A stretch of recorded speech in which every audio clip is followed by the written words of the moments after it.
This is the 98. Very observant. Now we're live. We are live. We are live. We are live in New York. Well, you're not. I'm in St. Louis, Missouri, at the outside the strongest badge tournament, where the super matches are going to take place tonight and the tournament tomorrow. I'm sitting here with Tim Lewis, who of course is planning on absolutely crushing Lincoln Munger within the next 2 hours. 20 minutes. He's 20 minutes. It's not even going to last more than 5 minutes. Damn. He's very scared. Mm-hmm. Yeah, I think you're even going to show up. The first one. First one. Yeah, Tim is the first one. So I think I did figure out how to turn the camera around. So I'll go in there and try to get a decent shot and live stream it to you. The only other person I recognized here, Caleb Arbender, was standing on the other side. He has a match tonight as well. Yeah, Caleb does. Oh, and that's right. Sam Taylor and Kevin Palco. I saw Palco in the room where we are pulling. He is one tonight as well. And a lot of the other folks I don't know, but I do know those three. So I'll tell you what we'll do. Tim wants a match with my boy Levi Rakowski. You're going to have a hard time with him, buddy. You want a match with Levi? Yes, I'm doing a match with Levi. Okay. Yeah, he is. Yeah. You're going to have a hard time with that dude. I promise you that. October 21st in Knoxville. Yeah. He was the one that asked me if I would pull. Yeah. Well, I'll tell you what, folks. What I'm going to do, I'm going to mute the sound, since you got all the outside sound here, and the camera, and go inside, get a decent chair, and see if I can send you Tim once he does his thing. Good luck to you, Tim. Good luck, Tim.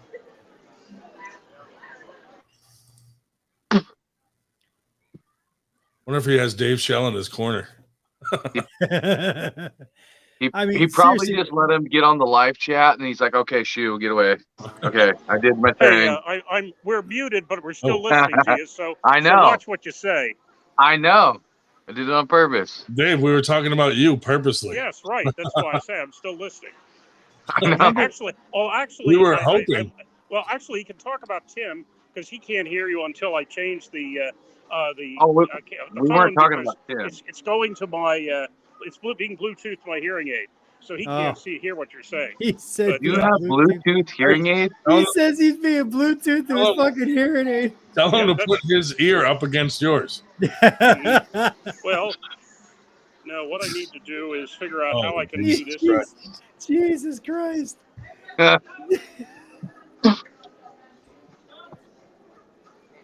He says it's being Bluetooth through his hearing aid. Oh, man. Fucking A, Dave. That's new technology for you, I guess. Yeah, right? He's got a selfie stick on his walker. Yeah, I had people say to me, "Oh, I really love it when old people know how to use a computer." I said, "I have taught online for 16 years, so don't give me your crap." But whatever. So anyway, I'll be back later. Continue talking. You could only hear half of those years. Do you guys think that Lincoln has a chance against him? I don't think it's gonna be a bloodbath. I mean, because he was on last week. He was on last week saying that if he goes into if he's trying to do like he said he'll beat him in a hook, I think he should not go to a hook with Tim. That's for sure. Yeah, Tim. I mean, if I remember Tim, I've seen Tim pull. Doesn't Tim have like fucking arms that look like legs? Yeah. Yes. Yeah, he's no fun in a hook, dude. No, and that's his spot. He looks like Joe off Family Guy. Not in the wheelchair part, just massive, and then big V. Yeah, I don't know, man. I wouldn't want to go into a hook with a guy that has 20-inch biceps. Dave, we need more zero tolerance professors like you. Captain Obvious, shells full of piss and vinegar tonight. Oh, man. Or is it apple cider vinegar? It might be. Oh, man. I have a little bit of sweet and sour to it. Oof. I can't even smell vinegar anymore. I had kidney stones one time and fucked up and drank 4 ounces of apple cider vinegar with 4 ounces of water. It felt like I lit my esophagus on fire.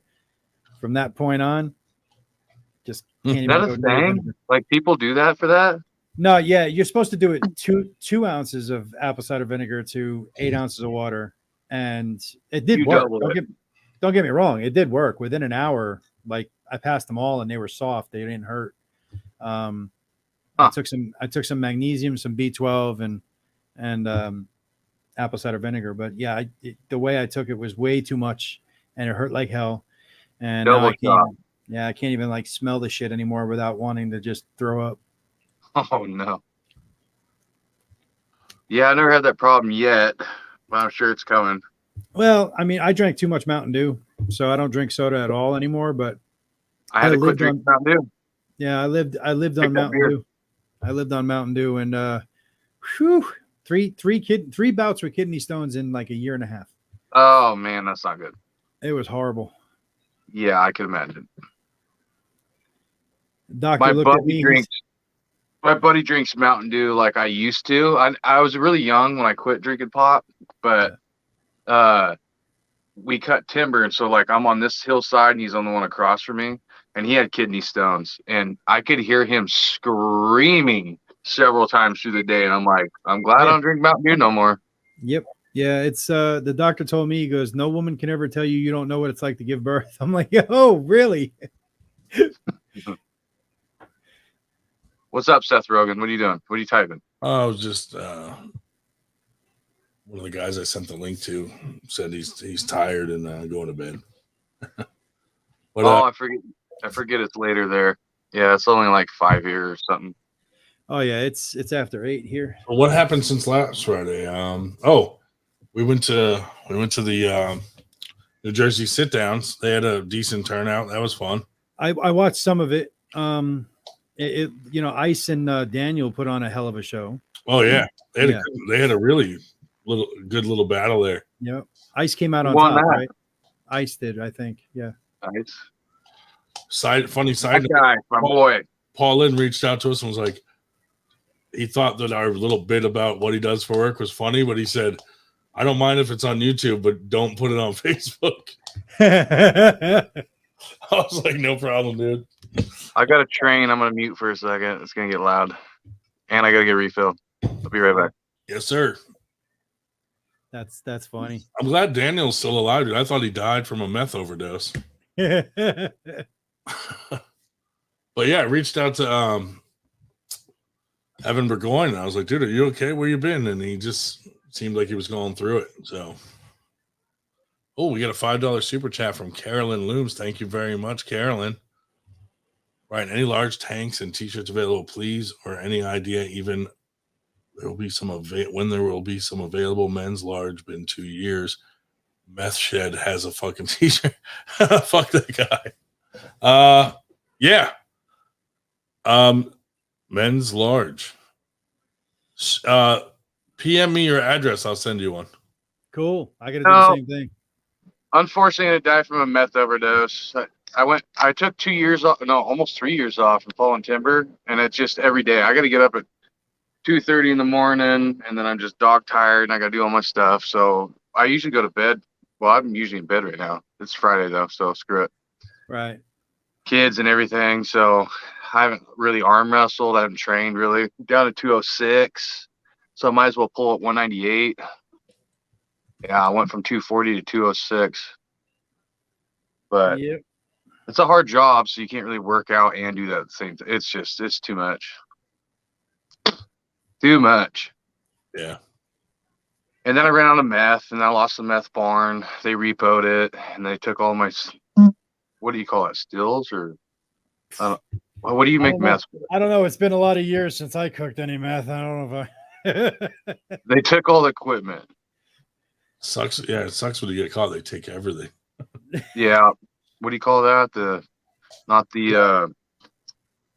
feds took it all. In one of our chats, someone posted a picture of this lady that got arrested, and she had a bow in her hair, and it was actually just a meth bag tied to look like a bow. Jesus! Just walking. Oh, there you go. Yeah. Was it gold colored? Because that's one of mine. Was it gold? Yeah, that's your brand. Yeah. Copper Ridge cutting. It was kind of like a goldish copper color. You can't mistake. Schmo said he loves you. What's up, Schmo? And if you need a badass chainsaw, yours is your guy. Yeah, I'll keep that in mind. In North Carolina, where it's all farm country, I'll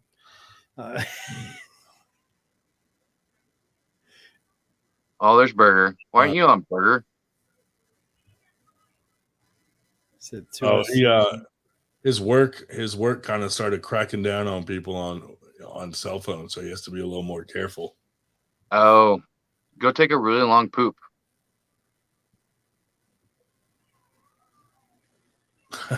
Carolyn is very happy about the tanks.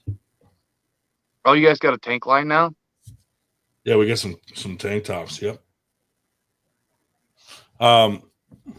We'll have some new stuff out soon too. We're gonna do we'll probably do our, like, every now and then we do like a custom order where you can get a shirt with your name on the back.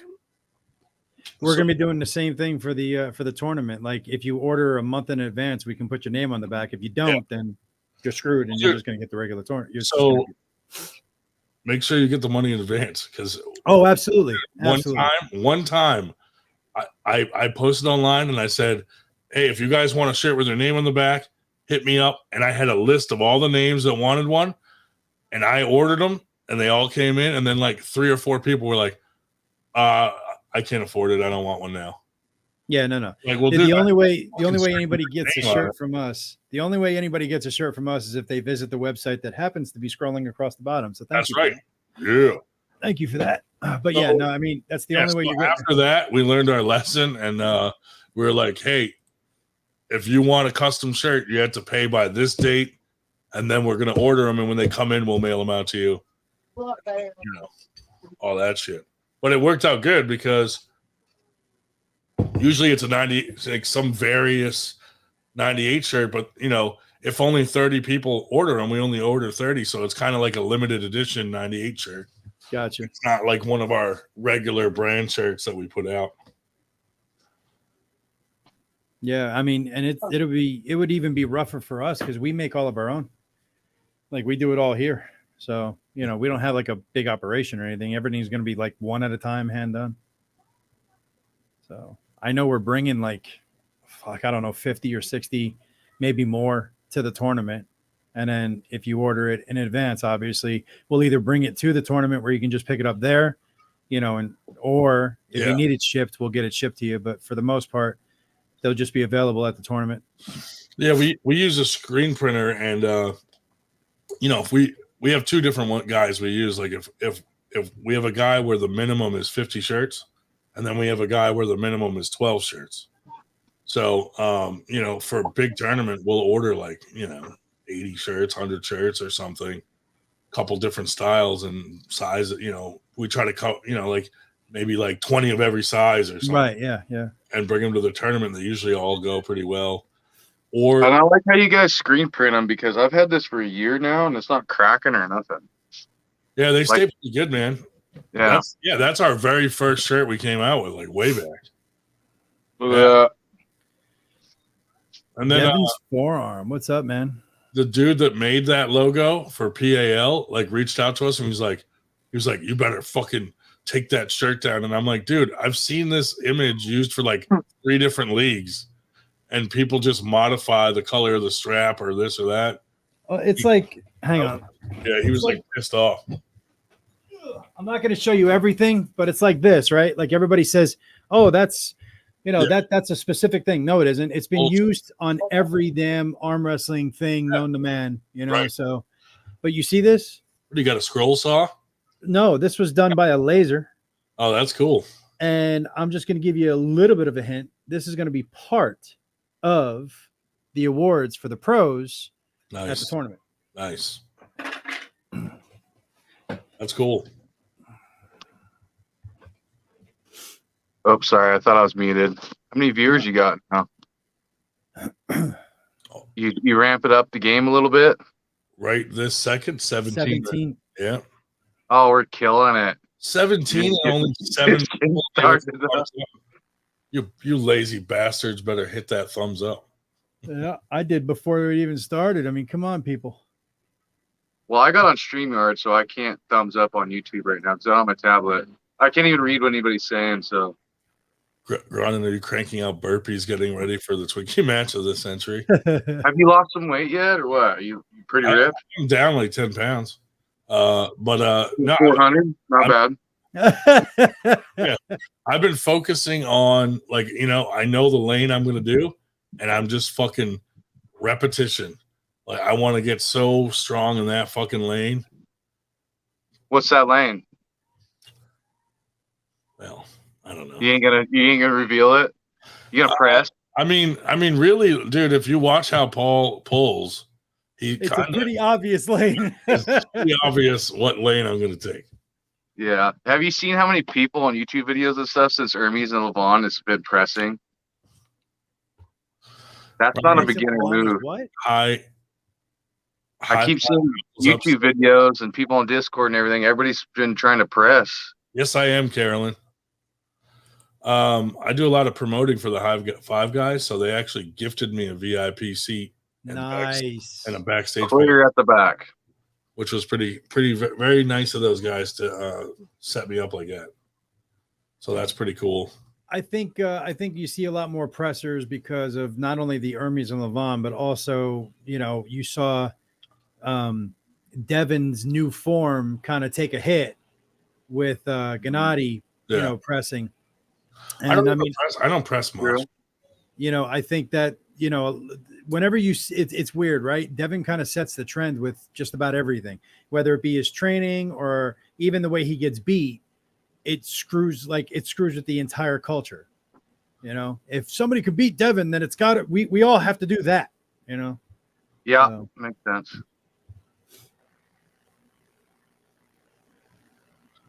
Big B in the house. What's up, buddy? Big B.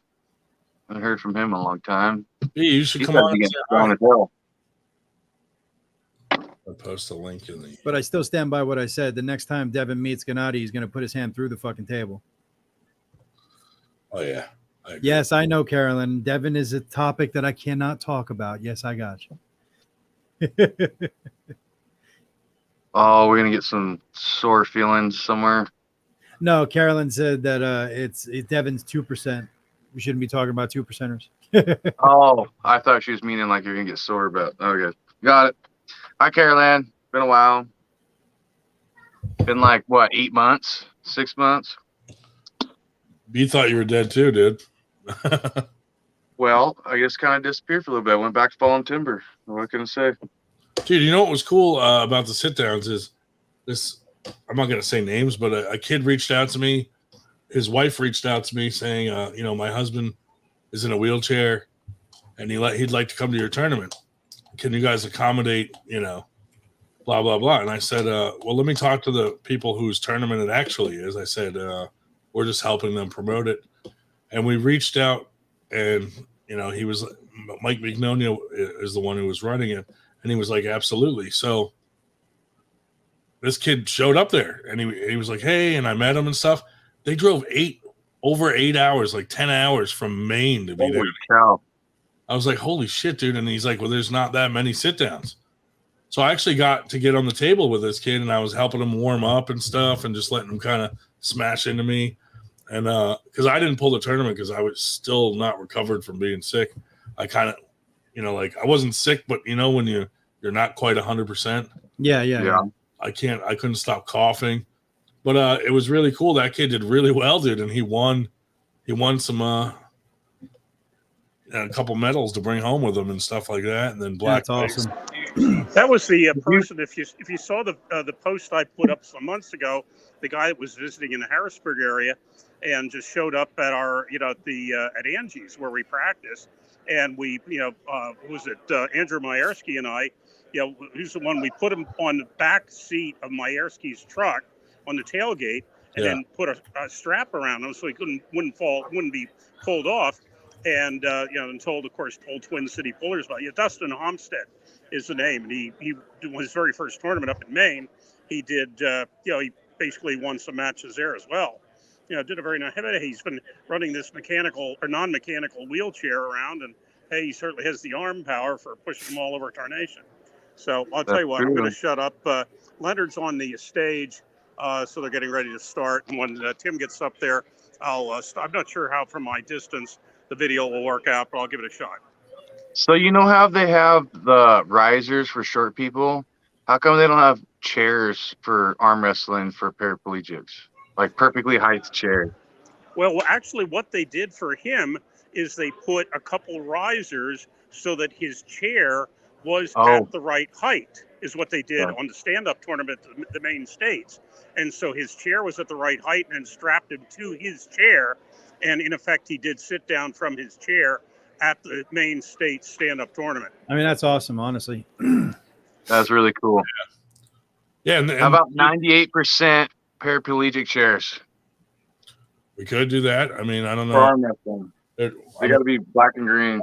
I don't know what the demand is for that, but then I feel like it would be a conflict of interest, and we'd go out there and injure people.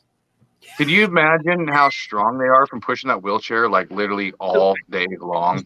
Drive a truck into a fucking arm wrestling tournament. Oh my God. There's 6 customers.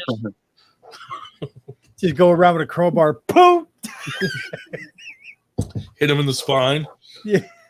Oh, that's awful. You're fucked up, dude. Yeah. But business is slow. Got 3 more customers. You know, somebody must be watching our stuff because I have people coming up to me here where I know their name, but I've never seen them, and they recognize me, and I'm not wearing anything that says professor on it. So, somebody's watching our shows. Yeah. You're famous, David. You're famous. Or it's from fucking America's Most Wanted. Yeah, that's It's like the FBI's most wanted pedophile, and they're like, "Hey, I know him." I wasn't gonna go that far with it. We like to push boundaries here on the 98 show. You're still early in the stream. We love givers and takers. You're still early in the stream. You shouldn't be pushing boundaries. That was my first time actually at a sit-down table and actually trying it out, and I see how it would probably be more beneficial to people who hook and press, because it's harder to finish. Like, you get people to a certain point. Oh, yeah. Like, fuck, you can't stand up and press. You can't press. Yeah. Right. Like, you can't shoot in the same way. So it was cool though. It was cool to try it out and get that experience. I've never actually been to a sit-down tournament. I mean, obviously, when we were kids, we all did sit-down arm wrestling, but there's a big one in Virginia every year. Yeah, there is. Team Brutal puts it on. Yeah. I don't know, man. I don't travel all that much. Listen, me traveling up to PA for Winter Blast is going to be a big deal for me. Yeah, dude. So I hear you, man. Especially since it's March, right? So I mean, you guys could still have a fucking foot of snow on the ground. I know, because I used to live in PA. So our first Winter Blast is funny because there actually was a Winter Blast, and it didn't affect the turnout at all.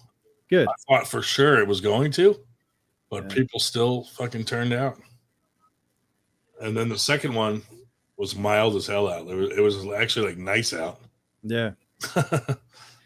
Yeah, I can't wait. I mean, honestly, it's going to be a lot of fun. I'm probably going to get killed, but it's still going to be a whole lot of fun. The after pulling is going to be amazing. That's the fun part. Yeah. I mean, I don't really get to see, like, I don't get to talk or see too many people during Winter Blast. So, holy shit, it's Aussie. Jake. What up, guys? What up? I got like maybe 10 minutes. What's up, man? Come and say hi to my guys. Hey, dude, I saw you in Arizona State. Fucking look good, buddy. It was good. It was a good time. It was really cool. It was really cool. I absolutely loved it, man. And it was warm, like super warm. And I was like, my arthritis was having orgasms, so I was very, very happy. Very happy. Jake, I finally get to meet you at Knuckles Up, buddy. I know. I'm so excited. That was like my first thought when they're like, yeah, we're based out in New Jersey. I was like, those 98% boys better turn up so I can give them a big hug. Dude, they because I helped them promote stuff in our area, they gifted me a VIP seat and pass for backstage pass. That's cool. See, I was like, cool, man. I'm a big believer in karma. You know what I mean? Just help each other out, and it comes back in tenfold. Yeah, I just went up to one of their practices a couple weeks ago. They had like maybe 20, 30 guys at their practice. Good group. Yeah. Good group up there. Yeah, nice. No, looking forward to it. It'll be cool to hang out. It'll be good to see that you have legs, Ryan, and we might be different height because, you know, when you do all these shows all the time, and like I live on the other side of the world, so I only see people from the titties up. Better save some energy in that right hand. Hey, I don't know if you can handle it. Probably not. Oh, there we go. I know. You can tell me how you think I'll do against Paul Italia if we pull. Yeah, be interesting. So that's actually going ahead. Cool. So far. What date? December 12th, I think, in Arizona. Yeah. Okay. Oh, there you go. Shame it wasn't last weekend. December 9th. Hey, mind your business, Dave. Yeah, Dave. Only show your face if you got to talk. I'm not helping them promote this match. No, that'd be cool. So Arizona. Okay. Yeah, nice. I was hoping it'd be on the East Coast, but you know. I mean, not in December. He challenged me. I thought, you know, maybe it'd be more on neutral territory, but oh shit! I saw some arm wrestling bruises on your elbow there, buddy. On Jake, lift up your left arm again. You got a bruise right here. Yeah, buddy, there it is. Yeah. Oh yeah. You've been working. You were pulling hard in Arizona, brother. I didn't even know I had one. Yeah. I was undefeated for a while. I was undefeated. Yep. Or that came as a last minute to compete because that's where I was going to wear his trend. Yeah, no, that was a lot of fun. Everyone was cool. It was like last minute to decide to compete because I didn't have to wear my suit. They wanted me to wear it for the pay-per-view, but we, you know what arm wrestling tournaments are like, but it ran too long. So I didn't have enough time to get changed. I threw up twice, but I didn't have enough time to get changed. Damn. From nerves or just the heat? From nerves, Daniel. Come on now. I don't get fucking nervous. I put my hand on Dave Chafee's arm at this like 10 seconds before my first ever press conference started. I said, "Don't worry about it, Dave. I've got you, buddy." You creamed your pants and then puked. Yeah, no, I am. Because what happens is I get too excited and I'm like really enjoying it. And when you project your voice, it's different than talking.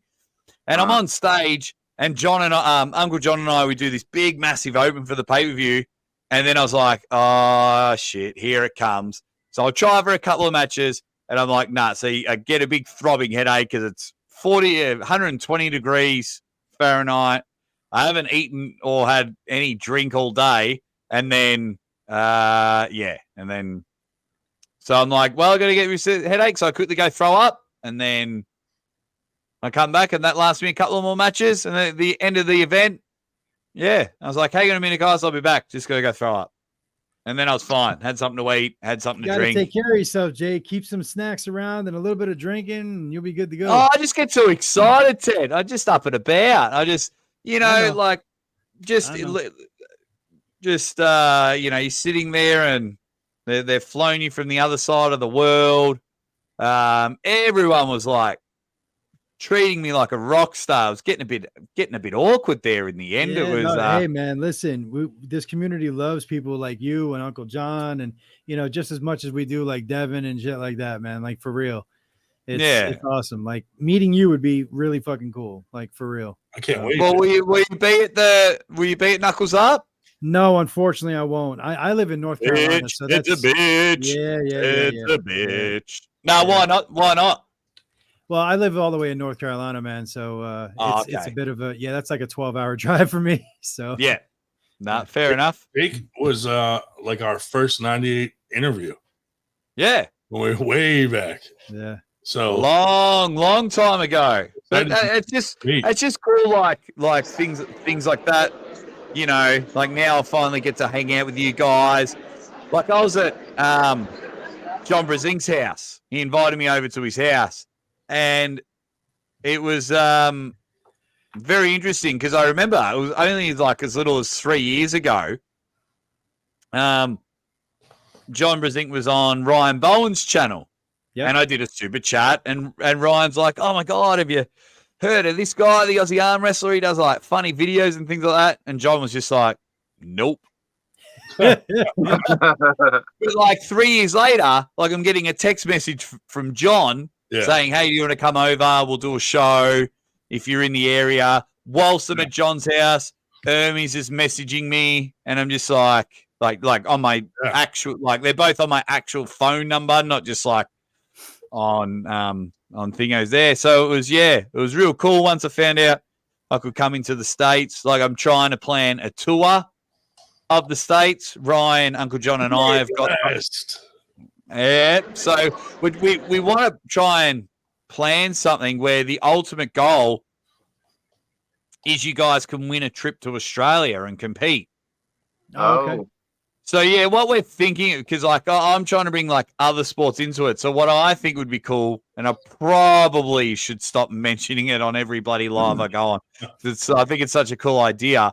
But like, say, all right, we work with the East Coast, so we work with the 98%. We work with High Five, and we're like, right, we're going to run a tournament, 400 people. We want half the bar and things like that. But the night before, like say it's $50 to enter the tournament. If you pay an extra $20 the night before, we'll do a live show for like an hour and a half. So like right after weigh-ins where everyone's going to be having dinner, maybe a couple of drinks, Ryan, Uncle John and I do a live podcast for like an hour and a half, put on a show, give away prizes, have a bit of fun.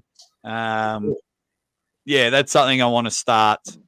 I mean, it sounds awesome. Yeah, bringing into it, just try and change things up.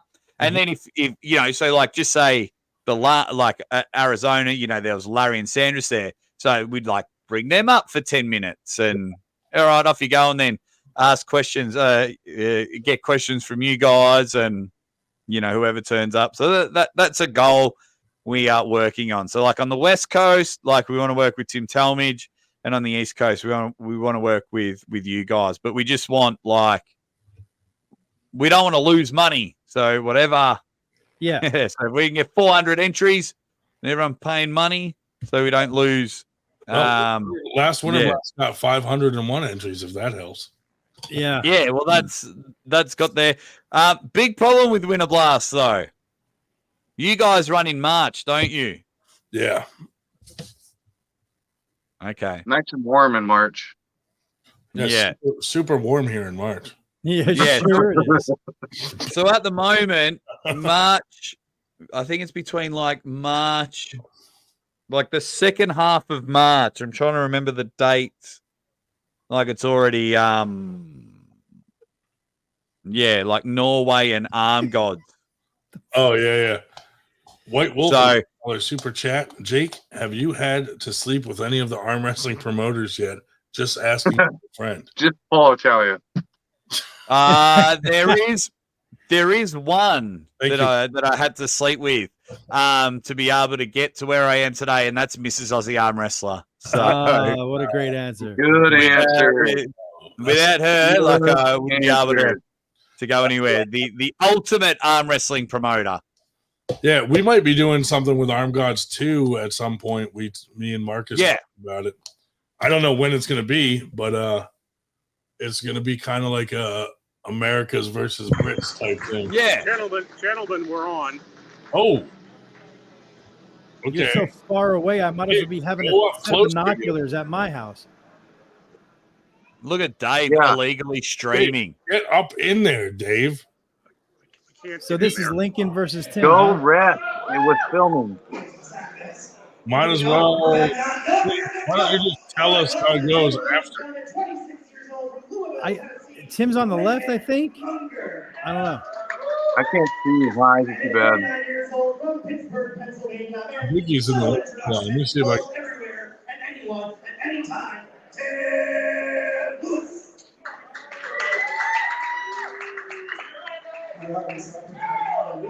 Well, there you go. That's better. Yeah, Tim's on the left. Yep. Oh, it's a left-handed He's got match. VIP seats clear at the back. Oh, it's a left-handed match. Hey, buddy, in the shirt, move. I can't see the stage. Yeah, it's reserved Damn, up front. damn. Move that Reserved whole up front. table. I can't get any closer. Turned around. Dave, be a man. Go tell them to move the whole table out of the way. For all 17 of us. Tell that wide guy in front of you that will smash him. That is good. So 2.5 years in the sport will make him younger. Those 2.5 years he's had. Oh, My God. oh, ouch, Oops. ouch. And that was a top roll. Oh, my God. Doing something a little fun today. Was that a foul? Well, while that's a foul, guys, I've got to run off, but I'll try and catch up with another show in the coming weeks. Yeah, Be Jake. good, Jake. See you later, Jake. I'll see you at High Five, Jake. Yeah, I'll speak to you guys soon. Yep. All right, buddy. Be good. Take care, man. Jake, can't wait to meet him, dude. So I guess there was a foul there, and then he restarted, and he took him down a little bit slower, but took him down. Oof. Yeah, dude. You guys got better eyes than I do. I'm on a little tiny phone. I hope he's not trying to hook Tim Lewis. Well, why is Lincoln? I was going to say, why is Lincoln setting up on the same side of the table? Yeah, there we go. There he goes. There he goes. Move your head, you son of a. Move your head, you son of a. Match every time, dropping right back over to his side, got the pin in. And that's kind of his MO. Come on, Lincoln. Go back to the table right now. You got Tim. Fire up. Anybody see that guy in the fucking right side of the screen? Oh, yeah. Oh, yeah. Gold shirt and the gold hat. Can't miss him. Holy Jesus. He's all in gold. His pants are gold, too. I saw him stand up earlier. He's crazy. Oh, he's holding him. He's posing with him. Oh, he's posing with him. He went into a king's move to slip. This one's going to the strap. Tim's got a lot of stamina. Like, That's what his wife said. He can sit on his bicep. There's the gold person. He's even Tell got a gold person he's got a glare going. Is he got a gold bag with him? He's probably got a gold hair tie for my What does he bag. call? I think he calls himself 24 karat or something. He's Oh, jeez.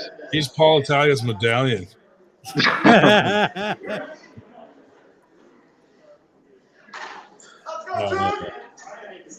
I mean, to be fair, Tim is a left-handed puller, right? Like he's a left-handed dominant puller. So I mean, if Lincoln can slow him down at all, that really speaks to how fast Lincoln is progressing. Yeah, it really does. Sure.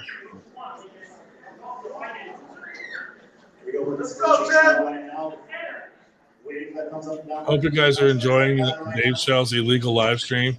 Right? That's why he's clearing the back. You want to get caught. Oh, Jesus. We have the second win. And that was a top roll too.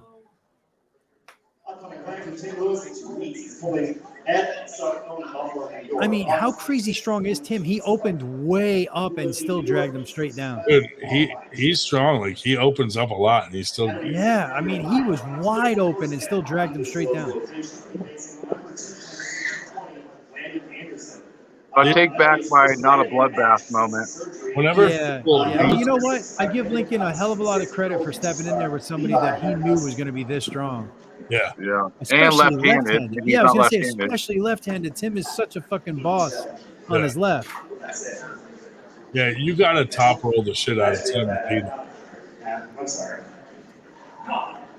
I don't want to say Whenever I've seen Tim lose, it's never been in a hook. It's always like a top roll. Yeah. Hey, be good, White Wolf. Be good, man. Oh, there we go. See you, White Wolf. The dude with the long hair by the gold shirt, Brother Boz. Oh, wow. Oh, shit. Lincoln got him opened up. Uh-oh. Oh, no, never mind. I mean, I guess it was a good hit. Tim actually had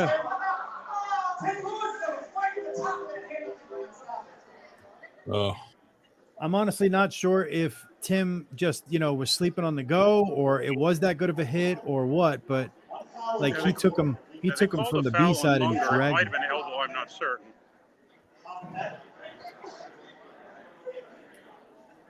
And of course, in this federation, a foul stops the action in most cases. meta. This is why Tim Lewis hangs around with young lads. He's Yeah, well, I mean, Levi Rakowski is going to be, I think, 17 when he faces Tim. holy Jesus. Yep. Because he's 16 now. I think he's going to be 17 by the time he faces him. Well, slip. And we slip, which is what Tim likes. Tim loves a slip. I can't believe Tim's in a tank top. I don't think I've ever seen him not in a tank top. Yeah. Well, usually it's a rather narrow tank top, so his, shall we say, So his nipples in your favorite word, areolas show. Dave, you and your 15/16 nipples, areolas. You are never going to forget that. I measured them just for Ryan. That was not my request. No, but he kept talking about it constantly. So I figured we had to bring some factual whatever. Oh, and by the way, I was your first interview when you made a shambles of it, not Jake Ward. I mean, like official. Oh, Tim just flashed him. And we have a win for Lewis. So I'm going to mute here. I'll still stay this one. I may pop in every once in a while. I muted you first. You're terrible. Oh shit! What happened to Eric? Oh, he's back. Okay. Oh, I had a whole bunch of messages and stuff. I gotta go, guys. Family time. Be good. Stay strong. Glad you're alive. I'll pop in from time to time and tell you how things are. Come back up to 220. There we go. I'd love to get my ass kicked. That was interesting, dude. Yeah, I know. That was an interesting view. Yeah. Yeah. That's gonna be interesting. Levi against Tim. Levi's a powerhouse. I just don't know how much of a powerhouse he's going to be against that kind of bicep. Oh shit! Yeah. What's up, Ed? What's up, guys? How's it going? Ed. I saw you at sit downs too. Yeah, I was there. Yep. I was. Yeah. Okay. How'd you like it? It was good, but dude, you were there, man. There was a lot of fails that weren't called. That pissed me off, to be honest. I had a few people say that to me, that they noticed a lot of like butt cheek fouls. Oh yeah, there's a couple guys I'm not gonna say their names, but there's a couple okay, guys but that one ref that was sticking his hand under people's asses, I'm like, can't you get a stick like everybody else? Like he was literally. He preferred hand. I'm not gonna say names, but the one ref, I'm like yelling at him, I'm like, yo, like and he's just looking away, like not even like. I'm like, bro, like that's your job. You're supposed to be the ass ref. Like you're the ass ref. I told Brian Kane when Brian Kane and Ray Romanowski were doing that, I was like, those two absolutely wanted to be the butt refs. They had options, but they chose butt ref. What do? I am the ass ref for sit downs. I look at the asses. Yep. They definitely volunteered for that position. I'm just kidding, but I was giving them a little shit about that. I was like, what the fuck? But yeah, I did have someone that like said something about that, but it's just like every kind of tournament, like everyone always bitches about something. No, it happens. Yeah, I mean, I like sit downs. I love sit downs. Yeah, are you calling Ed a bitch? That was my first time trying it. Are you calling Ed a bitch? No. It sounded like you were. Oh, I missed that part. I have it over my head. No, but yeah, like no one's ever happy with the reffing. It's like a thankless job. I'll tell you what, at Carnage, I got away with a biggie. I mean, and the refs were doing their jobs. It's just I got away with it. They could have easily called it as a foul in a losing position, and I would have got beat. But like, dude went to go press me out of the straps, and I fucking went straight off the back of the pad, and like I was like, "What the fuck?" And they were like, "Straps." I'm like, "Yes." Tim Lewis did the same shit. We went left hand. He literally just Yeah, it was like fucking.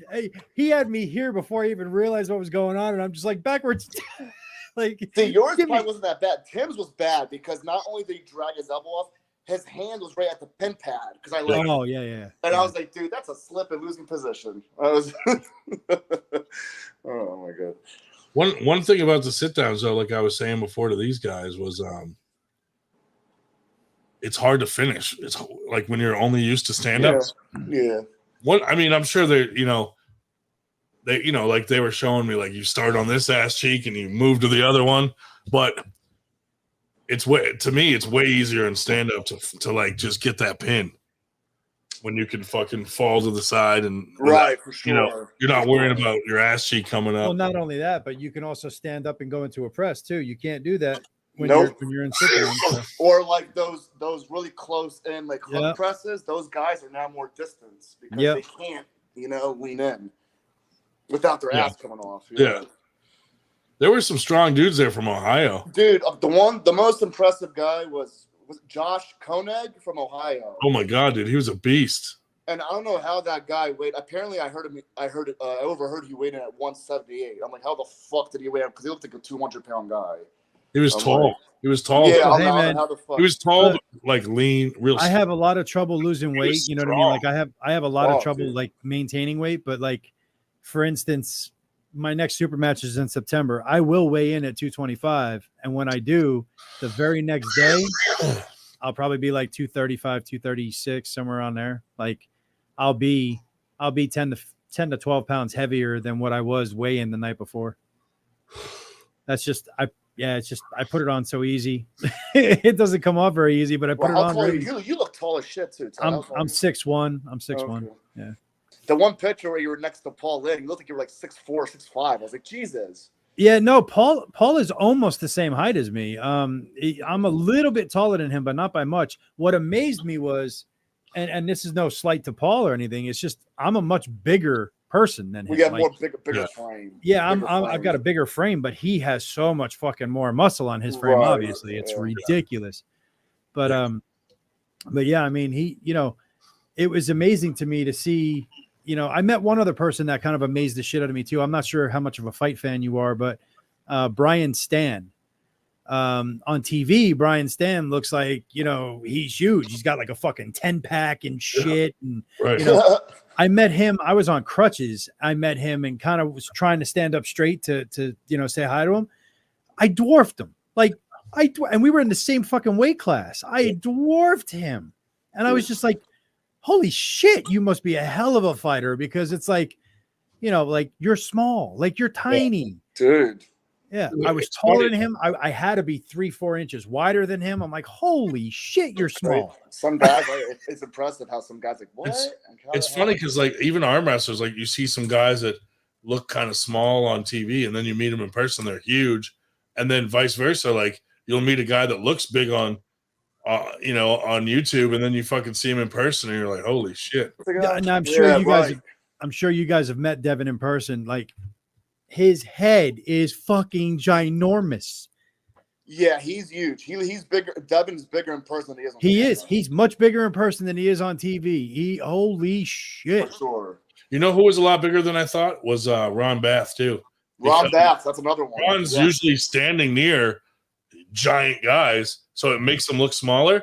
But he's a big motherfucker when you see him in person. From what I hear, Mike Todd is like that too. He's like 6'3". So I mean, he's a big Todd's boy. pretty big, right? Yeah. And he's flexible. Dude can fucking throw high kicks and shit. Yeah. I mean, he's a legit black belt in Taekwondo, I believe. Yeah. I want to spar him.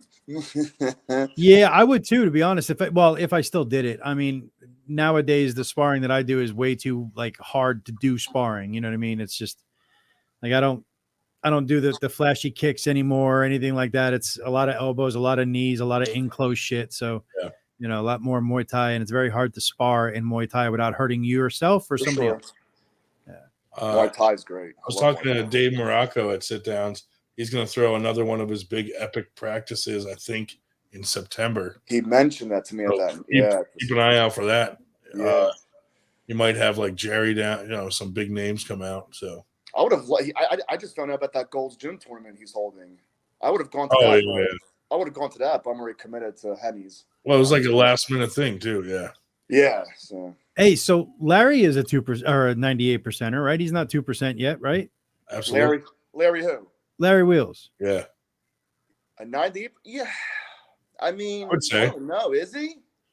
I don't. Because he hasn't beaten any 2%ers. well, did you see his recent tournament? He went against Sandra Settis, right? And Sandra said he felt like Lachlan Adair, and Lachlan Adair is not a 98%er. So if you go by that, I mean, yeah. Okay. Larry's technically getting up there as a 2%. All right, fair enough. Because I was going to say, I'm how impressive did he look? Because for sure, he looked amazing. I love seeing Adam Silver in the background of some of those videos. Yeah, with his 98 shirt on. Yeah. See, Adam is a 98. Larry though, he's getting up to that 2%. He's getting up there. He's definitely going to be a 2% for sure. I mean, Sandra said he felt like walking there. I was like, right, there you go. I'll probably invite Adam Silver to Winter Blast because he has a place in New Jersey. So yeah, that would be cool. Did you see his new fucking house in California? No. First, I don't get it. Yeah. First, I don't get it. I don't understand it. I just don't get it. Like, why do people buy houses in California and buy businesses in California in this day and age? The taxes are so fucking just holy shit. And I don't like the laws there either. So if you went to Nevada or into Arizona or Texas or Florida, and he bought that same house, it would have cost him half as much. He could have opened up the business for half as much. You know, it's just I just don't fucking get it. I agree. Yeah, Shane going to Florida or Texas instead. Schmo turned around and said Shane looked good in that Sanders pull. He looked off the whole day. Yeah, no, I agree. I think he was jet lagged. I really do. Not to make excuses for the man, but I really do think he was jet lagged. And he did look good. Like, legitimately, he hit Sanders hard, and Sanders had to dig himself out of a hook. I mean, I don't think he would have beat Sanders, but he looked good against him. I remember Sanders saying he kind of like allowed to be in he gave a little bit, and I was like, all right, let me fight out of it. Yeah, no, but Shane Owens did that right-handed against Sanders where he actually hit. Yeah. He hit and Sanders caught him, and it was kind of like, oh, okay, like you're actually pretty fucking strong, and then he pulled him across, you know. But but yeah, no, Shane looked good, but he did look off. I'll give you that, Schmo. He did. He looked like he was just having a day. You should have heard the fucking stories to get home. They lost his luggage. The flight was canceled. He had to rent a car. Yeah, fuck that. Him, Adam, and his wife all had to drive back to South Carolina from Arizona. From Florida, because they were stuck in Florida, I believe. And they had to drive to South Carolina from Florida, rent the car, the whole fucking nine. I think they lost their baggage. Like, it's gone. Yeah, it was crazy. That sucks. Yep. That's what I'm worried about going to fucking Arizona. Like, I'm gonna be tired. My whole time zone's gonna be off. That's my problem. I can't do these long travels like that. You gotta have you gotta have more money than what you know what I mean. Like, you gotta have more money than what we have, because you gotta go out there a week in advance and kind of get your jet lag over with, get whatever, you know, the climate, get it, you know, acclimated, the whole fucking nine, like the 2% does in Dubai, right? They go out there a week in advance, or to Turkey a week in advance. They eat, they drink, they kind of get their head right, and then they're ready to go, you know. But you can't go out there the day of or the night before and expect that you're going to be anywhere near your peak performance. It's just not going to happen. Yeah. Which will be great if I beat him when I'm not at my peak. The funny thing is, this is not a good match for him, because he loses, it's embarrassing as fuck. If I lose, no one gives a shit. No, you better fucking win in December. I'm fucking counting on you, dude. Yeah, I'll see what I can do. I really do hope you do. You know, it isn't because I don't like Paul or anything. I really do hope you win, because you know, Paul, I just want Brian to win. Yeah, no, and you know, I think the more and more I hear about this match, the more and more, you know, you're just kind of automatically written off by them. And I think that's a very stupid thing to do. Like, you know, I come from a long background of martial arts, and you never, ever, ever underestimate your opponent. You just don't. They always have a chance. They always. Every time they're talking about that and underestimating me, I'm just sitting back going, good. Yeah, right. You know, Right. like keep underestimating. Speaking of Larry Wheels, his powerlifting coach, John Gaglione, his Gaglione Strength Gym is actually located in Long Island, New York. I'm actually going to do a strict crawl contest in August at his gym. Oh, nice. So I'll get to meet that Dude, guy. you're crushing it with the strict curls, man. Yeah, dude, I know, it's crazy, bro. It's fucking nuts. Oh, we got a $5 super chat from Carolyn Looms. It's fun. It's a fun sport. Thank you, Carolyn. Ryan, sometimes a hasty retreat is better than a bad stand. If it don't feel right to pull it out to a high five event in December. Fuck a retreat. There's no retreating. Dude, well, here's the thing. Here, and I was saying this earlier off camera. I was wondering if you were going to touch on it or not. Yeah, like I don't care if Paul Italia talks shit on me at all because the match is between me and him. What I don't think is right is the promoter to also be talking shit on me. Yeah, like, he should be the promoter. The guy that's throwing up the $1,000, throwing up the $1,000, but he's one of Paul's friends, and on his podcast, he was kind of talking shit on me, and I'm like, dude, I'm flying out on my own dime to your fucking event, and you're talking shit on me. Yeah. Like the promoter should always be neutral. Yeah, and that's what I was explaining to him. He's Like, clearly doing it because that's his boy. He's clearly doing right, it. Right, but I mean, okay, so Fair. here's the same. I'm in the same, and I was telling Ryan the same thing. I'm in kind of a similar situation, right? Like my wife and I are the promoters / sponsors for the match between Shane Owens and Austin Jaggers, right? When they two start talking shit, which they have a couple of times, this, that, and the other thing, like we stay out of it. That, like we made no bones about it when asked, who are we cheering for? Of course we're cheering for the Carolina boy, but we're not taking sides in the bullshit. We're not doing any of that. That's between you two, because we are promoters / sponsors. That's our job, is to stay neutral. I don't even give my opinion on who I think is going to win. Yeah, I won't do that either. I won't do that either. I just say that, of course I'm cheering for my boy, but that's about it. But that's what I'm thinking is, like, if the promoter is Paul's boy, what's the guarantee that if I win it, they'll even pay up? Well, I mean, that would look really bad. Here's the thing, and I'm just going to speak completely like truthful, honest here. I don't find that to be the thing, because obviously there's enough hype around the match that he would look like a complete fucking D-bag. You know what I mean? If he didn't. Right. My thing is this: Paul challenged you. You didn't challenge Paul. Now, in the way that arm wrestling works for pretty much ever, if the guy who's doing the challenging is the one that either goes to the person he's challenging, or he pays for that person to come to him. Well, I told him too. Like, I'm like, because he said he was like, part of the punishment of you talking shit on me is you having to pay for your own flight and this and that. I'm like, dude, I don't care about that, but to me, it should be in a neutral area. Like, if he lives in Florida now, like he said, why not do it in like Virginia? I'd even go to Florida. I'd even go to Florida. I don't care. But to go all the way to Arizona to me seems stupid. Yeah, and that's what I'm getting at. Like, why? Okay, and if he did ask you to go to Arizona, then fine. He pays for your travel, your room and board, because he's the one that's demanding you have to go out there after challenging you. Right. That just makes no damn sense to me. Yeah. 160 in competition. And how much do you weigh? 178. Jesus, that's awesome. Thanks, bro. I saw you and Natalia getting into it a little bit. Yeah, I was defending Dan Bounds, but here's the thing, dude. Here's some man-to-man shit with Ryan. Ryan, Paul called you out. He is hungry. He's coming for your fucking head. I know he is. So you need to be hungrier than him. Yeah. Or forget it. I'm hungry for it, but in a different way than he is. Like, he wants to kill me because I trolled the shit out of him. Right. We all know why. I'm like, this dude's underestimating me. I'm just gonna go up there and fucking. That's what I'd like to hear. See what happens. Yes. Yes. You gotta be the hungry. You gotta be the hungry underdog. Dude. And I've been watching him pull and stuff, and I'm like, I'm spotting his weaknesses, and I'm not like a veteran arm wrestler. So if I'm spotting his weaknesses, you know what I mean?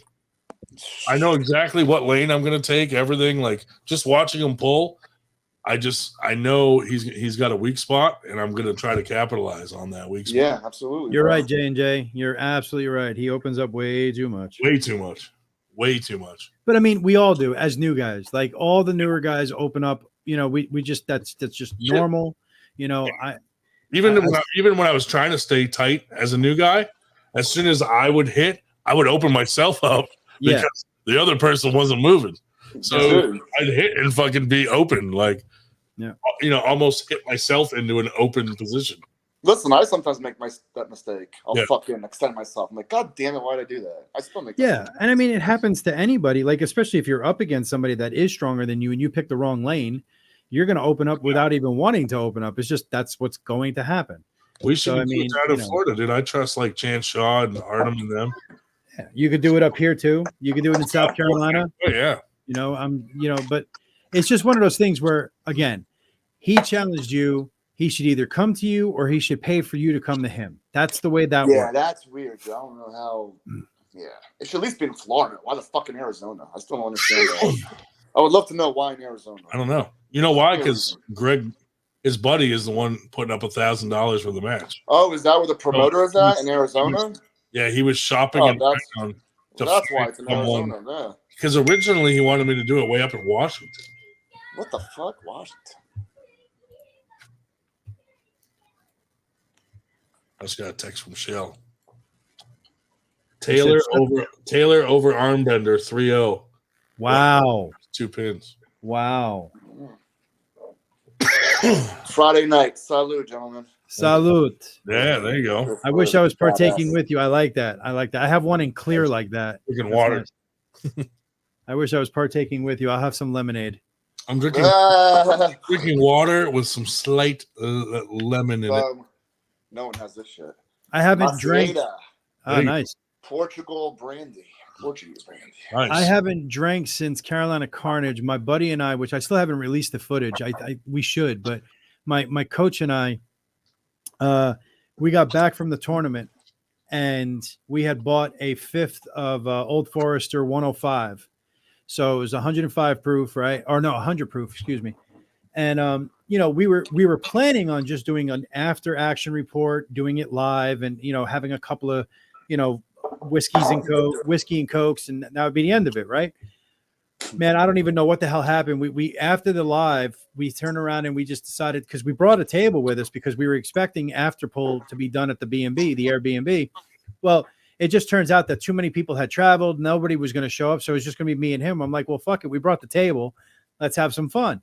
Yeah. Now he's a left-handed dominant puller. When I tell you left-handed dominant, I mean like he's this close to being nationally ranked left-handed. Okay. Like I have to use two hands and a fucking prayer, you know what I mean, against his left hand. And he's a 210-pound puller. So, I mean, he's just nasty. And I'm a right-hand dominant puller, which right now I can't touch him because he's really ready for this next tournament. But like normally I'm within striking distance of him, but he's still better than me. Right. Okay. So that gives you an idea of the power difference, right? His left is super, super strong. I was pinning his left, letting him get the fucking hit, letting him get the hit. And I was just holding him, laughing at him, and then driving him. On the right, I couldn't do shit against him. Like literally, he was just fucking toying with me. And we were both like, what the fuck? It was so bad. We have footage of my wife arm wrestling him on his left hand, and she beat him. Right? And I mean, we didn't realize it, but like both of our pronators were really fucked on our dominant arms. So we were just completely fucked. And what we were doing was, again, not really realizing what was going on. We were just having so much fun. Every time like 2 or 3 losses would go by, we'd go hit the bottle and we'd just take a chug straight out of the bottle. Well, before we knew it, the bottle's fucking empty. So him and I polished off an entire fifth of 100 proof whiskey in like 2 hours. We were fucking hammered. Oh, it was great. It was a great night. I mean, he literally, one time we were in the straps, I pinned him. He's laughing so fucking hard. He fell and I like dove over the table to try to catch him, and we're strapped together. It's fucking great.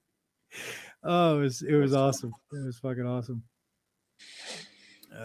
Yeah, I haven't drank since then though. We got to do it again. Carolina, I think Camel City, him and I are gonna fucking get toasted over at the Airbnb. Dude, sometimes alcohol. I mean, it's weird because sometimes alcohol can make you fucking like strong in a way. Like you have beer muscles, right? Yeah, yeah. I remember this one time, my one buddy. I used to do strongman, and my one buddy was a strongman. We were doing kegs, lifting kegs over.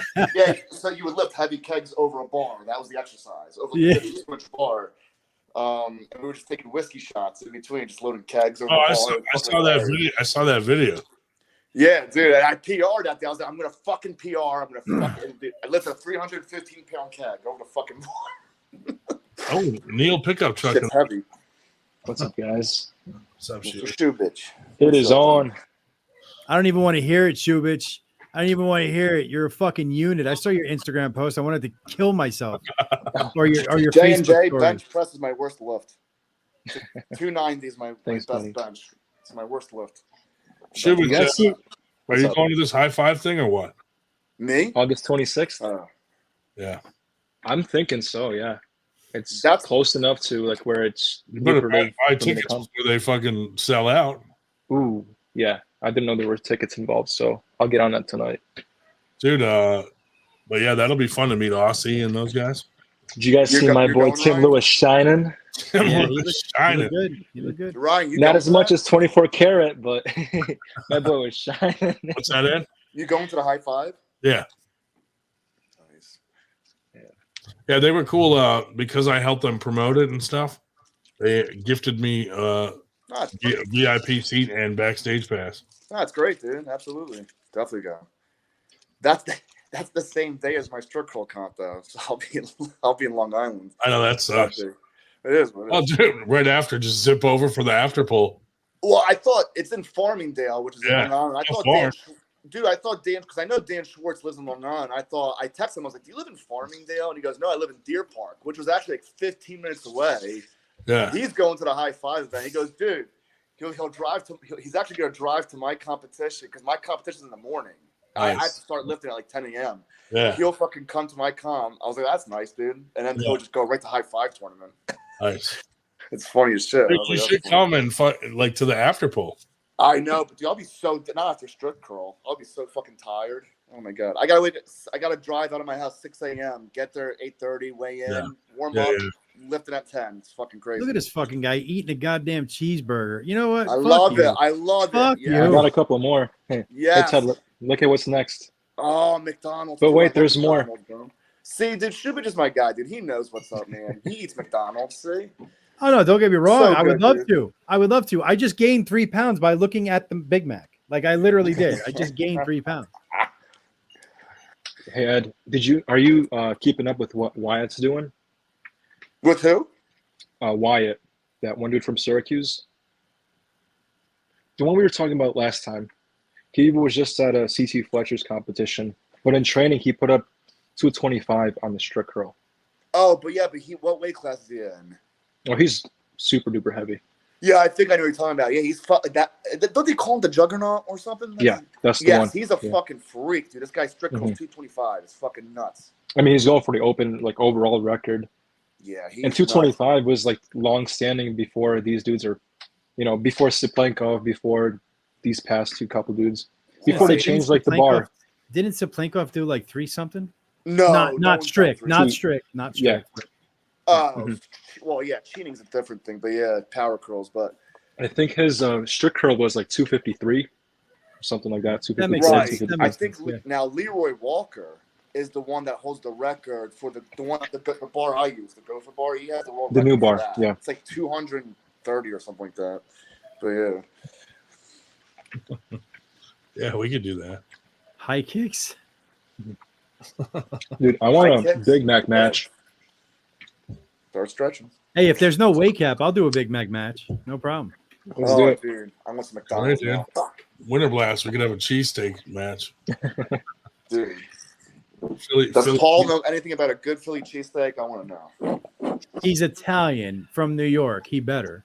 But you can only get good cheeses in Philly, not New York. fucking I mean, cannoli. New York okay, is but pizza and Philly is a bagels. suburb of New York. All right, I don't want to hear it. I'm gonna hold him down and shove a cannoli in his mouth. Is that what you're calling it these days? And you got a fucking shake too. That's it. I'm out of here. Oh, it's strawberry smoothie, man. Strawberry banana smoothie. Dave Shell sending me pictures of people, and he goes, "Hey, do you know who this dude is?" I'm like, "No." He goes, he just told me it was nice to finally meet me, and it's embarrassing. I've had at least 4 people recognize me, and I don't know them. And now they're all watching the stream, knowing that you don't know them. Dave, you're an asshole, dude. We got 20 viewers. That's a good number. Yeah, we're up from like 11, up from 15. We got a strong 20. It's because you joined. That's what it is. Yeah. No, it was before me. Before me. I appreciate the love, guys. It's not me. It's all you guys and your value. Oh, Meta's saying Shubich will get an allergic reaction. Russians are not used to U.S. Freedom burgers. That isn't true. I'm naturalized, baby. Bro, I'm telling you, I saw you posing, bro. Yeah, I know. Like, what the fuck? What the? Like, how are you 220? How are you even close to 220? Like, what are you, 5'2"? If this dude comes in shredded, goes on stage, he's gonna fucking kill monster. Thank you. I'm your same height. You're 6'1". Jeez. I'm 6'1". Right. I also look down at Paul and I look at that guy and I'm just jealous of his talent. His talent. Yeah, I look at that guy dude, and then I look at my hand palm up when he whispers me. He whispers in Paulin's ear. Fuck that guy. Dude, it's funny. The first time I met you, I was like, yeah, kind of talk. The second time I met you, Shubich, the second time, I was like, how did this guy get fucking taller or I got shorter? I was like, what the fuck? I was like, yeah. Shubich has a nasty top roll, man. Strong. He's a strong dude. Fuck that guy. Well, Shubich better be strong with the fucking the shit that he's posting. It's fucking standing there doing a back shot, going back day. I wish I had this lighting at the gym. I'm like, go fuck yourself. Just take a long walk off a short pier. That was before the pump, Ted. If you want to hate me more, that was before the pump. Yeah. Whatever. That's just me flashing. That picture is Dave Shell's screen. I was like, man, just take a long walk off a short pier. That's good. Fuck. That's why we invented "fuck that guy" for people like yeah, right. Like you can't be a good arm wrestler and handsome. You know Razor Ramon? I'm not a good arm wrestler. I'm an okay arm wrestler. That is I'll Ryan, give you that. Ryan, that's what you got to do to Paul Italia. Walk up to him with a toothpick, like Razor Ramon style, and just be like, throw that shit right at him, bro. That would be Razor Ramon. Try to get him in the eyeball. Razor Ramon style. Sticking out of his fucking eyeball. Oh shit! Sorry, Paul. I wonder, can you smoke a cigarette while arm wrestling? No. He'll probably smoke a cigar. I was thinking, like, when we grip up, just lean forward and touch it to his hand.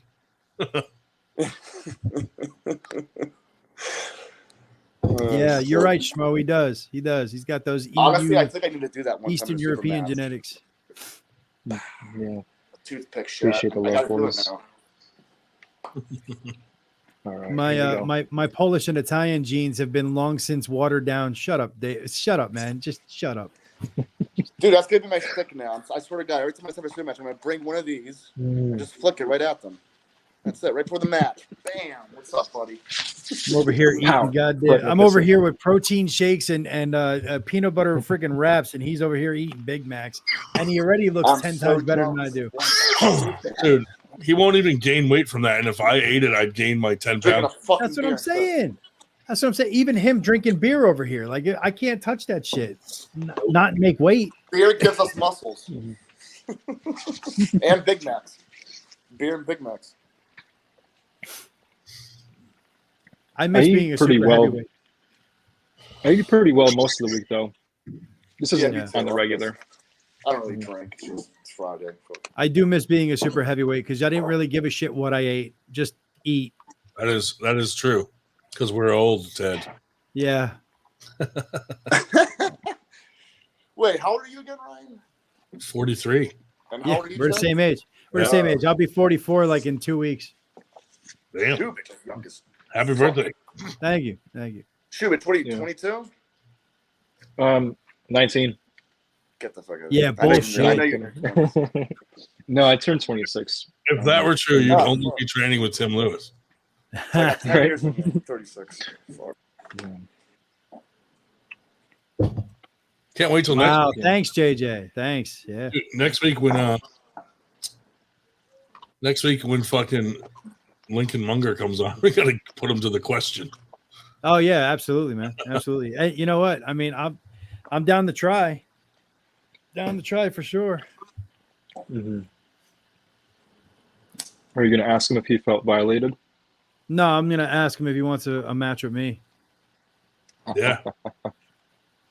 Because supposedly we're around the same level. We got the same amount of experience, etc. So, you know, we'll see. I got Shubich in a match with Andy Luca. Oh, really? I'd like that match. I know you That's a would. good match. Andy Lucas, tough as shit. And he's awesome. Yeah, he's a great guy. player. I love Andy. I don't want to talk about it because you won't tell me what you whispered to him. Andy makes a fine did you catch this? wine. Did you That's catch what I this? got. Homemade wine. He gave me a bottle of it. It was fantastic. Ooh, Nice red wine. Ryan, can you forward a message for me? To who? Can you ask Mike Magnolia what's next for the 98? Oh my god, dude. He's gonna text me in a minute and be like, ask Shubich what's next for the 98. So Shubich was in a match with Andy Luca, right? Oh, you already talked about this. No, I don't care. I'm bringing it up again. Shubich actually, I think, was in a winning position, and then he whispered something in Russian to Andy Luca, and then Andy fucking beat him right there and then. What the fuck did you say to him? Fired him up. You're saying it fired him up? Yeah, it fired him up. Yeah. You know, he used that Artem Ternenko second you surge. Shouldn't have said it. You know what's He was great like- about Andy Luca? I've taken his hand and wrist like that, and all of a sudden he'll just go boom, back. I'm Dude, like, what the He gets fuck? so strong. As soon as he gets right there, then he's like the strongest man in the world. Dude, and he can just fucking pull you. I'm like, how the fuck, dude? Mike Magnolia said Whitehall is next for 98. The VFW in Whitehall. That's what's next. Yeah, he beat Alex Topro. Yeah. I won't make that, unfortunately. I'll be at the beach. Sorry. Yeah, Andy's a great puller. I did 100 I miles on would. the bike I today, wasn't at the and beach, the I would. fucking heat. Oh my god, the heat. I did 100 miles on the bike today, and the fucking heat was ridiculous. My gauge on my bike said it was 101 the whole time. I'm so ready for cold weather in the fall, dude. My God, this fucking humidity. I mean, not me. I'd rather the heat than the cold, honestly. But today it really did kind of drain the life out of me. It was hot. It was in the sun the whole fucking day. I did 100 miles, and Bro, yeah, I've always which said is this before. You could be sweating your balls off naked, and it's still not enough. When you're Yeah. cold, you just layer up and you're good, bro. I'm telling yeah. I you. used to say that. I There's- used to say the same thing when I lived up north, but then I started riding motorcycles, and it's the other way around. I'd rather be in the bike. Yeah, that would be a thing that Yeah. that would suck. Riding with the cold wind, that would suck. I the lowest I've ever ridden in was 18 degrees ambient. So it was like on a bike, it was like -2. Yeah, dude, no way. Did you have a helmet? Oh, of course. Right. Of course. gonna No, I say, was you have to have a helmet. I was in full winter gloves, full Carhartts, you know what I mean? Like I was So you dressed did- up like Did yeah. you feel anything though? Oh yeah. Oh yeah. Really? Oh You yeah. still felt it? Wow. Yeah, because no matter how good your boots are or whatever, like around your ankles, they're gonna get like my ankles had frostbite on them. The front of my knees were pretty cold. My toes were cold. My fingertips were cold. If you don't wear proper like shielding around your neck, even with a helmet, your neck will get cold. So yeah. Our community thinks I should not go to Arizona. I mean, to be honest with you, I'm again, I'm going to say it again. If he challenged you, he either pays for you to come out to Arizona I or agree he in comes a to you. sense, yeah. That's the way that works. Should I let him know I'm not coming the night before? Meet halfway. What the fuck? Go to Florida. Tell the promoter Should I, to fucking. like, You got should I tell him- $1,000? Cool. You got another 200 to fucking fly your ass to Florida. Should I tell him I'm not coming that Friday night? Tell him you got pneumonia. Yeah. Think about that though. The promoter's got a nice $1,000. Cool. You got an extra 300. Come over to I'll be Florida. like, fucker. I can't come. I lost weight too quickly, and my doctor says it's not safe to travel. Yeah, except then he's going to watch this and realize exactly what the hell happened. Right. I don't know if he watches our Oh, I'm sure he does. every He's episode. probably on a flight watching this. No, but it's like I don't know. As soon as the promoter started poking fun at me too, I was like, dude, you should be neutral. Yeah. So that kind of irritated me a little. No, I agree with you. I agree with you wholeheartedly. Not because of what I said, but more because he shouldn't be saying anything. He should be hyping the match, and that's it.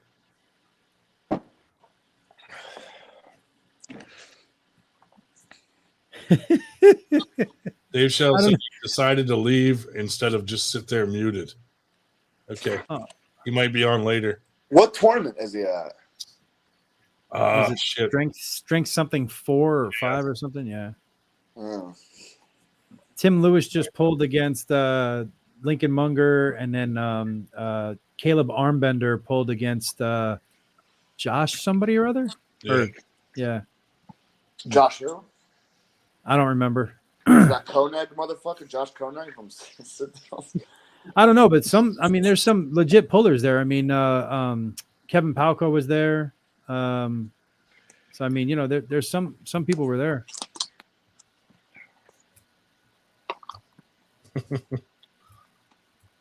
What state again is this at?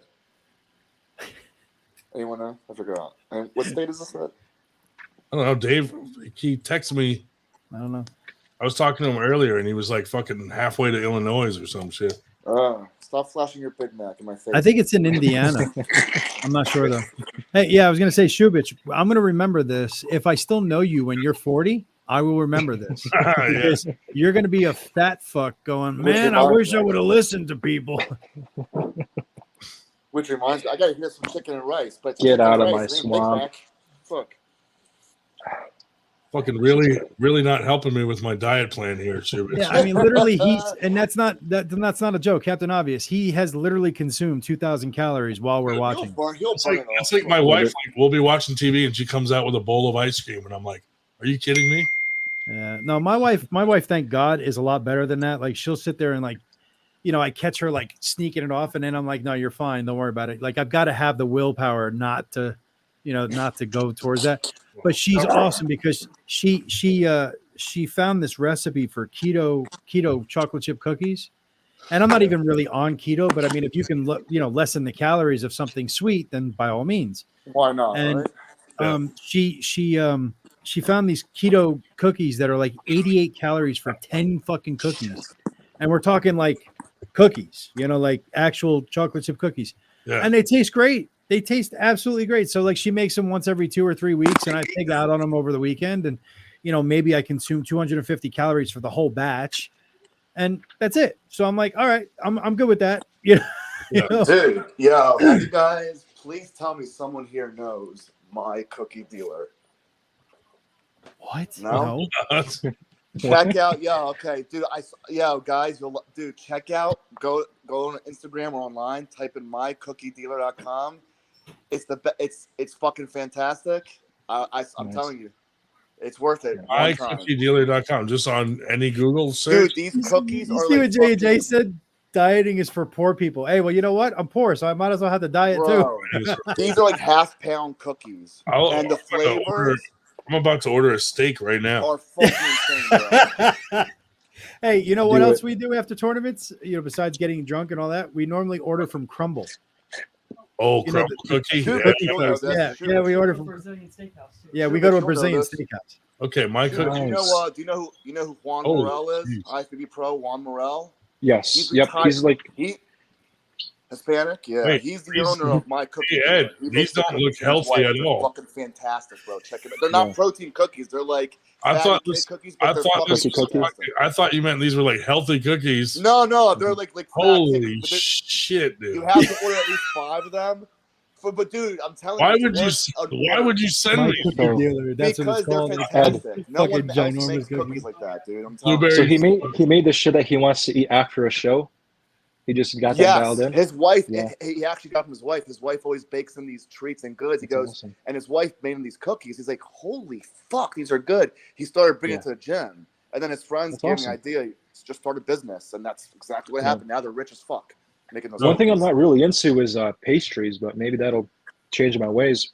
Well, you know what's funny? Once in a blue moon, they'll have like special pastries, like toasted pastries. They have brownies sometimes, pastries, not just cookies. Why do you need to start a business? Just stick to the fucking Russian mafia. Yo, here's what's nuts about them because it's only every Wednesday, Friday, and like the weekends at noon.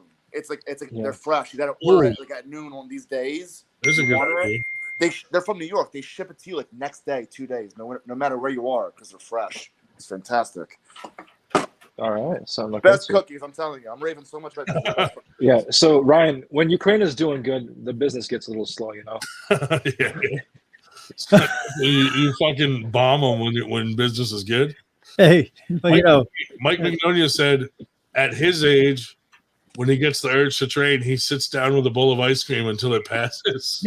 That's a good. I do miss those days. Yeah, that's funny.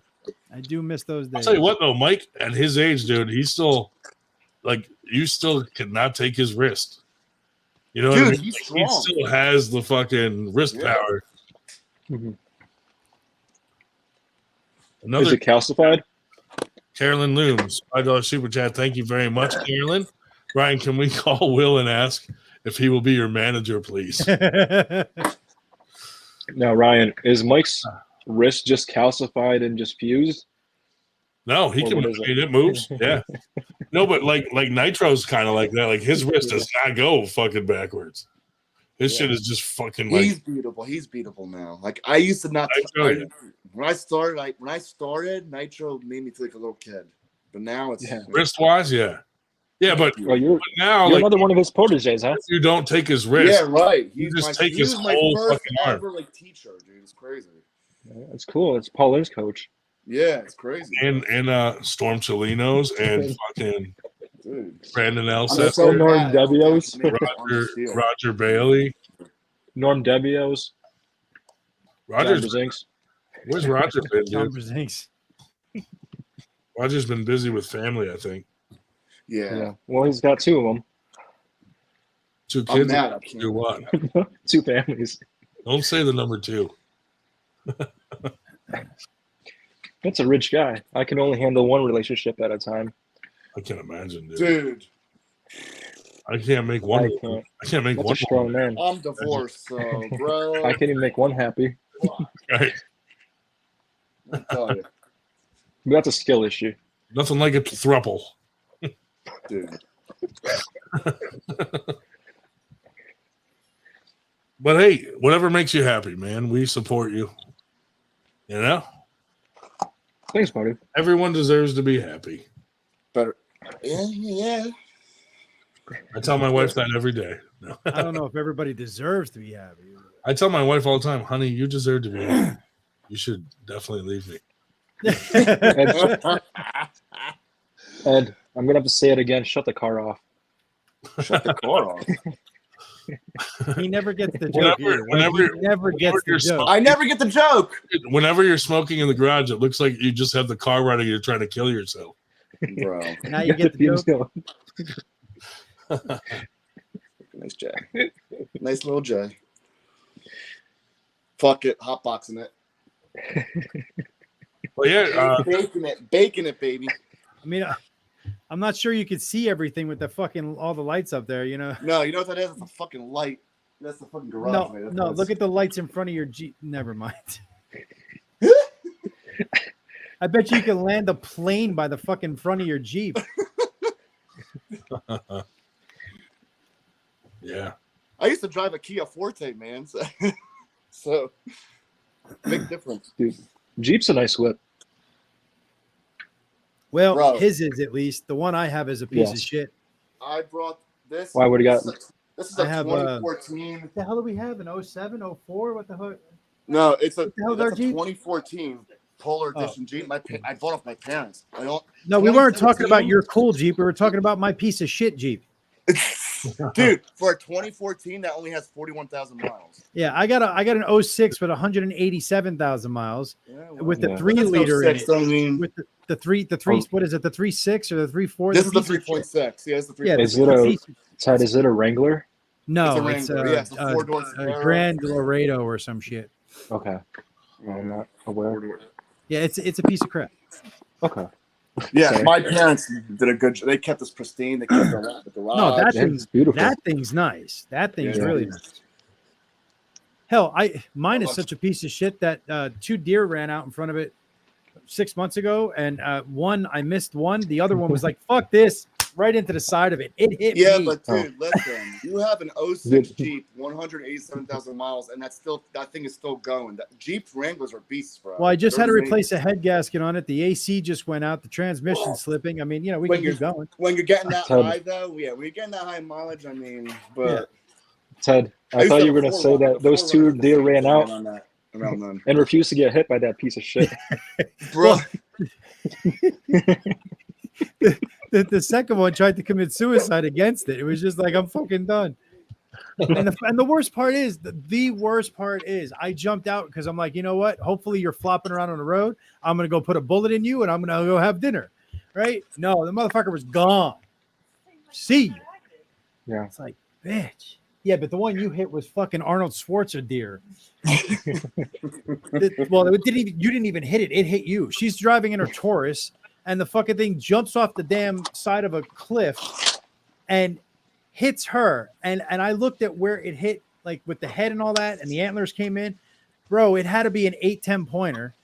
And it hit all the way from the roof line to the fucking running board on the car. It was just everywhere. And yeah, good job. And Is that your I had to first replace- time? Is that your first time ever hitting a deer or no?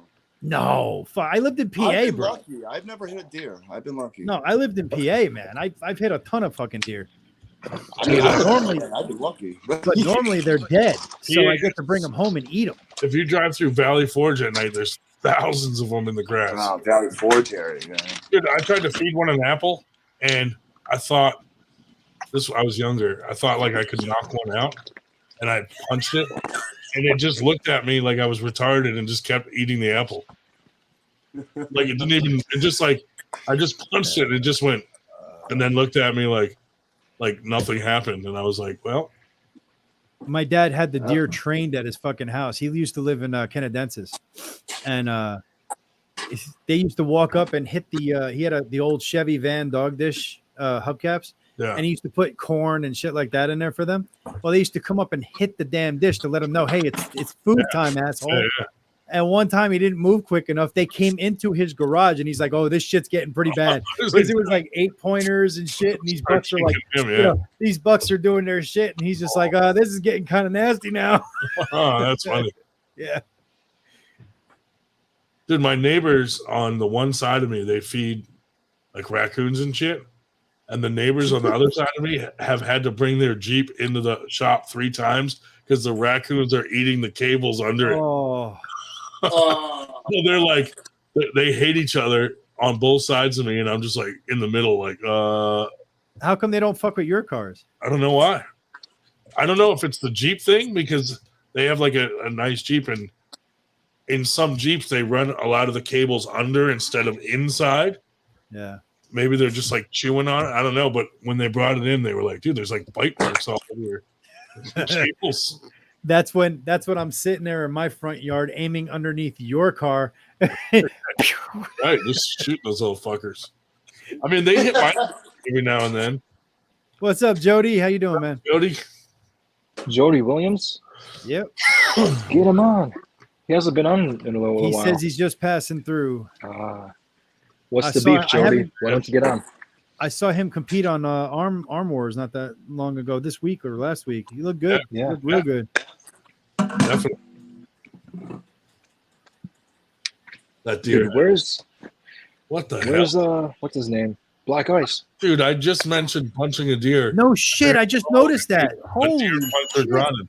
That was quick. Isn't that Luca? I don't know, but that was really fast. That's Luca, right? Yeah. Yeah, Man, that's Luca's that was picture. quick. Holy moly. Andy Luca? Oh, shit. Yeah. Ooh, I gotta sign off. Currently on vacation. Nice, Jody. Enjoy, You gotta guys. sign off. Where are you going?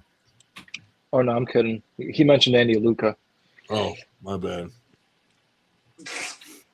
That's a source. If you say Andy Luca or James Clark, I don't want to be here. Oh, I got you. I'm just playing. Well, it's your punishment for all the fucking Big Macs that you just ate. I think Andy should be. I think you should make Andy your goal to beat him. Mm-hmm. Yeah, I think that'd be a good goal. Add him to your list. Hopefully, he comes to that Battle of the Beach. It's going to be in 2 weekends from now. Yeah, he might. Yeah, that'll be cool. Oh, see, I thought you were talking about the one that's happening. Well, yeah, that is Battle. You're going to South Carolina? No, there's one over here as well. Yeah. Oh, okay. Because the same day as East vs. West, we have one going on in South Carolina, Battle at the Beach. Yeah. It's the PAL South Carolina Championships. Yeah, the guy up here Right. slowed your name and Artem was just talking about it, and I thought everybody was coming up here. I'm like, damn, all right, it's popping this year. Yeah, no, it's we whole have different one. probably. Well, I mean, I'm not going to be able to make it, but we're probably looking at. I don't know if I had to guess 500 plus or 400 plus, somewhere around there for that tournament.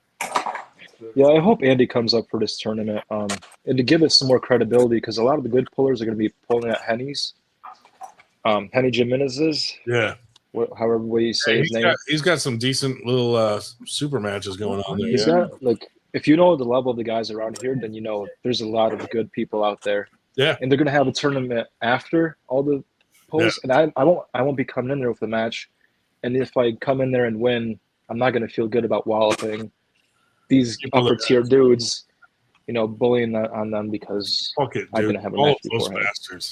No, it'd be a fun after. A win's a win, bro. What can you say? I didn't look at the whole list. Ed, do you know who else has some good super matches there at Henny's? Oh man, there's actually a lot. Well, Stupid, what's his name? Flip versus Go-Go. Pulled out. I'm sorry. Schwartz's opponent pulled out. Yes, it's now going to be Schwartz versus Steve Dussel, which is actually a good match. So yeah, that's pretty good. Steve Dussel, Dan Schwartz. You got Go-Go versus Flip. That's a good match because Flip got him at Winter Blast, I think. So yeah, that's good. That's a really good matchup. So Flip and Go-Go, then Flip and Hawks. I forgot which hands. I got me and Derek Doble. That's you got to get that back. Was Schwartz supposed to pull Hanowski? Yeah. Well, not anymore. Apparently, it's now not anymore. Steve Dussel or whatever. Yeah. You got Miguel versus Fernandez versus some other guy. I don't know who it's. Some dude. Miguel sit downs felt fucking ridiculous, bro. Yeah. But then you saw that Josh Conant guy first. Yes. Boom, twice. Yeah, yes. Yeah, but dude, he had a war with fucking like Steve Walker and. But wasn't that after? No, it was before. Really? I could have. Yeah. Okay. Yeah, because he pulled. That's true. Yeah, he had a couple wars before that fucking match. No, that's true. But that was still a great. Not taken away from the match, it was still a really good match. Right.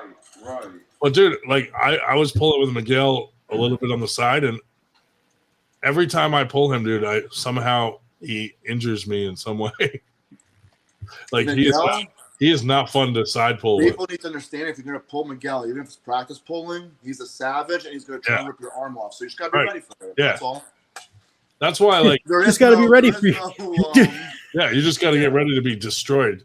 There's no middle ground or soft. You know what it is? It's just go. I've noticed it's like a cultural thing. A lot of people from different countries, they like go full force in practice. That's just how they were fucking raised and shit. A lot of Yeah, Miguel's a beast. Did you see the footage of Bacho Saganishvili practicing? Oh my good God! My good God, bro! Bam! I was like, holy shit! Yeah. My God, it's a freak. That dude is going to be. Those guys have so much faith in their bones. It's amazing.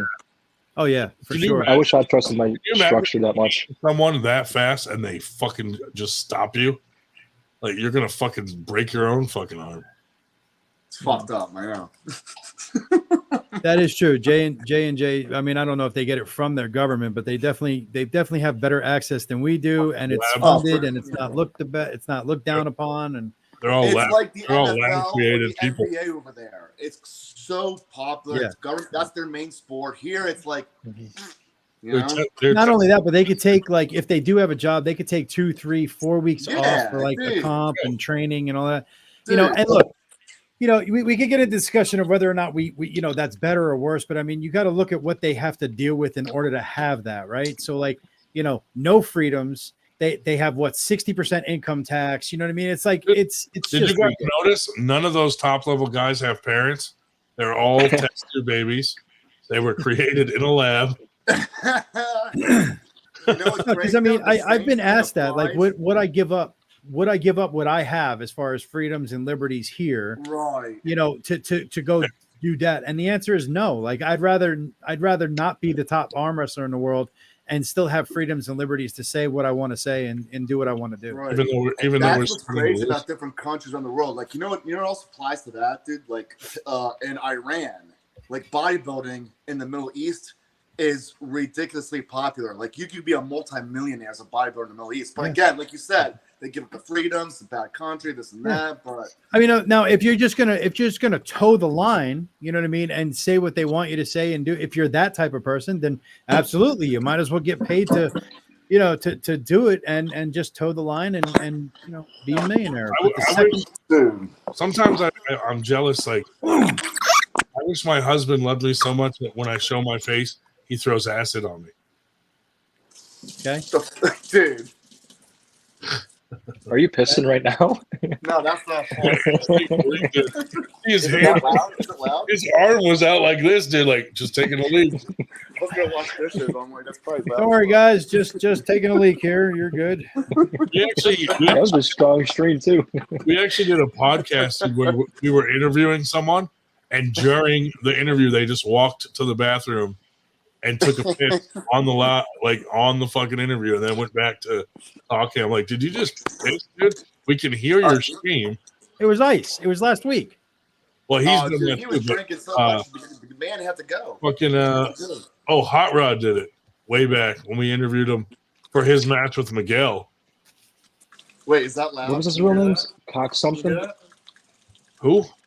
What was Hot Rod's real name? Dennis Cockle, right? Yes. Cockle. I thought it was Cockle, but he corrected us on it and said it's Cockle, and I was like, I wouldn't have admitted to that. Really? I would have stuck with Cockle. I would have stuck with Cockle. I'm just kidding. Right. Cockle doodle doo. He's retired now, anyway. Yeah, didn't he blow his bicep out from the gal last Winter Blast or something like that? He didn't blow it out, but his doctor told him, like, listen, do not even do this match because your screws are starting to pull out. Oh, shit. And he did it anyway, and he got his ass kicked, and then he retired. But he still comes to practice now and then, but he has to, like, hide it from his wife, so he's always like, no pictures. Oh, that's no pictures funny. of me at practice. Wow. Which is kind of funny. So if she's watching, yeah. Talk about obsessive, right? I mean, you think about it. Are you cheating on me? Yes. Yeah, yes, right. yes, I am. Why do you call it only like Gold Bond powder? Does he have kids? Phil Woody in the house. What's the latest name? I don't think so. But he has that nephew that arm wrestles. Ole or whatever his name is. Rolly Ray. I'm going up to. I'm going up. Oleg. I'm going up to Predator practice Sunday. Shell won't be there, but Predator practice. Was that just going out to a playground? Predator. It's like lessons. You know, it's like a club, dude. All the pedophiles in the neighborhood get together. Oh, man. Anti-neighborhood watch. We unite all the stars. You know, they all have a star over their houses, and we unite them into one big star in the neighborhood. Dude, you ever look at that pedophile fucking thing and go, holy shit, there's a lot of them. Dude, the fucking like in your neighborhood. I really try not to, because there's like a certain part of me that like remembers the old movies that I grew up with, like, you know, Charles Bronson, shit like that. And I'm just like, you know what? Murder. This could be a lot of fun to just go round them up and start taking care of justice. So Ryan, to your truck and his dragging. Josh? Ryan, is that like an armband but for pedophiles? I was deleting tripping and I got left with T because I accidentally hit enter when I was doing it, but it's all good. The beef is over. Maybe it's a sign that I'm about to get on the juice for all these challenges Paul Italia's giving me. What is going on, man? Why is he challenging you? One I'm not okay with. The other one looks good, actually. It's a young buck from Louisiana. Challenge you until he knows for sure he can beat me. Well, that's part of it. All right, let me explain what's come forward, and there might still be things happening on the Facebook, but I'm looking back at it for a little bit. I'm calling Mark to report you for using it. Whatever. Dan Baum got in there talking to whatever, just saying that Ryan's going to break his arms because it was whatever about that one kid posted about the arm break. No, Paul reposted or whatever about Tyler Albert's arm break. So, of course, Dan said about now Ryan's going to do that to Paul. So Paul got all like oogie boogie about it because you can't just make some goofy comments about a match over arm wrestling. That's too much. Anyway, that could lead back to years of torment from Dan Baum towards Paul Italia. But anyway. So from there, I said something that, why don't you unblock Dan so he can cook in the comments? Like, if you think he's this wrong and he's being a total dickhead, unblock him from your Facebook so Dan can retort. Yeah, that's maybe he deserves it. No one decides it all. It's annoying when Paul gets the last word and then blocks you and you can't respond. Right. So, but he's letting me talk, so I'm okay. Him even challenging me is like him being nice. You know, so I'm taking it for what it is. I'm not calling Paul, by the way. Anyway, so Paul comes on, and then he got mad. Like, then he challenged me, like, when I'm done with Ryan, I'm going to handle you. So I responded, like, I'll be down for that. You'll give me a good reason to balk up. So cool. So then he deletes it or doesn't let it go through, or it got, I don't know, maybe my internet was bad, but I tried to send that 3 times. And for some reason, me accepting that challenge got lost in metaverse. Paul's in the chat. Anyway, maybe he didn't do it. I don't want to. Hey Josh, just in case you didn't know, Paul's in the chat. He said, "Yes, yes, he's good. Good. We're talking. We were just talking on Facebook, so this is perfect." What's up, buddy? Robert Frank to pull me. He looks like a big dude, maybe 176, maybe 200. I can't tell how tall he is. Wait, Robert Frank, he's pretty big on Instagram and stuff, and on YouTube. Yeah. He's like that intense dude who's got his thing like this. That's the guy. 190s for a ride, brother. You got it. You know the dude. That's He rhymes and does all the. He's almost like a little Andrew Dice Clayish, but muscles. Mm-hmm. Yeah, he's cool dude. He's a funny dude. Is he even in your weight class though? But he also, because he referenced the video where I said, "You have any 154 guys? I'll pull you since you don't arm wrestle." At the time, Paul wasn't arm wrestling yet, so then it was valid. But now, after he called me out, anyway, long story short, he has a 154 guy from Cameron Williamson from down in Louisiana. Strong little puller. I'd be happy to pull him. Looks like a good match. So that could be his champion for 154 because I did issue that challenge. The other guy, however, I said, nah, man, if I'm bulking up, it's going to be for Paul Italia. I'm not going to bulk up for just Paul Italia's 200-pound champion when Paul could do it himself now that he's arm wrestling. So that was my only thing. That I refused that match against Robert Frank. And accepted the match under fair terms, of course, because we see how it's going already with the Ryan Grondin Italian match, where he's setting all these stipulations and making you travel. So as long as these are fair terms and it works, I'm down with this thing. I like the match. So that's where I'm at. Oh, Paul's coming on. Oh, good.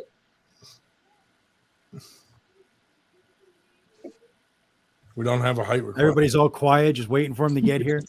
This is weird that it got, because I even referenced, like, I don't want any more beef. You and Ryan's enough. I thought we were good, but if he wants a little bit, it's all good. It's got to make sense, man. I try and jet setter. I ain't traveling all over the U.S. my style. Did he offer a championship? Drum roll for Paul Italia. Oh, that's Q-tip? Did he offer to pull you himself, Josh? Yeah. After he beats you, of course. That is my stipulation. If he wants to have it be a money match, he has to beat you first for this to happen. I mean, he has to beat me to pull you because it gives me time to balk. If anything, I need some time, man. I'm $150 right now, soaking wet. Yeah. You're going to try to put on 50 pounds? Like in a year, sure. Not 50, but if I'm 180, I could beat a 220 Paul. Dude, you at 180, man. That'd be. I think you at 150. I can get there au natural. You I think you at. I think you. Pounds, then, Burger. I think you at right now would probably win. Who knows? It's hard to tell. That comes down to hand and wrist, to be honest. Yeah. Seriously, that would be. You guys know how much this guy's deadlifted back in his day? He said 585.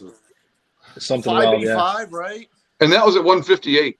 Exactly. That's Yeah, fucking- I don't know if I could have got much stronger than that at the That's time. your lift. That's your lift, dude. That's sick. It was That's sick, man.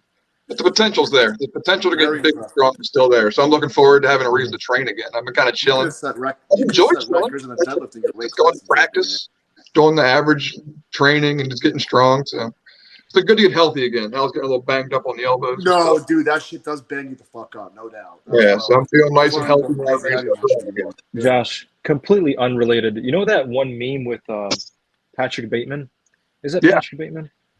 Like But, where he goes, puts his eyebrows up Hey, Paul. from the American Psycho movie. Yeah. Yeah. You got like the facial like muscles to do that same face. You could probably leverage that for some memes.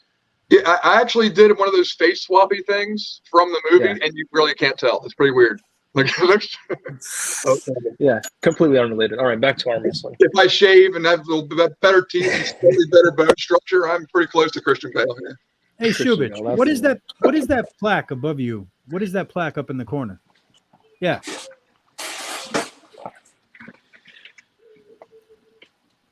All right. Sure. Nice. Cool. Oh yeah. Yeah.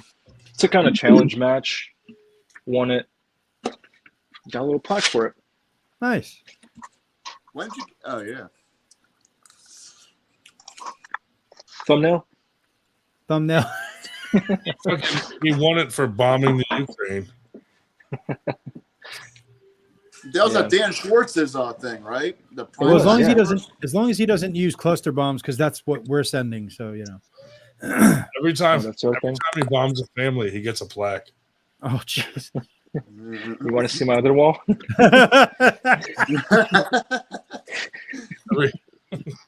gets an award every time, like non-military personnel get murdered. His So, other wall is his other wall. He literally had to build out of cinder blocks because the sheetrock just fell off. So much weight. Falco just got spanked by Jake Houston. Wow. I didn't expect that. Ted, the whole wall is just plaques on top of each Yeah, other. exactly. He just built them out of the awards. I sent Paul the link, but he wanted it in an email. He's even got stipulations on where he gets his links. Here we go, Shubich. I Yes. can't see it. What you got over there? Let's see I just that. see a big Just light. chicken legs and rice. I mean, dude, the downloading looks good on you, but I don't know about that food, dog. Yeah. Nice. See, at least he's eating healthy. He doesn't make me feel bad. He's eating chicken and rice. I'm gonna eat like doesn't. shit tomorrow. I'm going to a fucking pool party. I'll be eating like shit Nice. tomorrow. I got practice Look at tomorrow, Shubich. so I need all the calories. What's Shubich up? ate Yeah. like 2,000 calories on stream, McDonald's burgers. And when I tell you that this dude looks like a fucking, he could walk onto a stage tomorrow. A Greek god. You know, I hate it. I hate it. Yeah, I think we would. We haven't eaten that type of shit in so long. I think my wife and I would get sick if we ate McDonald's right now. Like That's for why, real. that's why I don't really like Shubich. I feel empty inside. Yeah, I bet you do. Let me see if I can pull it up here. Captain said parm crust that. I wonder if For you real. can just parm crust anything. I hope I sent it to the right email. Italia Collectibles. Yeah. It's Meta, collectibles. meta, it's just a stringer, bro. That's Good why. story. Never mind, baby. Because obviously you're busy. Then you know. You're good.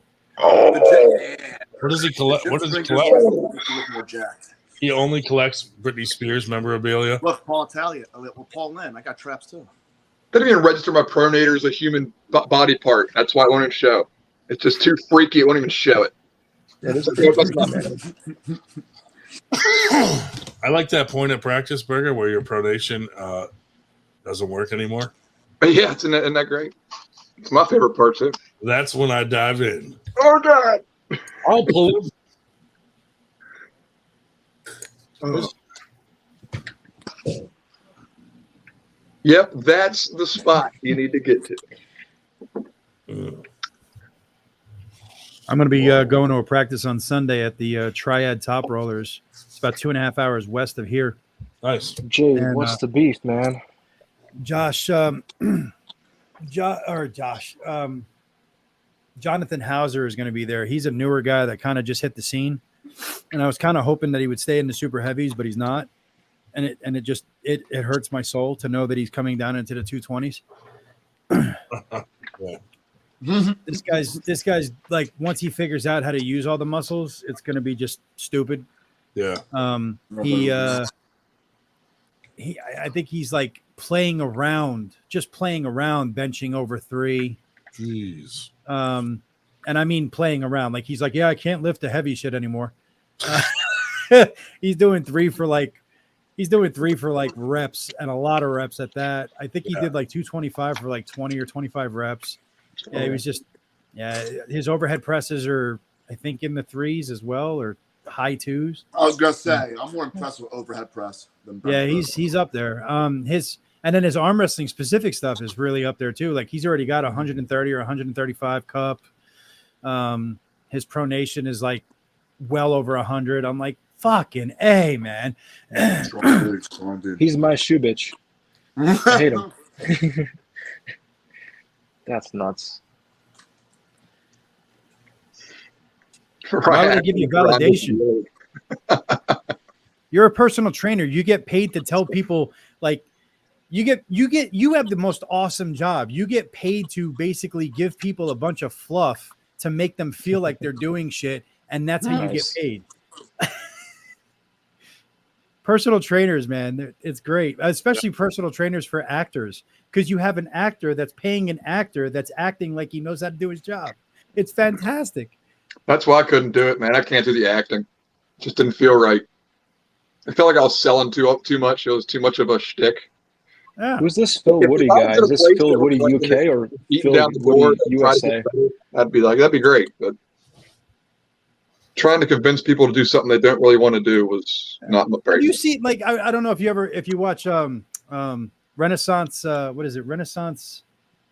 Damn it, Renaissance periodization. Yes.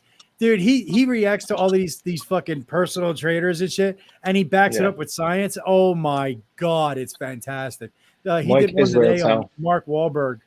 He did one today on Mark Wahlberg's personal trainer, and he's like, oh, like his head wanted to explode because it was just fluff after fluff after fluff after fluff. There was no actual exercises based in science for anything. Dude, I love that guy. At sit down, since the night before we had the podcast, a bunch of us were giving Ice shit on the flat earth thing. Oh yeah. Hey, you know what? He took it like a champ, though. He took it like a champ. Yeah, he definitely did. He's a good dude. I think he won that debate. Well, what are you going to roast me at, Jay? The fact that you can lift more than me? Wow, you're with like 97% of the male race. Congratulations. Like the male race. Or the male species, whatever. Oh, this is nice. TJ Foley said he wants to be Ed's sports bra. Nice. What did he say? Be your sports bra. Oh, David Martin. Hot summer's day. Why aren't you on here, you devil? Right. Yeah, where are you, bro? What's up? Try working.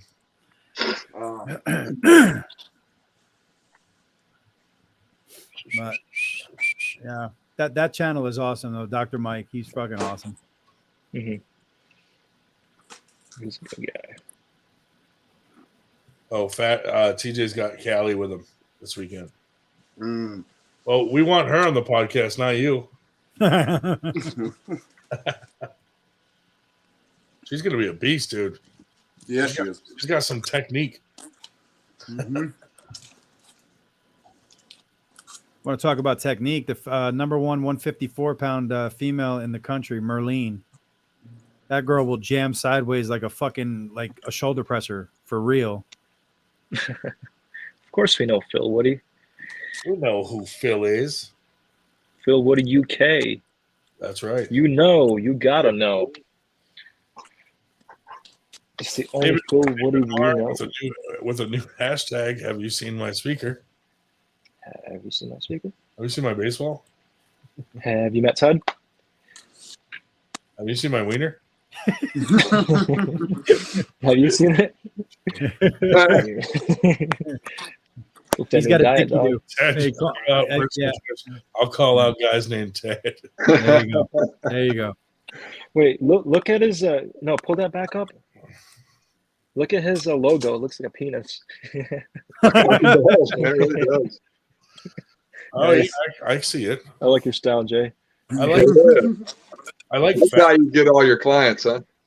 I like We will make your penis get better gains. Ted Bundy. Don't forget Ted Kaczynski. That's right. Yeah. That's right. Yeah. Meta, I need a full list of supplements that I should be taking. I'll Amazon those shits tonight. As far as ice goes, man, it's good that he could take it. Like he doesn't, you know what I mean? Like that was actually a good conversation. Yeah, definitely. Oh yeah. You know, at the end of the day, dude, everybody can agree to disagree and still be pals. Absolutely. Yeah, he's a good hang. He'll remember you. You meet him once, and he's always going to have the same fun energy. Yeah. Yeah, where's he at tonight? Where's Steel? What's the numbers on his tag? It's Steel something. Steel something, yeah. Yeah. Sometimes he's watching, so maybe he's watching. Sometimes he's watching. Come on here, Ice. What's going on, dude? We're not going to call you Black Ice like Dave Shale does. Yeah, right. Not racist like him. We're gonna call you Vanilla Ice. Nice.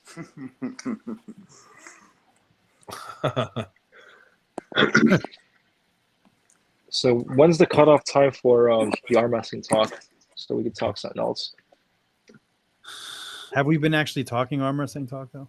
Yeah, we did a little bit. You guys were all over it before I came on. Did a little bit of match review. Ted, I kind of like your commentary, man. I could see you behind, or listen to you behind. I told Ted today, Ted, you should just be a regular on here. Like I said, man, send me the link every. You already are. Yeah, send me the link every Friday. I'll be here. I'll be here. Right, that's great. Yeah, I appreciate it.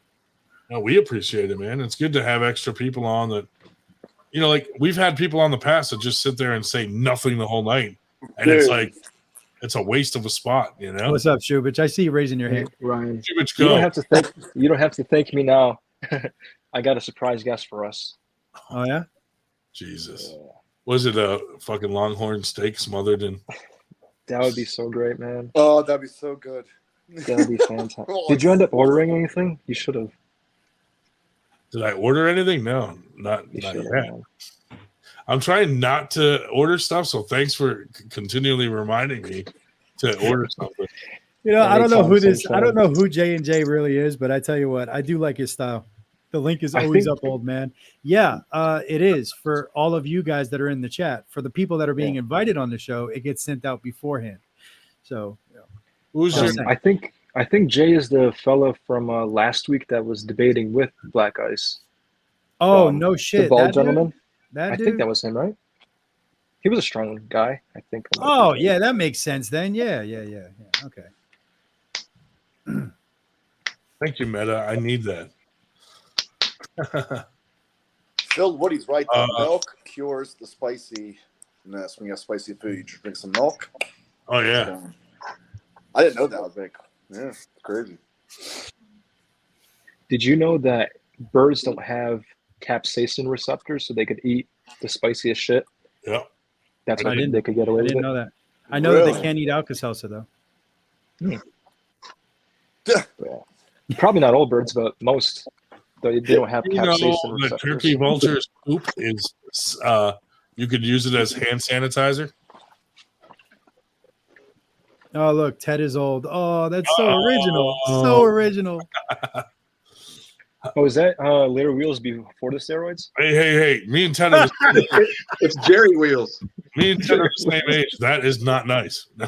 Jerry Wheels, nice. Yeah, but you don't. He's muted. Look, he doesn't even know how to work his fucking phone. He's muted. Josh, that's why we need you talking about, man. Hey, there you are. Listen to that. I'm not muted, you fucking dust fart. Oh, Jesus. You fucking pube in the wind. Pube in the wind. I'm going to have to mediate this. Oh no. No, Ted, I think you got him beat right here, man. Yeah. Yep. Larry Wheels light. I guess we lost Paul Italia again. I look like Larry Wheels if he fucking replaces muscle with fat. You do realize the Larry Wheels joke was about you, not me, right? I just said I look like Larry Wheels. Never said you. You look more like Ted Nugent or Ted Bundy. Hey, I'll take that as a compliment as far as the Nugent. Oh, yeah, I know. I get it. You're a conservative. You're a proud boy. Oh, Jesus. It's not midnight yet. We're storming the Capitol. Woo! If you call that storming anything, then yeah, you must be a liberal. 1776, baby.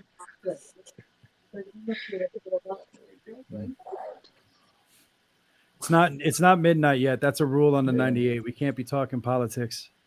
There was a joke I heard about Ben Shapiro. Paul Italia forget in it. the This house. is more interesting. Yeah, what's up, guys? What's going What's on? up, buddy? How you doing? You training? No. Today was the off day. Oh, nice. Nice. Yeah, today's an off day. Every What is going on? I just want to let everybody know we got our boy Robbie in the room. Oh, nice. Yeah, the guy that put out the challenge for Josh. Oh, nice. Burger. There you go. I think he's in the live chat. Did anybody see him in there? Every day is an off day for me, Paul. Oh yeah, not from putting those Twinkies down. Yeah, that's true. That's true. Oh yeah. I've been going to practice though. Nice. There's Rob. There's Rob. What's up, buddy? Yeah, so he's the man, bro. That dude is. Paul, what are your thoughts on flat Earth? Say that again. What are your thoughts on flat Earth? Oh God. Do you believe that the Earth is flat or no? I don't know, man. I want to talk about whiny Josh Berger over here, bro. Oh. Yeah, I want to know why tired of you, bro. You were just a little bitch, bro. Like I tried with you, man, but you were just too whiny for me, bro.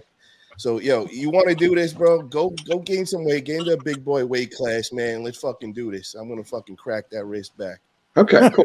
But first, you got to you, bro. I just, you're fucking little like the arm wrestling Jesus with his fucking victim bullshit, bro. Shut the fuck up. What? Explain to me where I played a victim, Paul. What are you talking about? A little video, bro. Your little fucking to YouTube. Paul Italia threatened me. That was 8 my months God. ago. He called me up in my house. I said Paul's told me he was gonna crack my head open. Shut the fuck up, you little. Why? Because you're embarrassed. You called me in a rage when you did too much fucking Adderall. Like, why are you so mad about that video? Because you're embarrassed that you woke up one morning and called me up and said just put my head over it. Successful. Wake up at over it, man. I don't know what the fuck. That was 8 months ago, and you're still crazy, bro. I gotta go make popcorn. I want to see Ted versus retirement. See, come on our podcast and talk some dumb shit. Talk about crazy.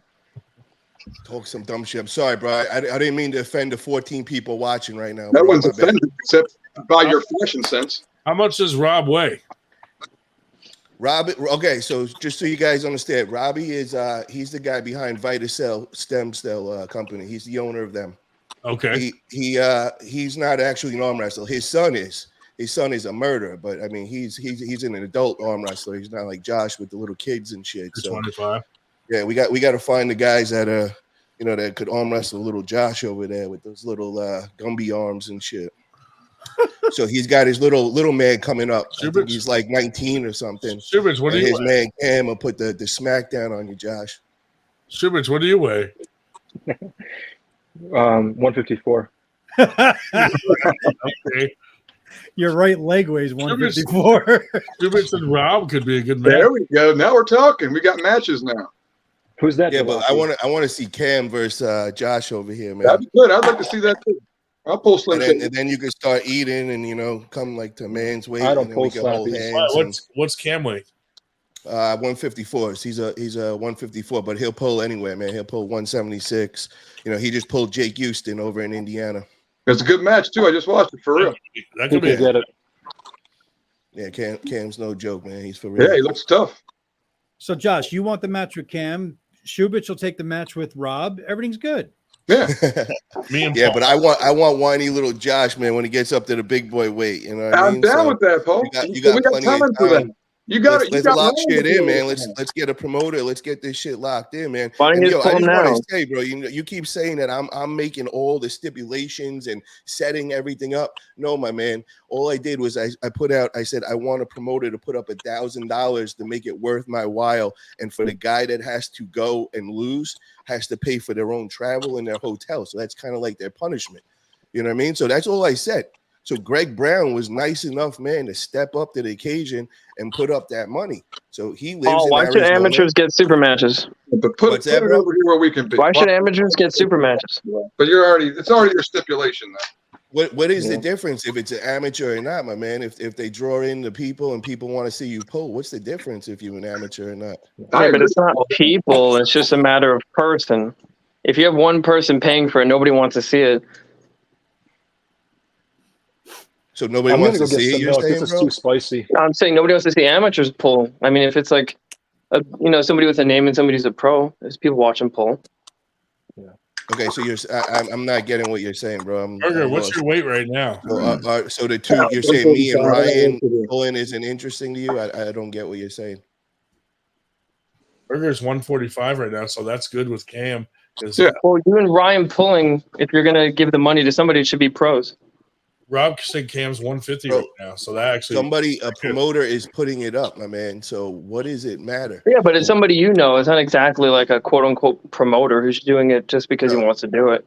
No, buddy. That was the first time I actually met Greg Brown, bro.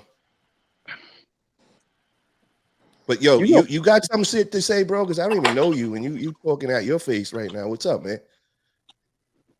Oh, don't worry. He talks shit to everybody. And, Paul. hey, Ted, you're gonna have to get in line after Burger because I'm first.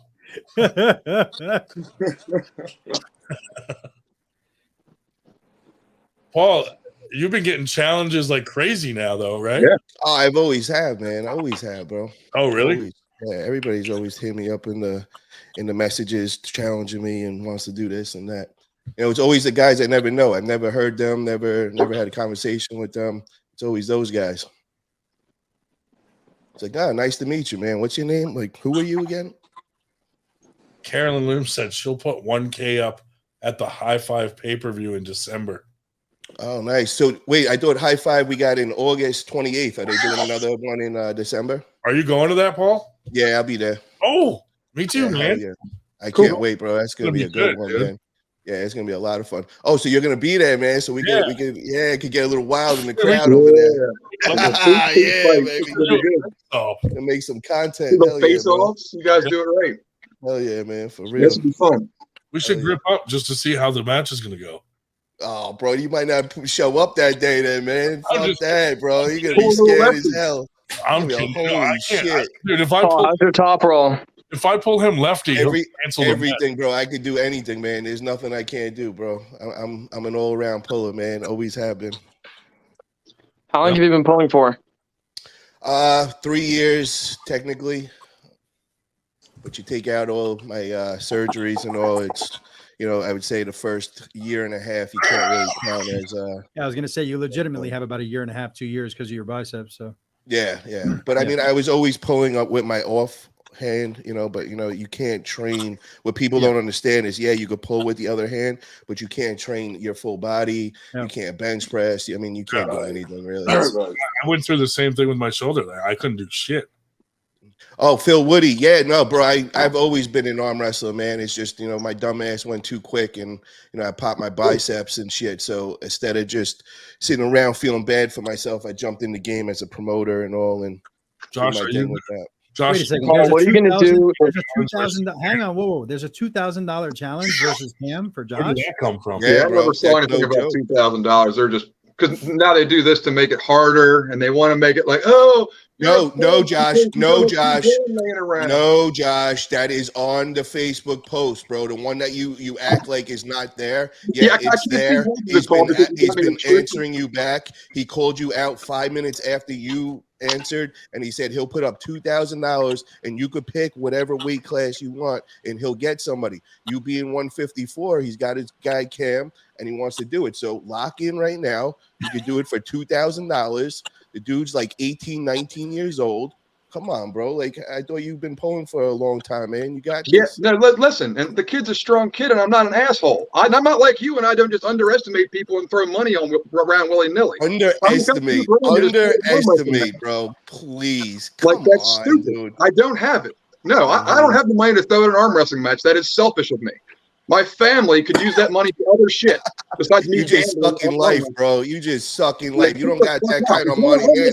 Come on, Jesus Christ. Stop behind your money. Do something, bro. Do something. Stop being a little lazy little bitch. Stop hiding behind your money, boys. This is fucking arm wrestling. I can do it for my family. I can't. Go out and be a man, bro. Go out and do something. If you want to whine and making all these little crybaby videos, then you go make some money. Do something with yourself. Y'all throw money out like it's cool. It's easy for you, Paul. Yo, why don't you go get paid for your memes, bro? You're the meme pro, right? Go get paid for your memes.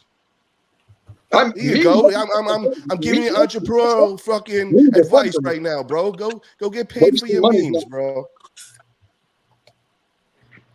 So what's up, man? We gonna lock in here, or no? We're not locking. Too big for you. Because you like the 2,000. Lock it in. I don't lock in $2,000. I'll lock that match in. I'm not locking in 2,000.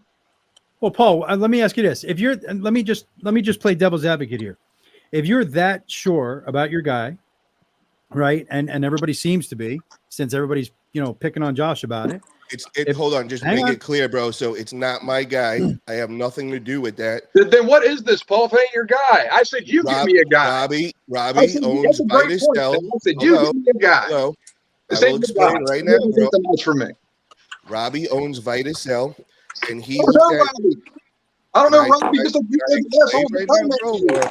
want to cry over me. Holy shit! Now Nanya's in the chat. So can we talk about this now? So Robbie owns Vitus Cell. He's seen Josh's video about the victim video and everything. So he saw that Josh made a call out saying he will for me to get a 154-pound guy. Mm-hmm. So I guess Robbie took it under his own. He has a 154 guy, and he felt offended by whatever video. Okay. And he didn't like how Josh was talking. So he's got a 154 guy. It has nothing to do with me. Okay, no, but fair enough. I threw myself in there. Yeah. I said, Josh, you want to gain some weight, bro? And pull? That's where I'm in this.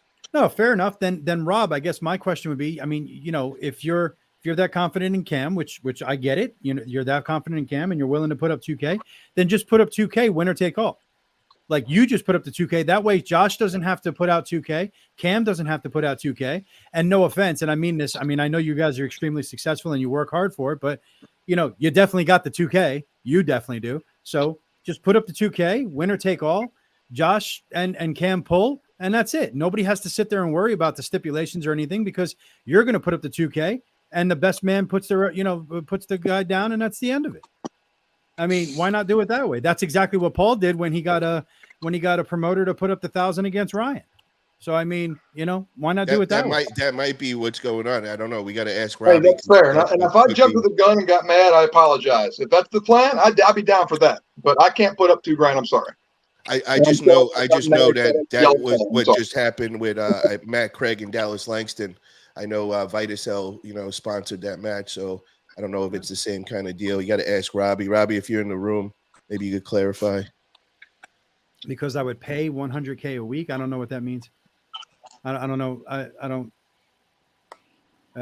know. But I'm just saying. I mean, in order to make it fair for Josh and for Cam and all that, that way the two guys can pull without having to worry about money. Because look, not all of us have the money to sit there and just put into an arm wrestling match. We just don't. So. I don't think it's really about being a man or being a hustler. Some people just have better luck than others, and some people just have other things more than others. That's fine. Whatever. Money goes right to Twinkies, dude.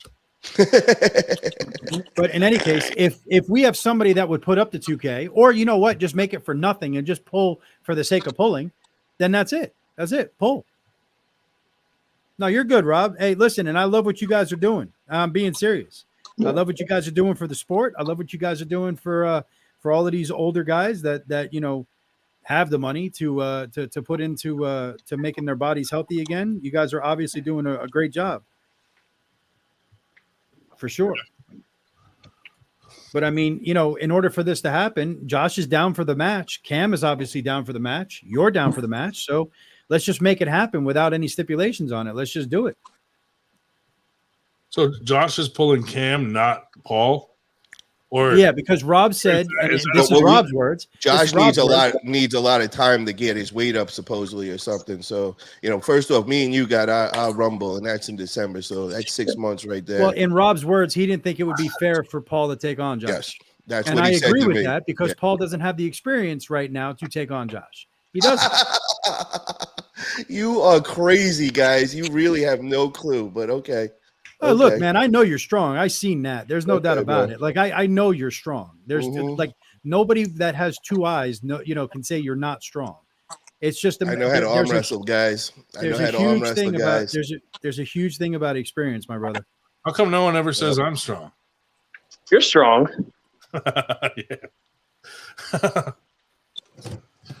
People say it like to be nice, like, "Oh yeah, you feel strong," and then they turn around and laugh. And Paul, with all the guys that you hang out with on a daily basis, I'm pretty sure you know how to arm wrestle too, man. That's, you know what I mean? Like Ted, you have no clue, brother. You really don't know me, brother. Every single day since the day I met this sport, brother, I've been 100% in. I am one of the most dedicated people you've ever seen. You just don't know because the last 2 years I kept my mouth shut. I literally just gave you a compliment, Paul, but I'm just letting you know, Ted, that this was a planned situation, man. I got my hit list. Ryan happens to be #1 on the list. All these guys that were talking all this shit. You ain't a good arm wrestler. You're just a promoter. Surprise, nice guys. Try, Ted. Nice try. You. Why Ryan? Because Ryan was the #1 guy from day one when I came into the sport. Literally day one, we clashed, and he was coming at me for about 2 years straight when I was going around every month throwing events with Travis Bajent.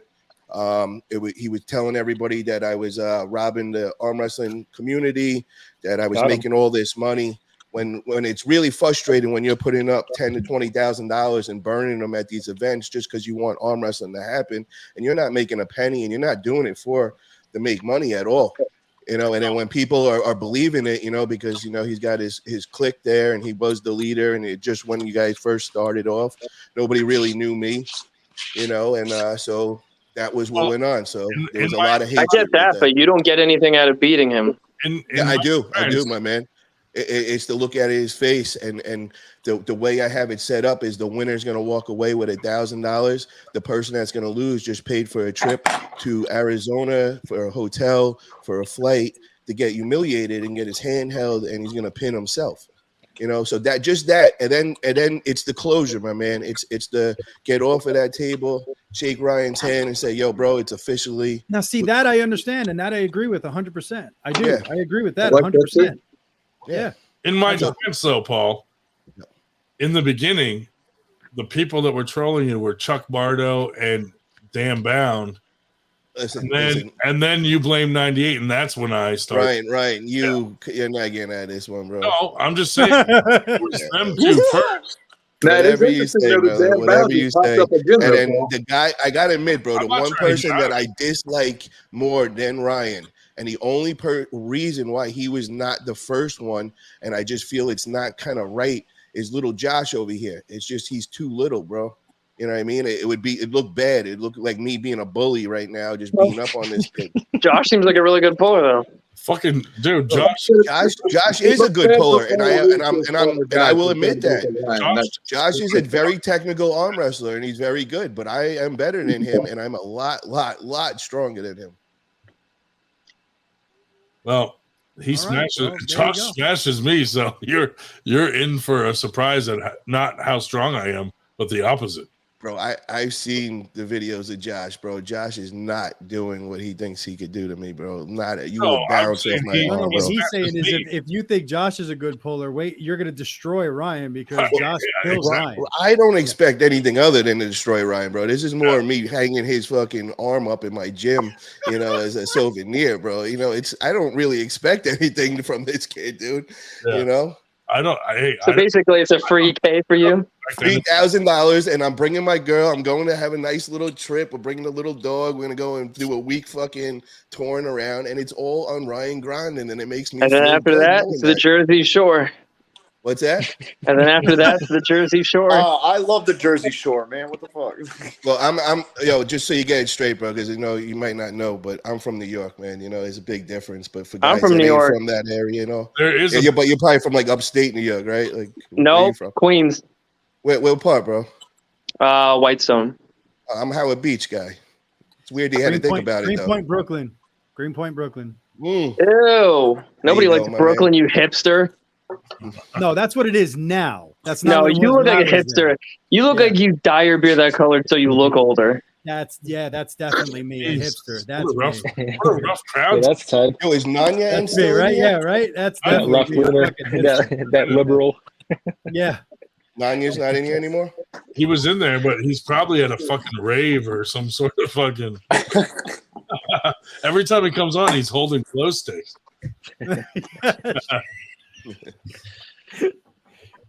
Who's meta? I'm looking forward to our match, Paul. Who's meta in the group? In the group? We don't know who he is. He's just a regular. Gotcha. Carolyn, what's up, Carolyn? How you doing? I'm excited that Jake Ward's going to be at the high five knuckles up thing. Oh yeah, that's gonna be awesome. Who's gonna be there? Jake Ward. The Aussie arm wrestler, Jake Ward. Oh hell yeah, hell yeah. That's me. Ready, bang! Yeah. A bunch of people are gonna be there. I think they're bringing everybody in. It's gonna be. They got a lot of people coming, man. It looks good. It looks good. Do we think that? I hope they get Chris Gobby. Oh my God, yo, get Chris Gobby and invite Devin there. Oh, right. Shit. No, that might be. Turn off the lights. Devin will catch Turn international. off the lights, charges. Chris Gobby, Devin. Guys, That I might want be to bad. ask you guys, what's your whole thoughts on the whole Ryan Espy and Oh my God. I saw your podcast. I saw your podcast. I watched it. Bro, what do you I guys saw it think too. though? Like, what is your whole who's right, who's wrong?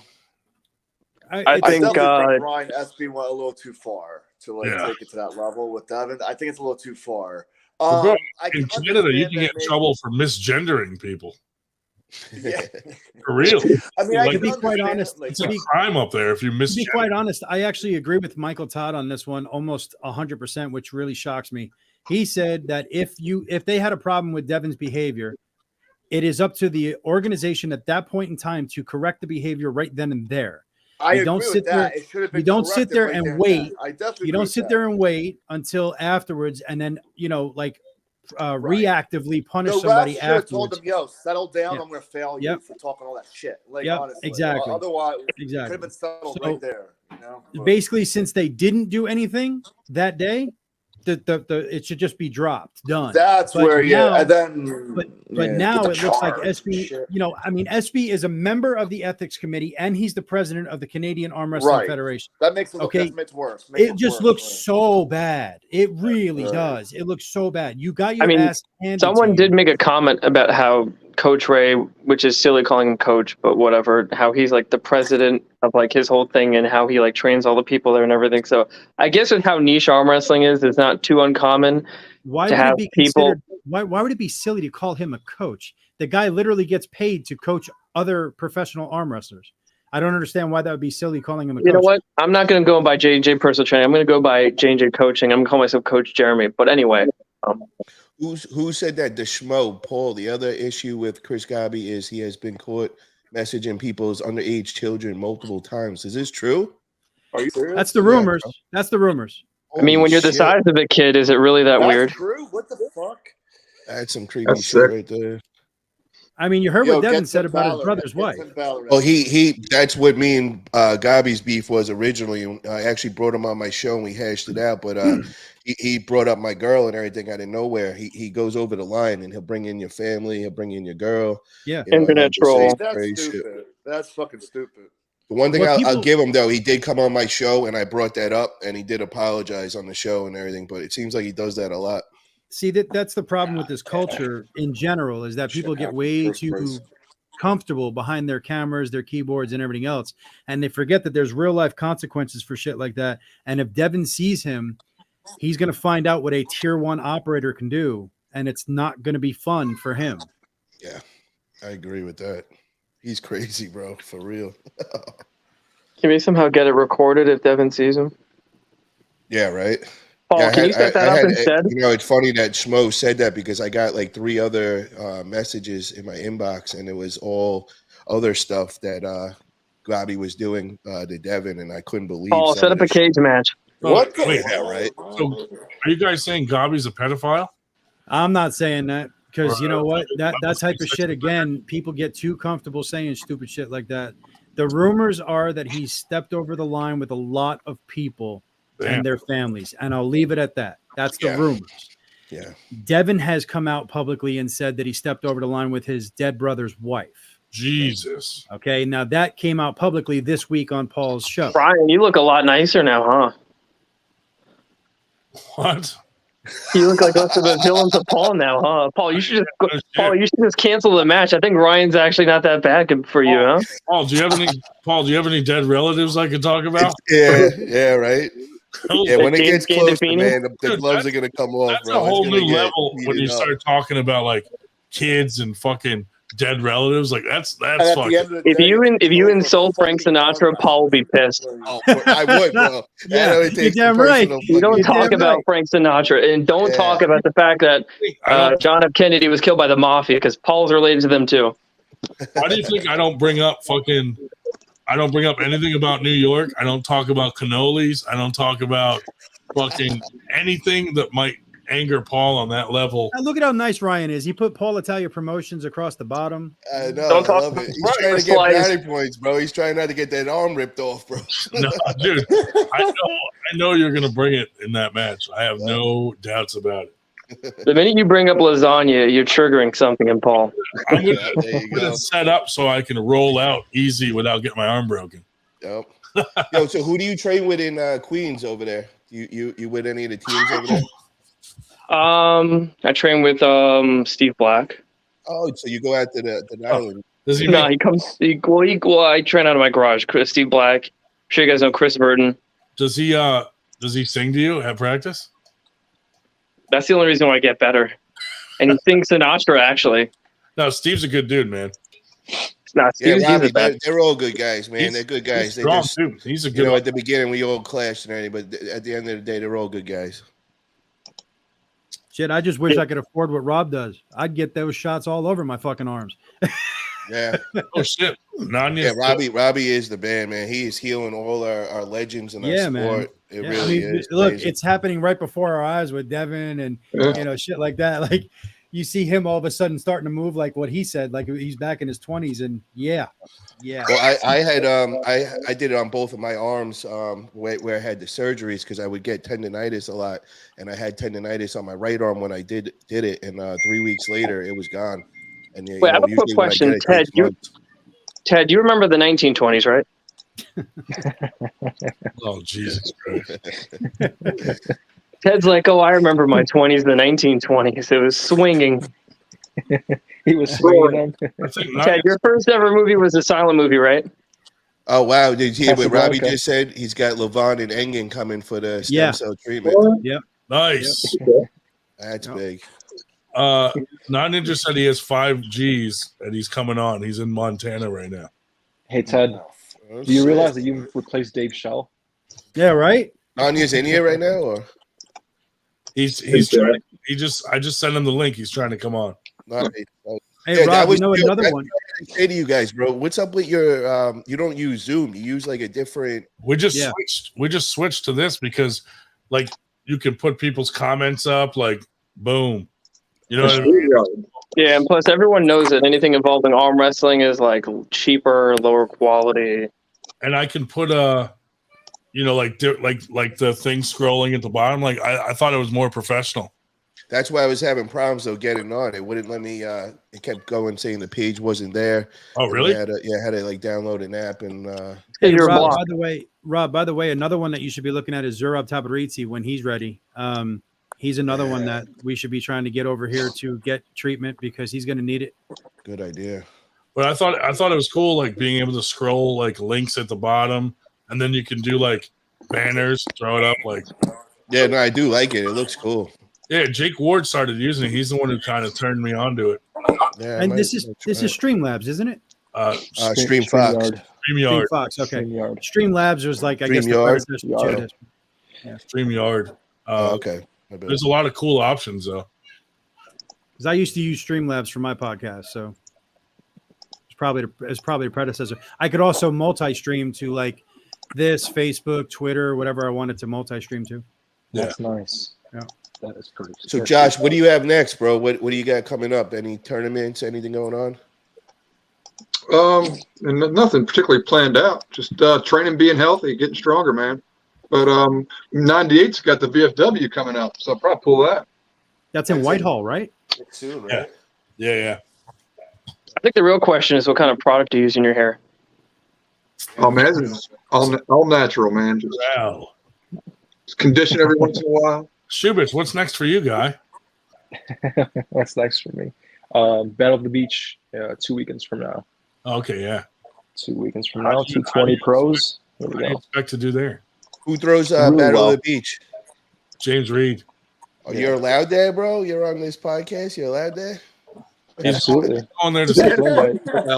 Shubitz is going there to see if my speaker is being used. He's the spy. Facts. He's the spy. 98 spy. I'm gonna connect to it via Bluetooth. old paired device. Where's Dan Paired Bound? device. Where's Dan Bound? He don't ever come on here? He doesn't even arm wrestle anymore. He's No, like he just sold his table. for years. Oh, yeah? just- So he yeah. just came out of me out of left field. That was just Yeah. out of left field. He Okay. shows up on Facebook every now and then, like arguing with people. Oh, Josh, just so you know, bro, the reason why I don't like explaining why I do things, but I'm gonna tell you that, bro. I Is don't that like kid, explaining bro, why I do Dan? things, but I'm gonna tell you that, bro. Is that kid, bro, Dan? Dan, bro, unbelievable, just Dan, bro. non-stop messaging me. Unbelievable, just nonstop messaging me. Clean it over. Who did that? Who's fucking with? Who did that? Someone shut off the live feed. Someone shut off the live feed. Unprofessional. Dude, I was like, what the fuck just happened? Yeah, who's doing this? Yeah, who's doing this? I thought, yeah. Hacker. What to mute everyone? It's a lethal arms hacker. I gotta be Everybody mute right now. Dude, it's Paul in. James cut it out. That's We crazy. heard Here he is. He's bugging us out. It was It's the flat earth. It's the yeah, it's probably ice. mute. Ed. Even still on? Yeah. And he keeps getting unmuted. So Oh, that's, yeah. yeah. It was Ed. There. Josh, what I want to It's say, bro, happened to is him Dan before. Down wouldn't stop, bro. It was just nonstop messaging all day, bro. Like we'd get some closure, and then 10 minutes later, it would start all over again. And like the first 2-3 times I bit into it, so I did go back and forth. But then after like the 10th, I'm like, bro, I gotta block this dude. This dude is just Josh. crazy, bro. Now, You I need do Dan down in the understand. corner. That shit was nuts, bro. Like it was just out of left field. I'm like, I haven't seen this kid in years, and then all of a sudden, Now he gets intense. If he gets wound up on something, we used to call him Snarky Dan back in the day because he would just get wound up and angry about stuff. And yeah, he does. More of a cute nickname. I'm not surprised. oh, Robert Kelly in the house. What's up? Hey, fuck that guy. He's been here all night. Kelly, why don't you hop on instead of being a little pussy? Yeah, bro. Come on Hey, down. come on, man. dog. I'm thinking about it. He's Oh, thinking. doesn't he have a match against Shell coming up? I think or he's something? not. Isn't he? He's I heard him talking about it. Yeah. Hey Ryan, Rob is asking you when and where for Winter Blast. Philly area, and it's March 23rd. Oh Jesus, it's going to be in Philly area. Yeah, Robbie's an East Coast guy, man. He's originally from the East Coast. North of It's funny because Paul, you're from Philly, right? Nah, I'm New York. Ed's back. That's funny. Hey, you all about that Rocky? Yeah. There's Ed. Hey Ed, you hacked us a minute ago. Yeah, for real. Dude, I don't know what the fuck happened. My fucking it got Your audio went nuts. Fuck. Ed, Yeah, that's weird. Hey Ted, what did they call hacking back in your day? Ed, did you place that sit downs? I got second left and Sabotage. right. Oh, nice. Hallelujah.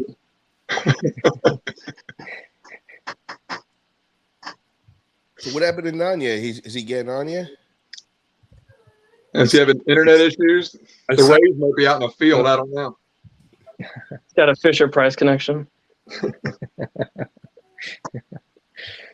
Ryan, did you arm wrestle Nanya? Send him the link.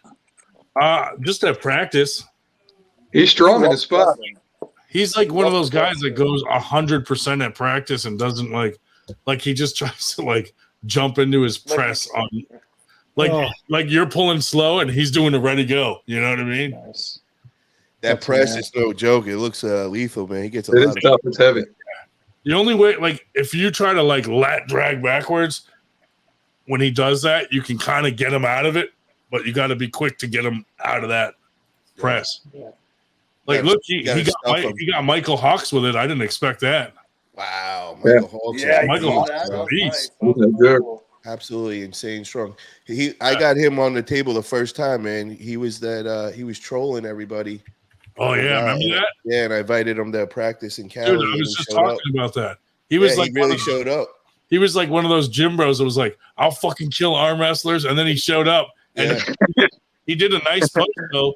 He was like, "I went to a practice. I'm humbled, and now I'm going to take it serious and get into the sport." I got a bit, bro. He was fucking strong that first. And now he's doing what he was saying he was going to do. Now he's killing dudes. Now he's crushing dudes. Bro, he from day one he was, man. Like when he came, I couldn't believe his hand, bro. It was insane. Robert Kelly, he's what's got up, a bro? net for a hand too. Keeps leveling up. Oh, Kelly. Robert Kelly. Peeing on bitches. What's up?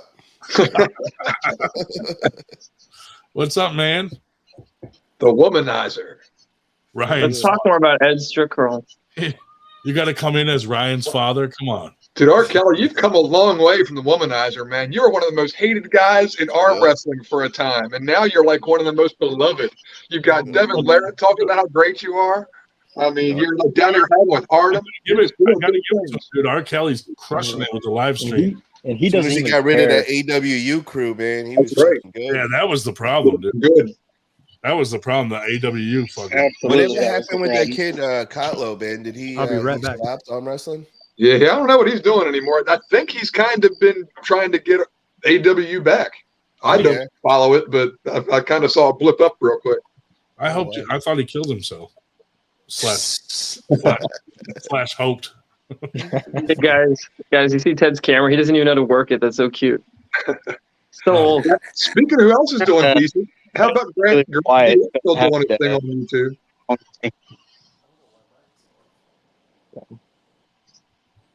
Do you think that? Yeah, I can barely hear you. Do you think this whole thing between Devin and SP is going to fuck up SP's whole career with arm wrestling? Yeah. What career? Well, He's been laying kind of low anyway. I think he's going to keep cruising at the lane he was in. It's not like he was making a living off his YouTube podcast. You know what I mean? So I don't think it's going to affect him all that much. I think he'll still be well respected in Canada. Honestly, if I was arm wrestling Devin Larrett, You know what I mean? And especially amongst his local crowd and all that. I don't think much of him. It's probably just going to get him more money too. Perhaps more people will find out through Devin. Ed, your audio is way off. We couldn't hear you. Go ahead, Ed. Your audio didn't pick up anything you said. Oh. It was very so fake. if I was Ryan SP, dude, honestly, if Devin Larrett's talking shit, I mean, I'd be laughing my ass off, bro. Honestly, I wouldn't even get mad. I would just laugh my ass off. I'd be like, God damn it. I'd laugh my ass off. Yeah, but what you don't realize, bro, is when he starts talking shit, you start getting hundreds of messages inbox of people threatening you, people calling you out. Like you literally have a cult fucking hitting you up, bro. It's kind You of talking about 98%? Yeah. It's Ryan and his fake fucking army going, bro. He's got his 50 accounts after you. Ryan SB, Ryan Grondin. All the you got are just me. What was that name fucking you used to do? What was that troll account? Had Mahoney Zig and Zagging. Nah, what was the good one, man? With Devin.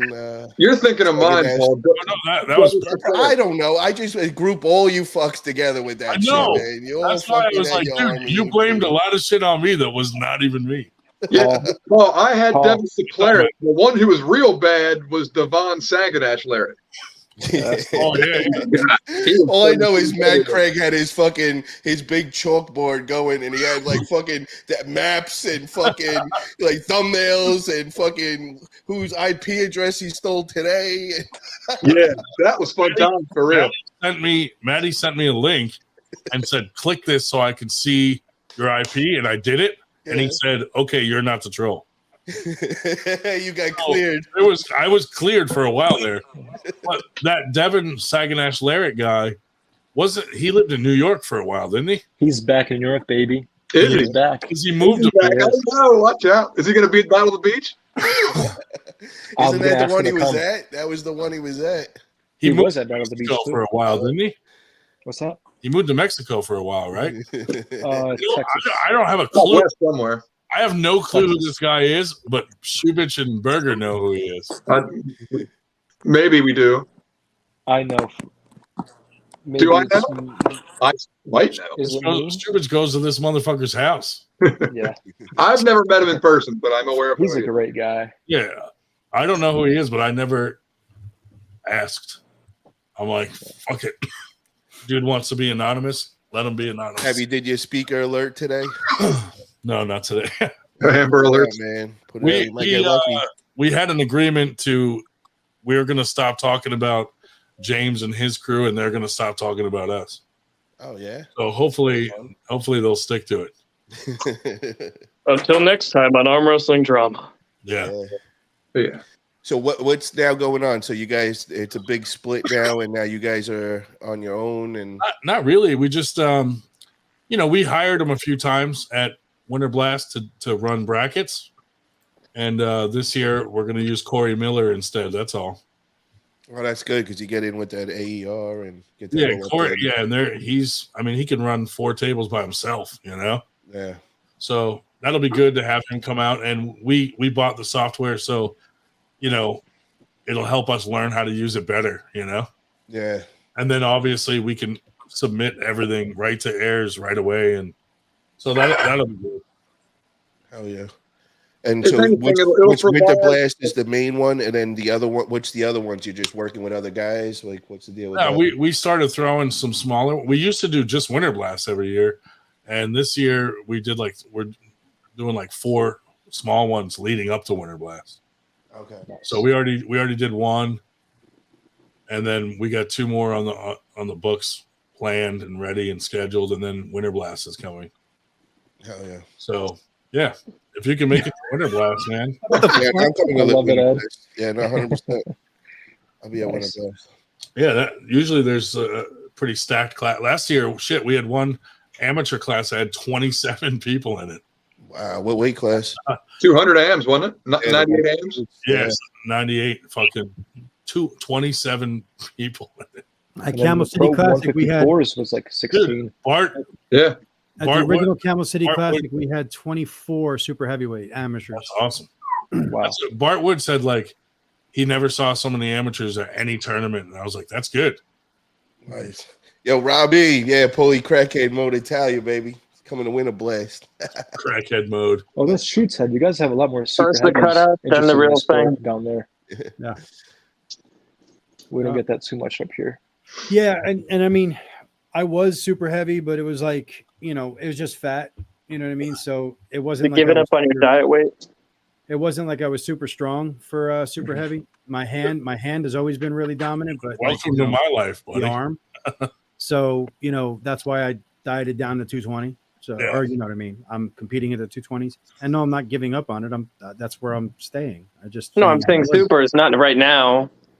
I'm trying to get down to 550 for the match. Look at Ed's lats. Oh, yeah. 550 kilos. Yo, make a video, man. I want to see this shit. I want to see you weigh yourself. Dude, I lost 10 pounds in the last 2 weeks, man. That's what you're fucking doing. You're doing this right now, so you get on the scale and you'll be close to that 270 bullshit.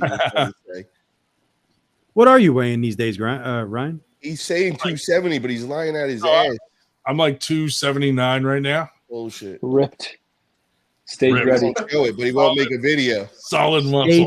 Stage ready. Yeah. He looks like Juan Morel. Hoping to be down around 250 for our match. IFBB, watch it. I'll meet you Here at it comes. 250. I'm gonna gain as much as I ever did, bro. Oh man. Oh, it's on. You at 250 is gonna just. I mean, you're gonna be wider than you are tall. Bro, I got the syringes in my ass as we speak. I haven't taken them. They've just been pumping nonstop. Have you listened to Josh? He's just got the fucking IV. He's just got the IV. Hell yeah. Dude, I'm fucked. Got to get on that Levon stack. He's doing that much. Paul, I just hope you make it long enough to pull me. Yeah. You're right. Don't you dying on me before our match, Paul. The dealer I need enough Twinkies. Maybe I'll fucking get a sugar rush enough to match Paul's crack. The dealer asked Paul, "What chemicals do you want?" Paul goes, "Yes, everything, bro." Hey Ryan, do you know who you look like? Ryan's secret to losing 10 pounds is explosive diarrhea. Yeah, pretty much. Josh, are you coming to Arizona for the big match December? Who? Josh, are you coming? I don't think so. I'd like to try, but I can't. I hope to see. We'll see how things are looking like come closer to time.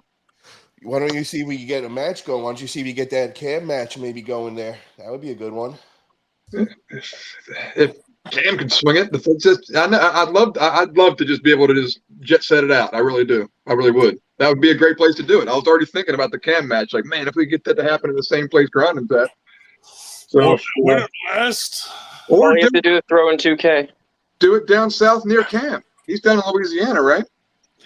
Well, Arizona we already got it set, man, and it's going to be a big production, and everybody's going to be there, and we're trying to get Tom against Freddie Sanchez on that one. I don't know if it's. I want to see that match. Bro, we've been, dude. It just every time it's locked in, it gets canceled for some reason. One person gets injured, the other person gets injured. Yep, but we're gonna. I want to see Freddie destroy Tom.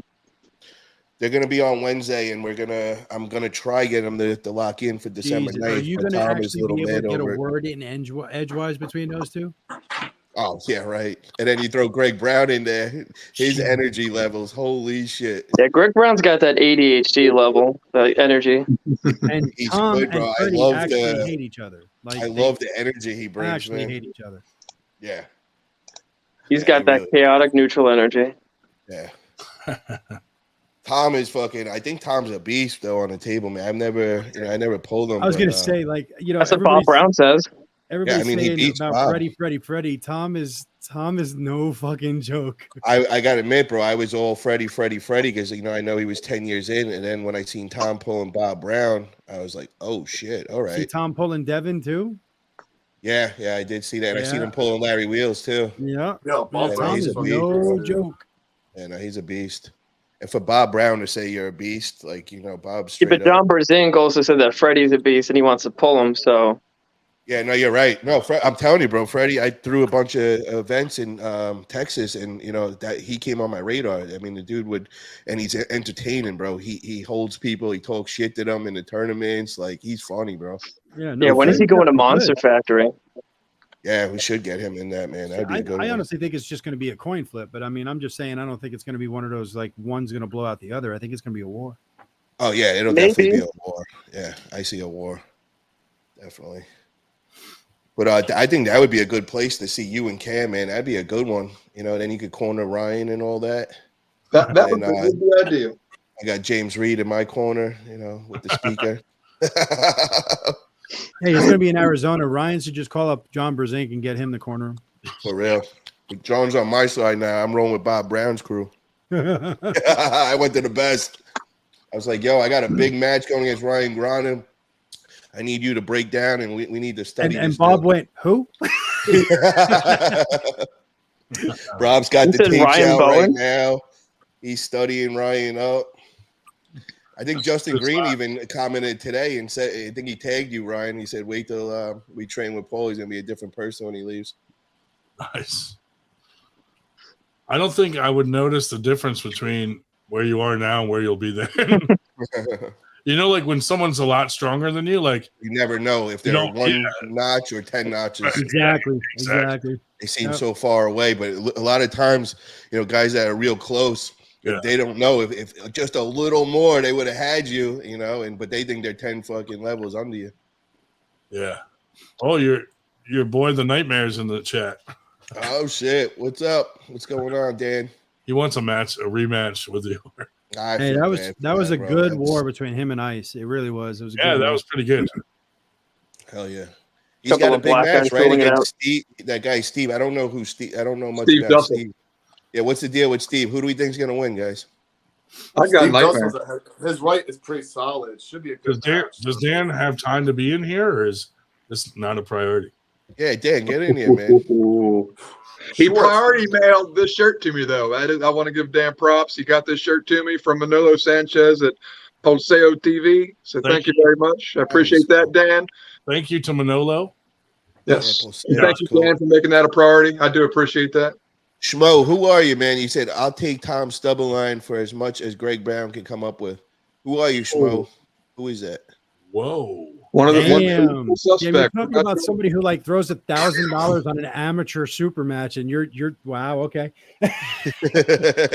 Okay, you got bigger balls than me, son. Schmo, come on Wednesday night, man. Arm Wrestling Buzz Show. We'll get you on, bro. And you can tell Tom himself. Everybody should just call him out. Oh yeah. But who is Schmo? Do we know who he is? Yeah. I have no idea. I don't know. I just know him as Schmo. It's John Perzink's alt. He's one of the regulars that supports like all the YouTube channels of podcasters. Okay. Yeah, him, Devin's forearm, Luca. Yeah, I recognize Captain August is always in there. Carolyn Looms. Carolyn Looms. Yeah. Oh Hey, man, Ted, they use Windows 64. Me right now. Who's the guy that always leaves the algorithm boosting comment? Oh yeah. Oh my Drew? God. Drew. Yeah, Drew. Drew. Yeah, Drew. He always Drew. He's always the first one to comment. Yeah. He's it's cool though that all these guys support all of the arm wrestling. Yeah. We used to have Fighter Frank, but he's mad at Dave Shubich. Oh, Shubich ran him off. Bullied him off the internet. Bully. Paul, you got to find a match for Shubich here. Yeah. What? How long you been pulling, and what weight class? Going on 7 years, 220 currently. Okay. And he's responsible for the bombings in the Ukraine. Damn right. Where are you from? I live in New York right now. What part of New York? What part? Let's see. If you know where Syracuse is, Utica. Oh area. yeah, I know. Up by Kingston and Yeah, you were just basically dissing everybody from his hometown, Well, you're probably from fucking upstate New York. You don't know shit about New York. Gotcha. I know up Queens, bro. Anything past Queens is bumblefuck. Yeah, exactly. I train right now with Mike Hawks and Mike Grimaldi. Those are probably the two names you'd know. Yeah, I know Michael Hawks. He used to live in my area, man. He was in Cali over by Sacramento. Yeah. He couldn't handle those people over there. He had to get the fuck out of there. He was quick to get out of there. We always used to joke around when we were growing up. We could smell Jersey. That's for real. That's how we knew You definitely can smell Jersey when you're driving down the fucking Jersey. Well, fucking Staten Island, it's New York's dump. That's what it is, man. Paul, are you going to go to the Brian Shaw Classic? When is Is that? anyone going to that? When I is think that? that's Where? coming up really soon. Either next month I or remember month hearing some. I just don't know the date and where that would be. It might interfere with what is that, Knuckles Up? And if it does, I'm not going to go. Gotcha. Yeah, so right now I'm kind of in a hold formation. I'm down in Florida. I just put an offer in for this big-ass laundromat down here. So I'm waiting to get the answer back, because if I get the answer back yes, then I'm in 45-day due diligence. You said a money laundering business? Money laundering, yeah. But I'm doing multiple laundromats, so I do all card system, man. It's not actually coins or whatever, so everything is registered and all that. None of that shady shit over there. That's what's up. But as soon as I'm done with that and that's all locked in and all done, then I could get back in the arm wrestling world. I want to start throwing events again and just going all in. I just been so consumed since I think it's been 8 months now, just trying to get these laundry mats locked in. Yeah. Well, you know what? 98 will be there to support. Oh hell yeah, bro! That's great, man. Love the support, man, for sure. I think we guys should throw something together. After me and Ryan have we could. our goal, we should definitely throw something. bro. Now, what I love is the fact that you talk your shit, you say what you got to say, whatever, you're going to rip his arm off and all that. But you also said, when we're done, we're going to shake hands and we're going to squash it. Yeah. So that's the shit that I like, because same so thing many with people Josh, that bro. wanna just hold on to a fucking grudge. Yeah, no, I'm not that guy, bro. I've always fucking been like that. We handle our business like men, and then we shake hands. I was always that guy in the schoolyard. We'd fucking bang away with each other, and you shake hands at the end of it, man. Yep. Way to do it. Yep, that's it, bro. Nowadays, you try to shake hands with somebody, and they'll be like, "I'll be back with a ball bat." Yeah, no, they call the cops fucking today, that's bro. true. These You're right. fucking You're little right, yeah. bitches, man. You're Yeah, right. it's not like that at all. It used to be. You gotta the 5-minute rule with the fucking mask these days, bro. You gotta wear a mask and you got 5 minutes, get in and out. So yeah, grinding. If you ever seen anybody in the fucking bush with a mask, run. Yeah. You ever see somebody that's built like a fucking brick shit house coming at you with a mask? You know who it is. And he needs a riser to hit you in the head. Yeah. Someone's gonna Nancy Kerrigan me and hit me with a pipe in the knee. Right? Why me? Why me? Was see Ryan fucking with the Twinkie in his mouth? Why me? Ryan, I'm always getting hit in the knee with a pipe. I'd still be eating the Twinkie if I was on the ground crying. Fucking love it. Robbie, he's still in here. What's up, man? He's hanging out all night. Love it, bro. Ryan. Love it. Yeah. I don't know about you, buddy, but I'm always hit in the knee with a pipe. Yeah. Oh yeah. Daily Yeah. fucking occurrence. Yeah. All right. Have you guys seen Little Robbie arm wrestling out of Louisiana? You guys know him, 198 pound class. No, Robbie Russell. No. Same No, that's out name. of Tennessee. Same name. Karstendik is his last name, and he's a power lifter, bro. Dude is so he has the company Body by Robbie.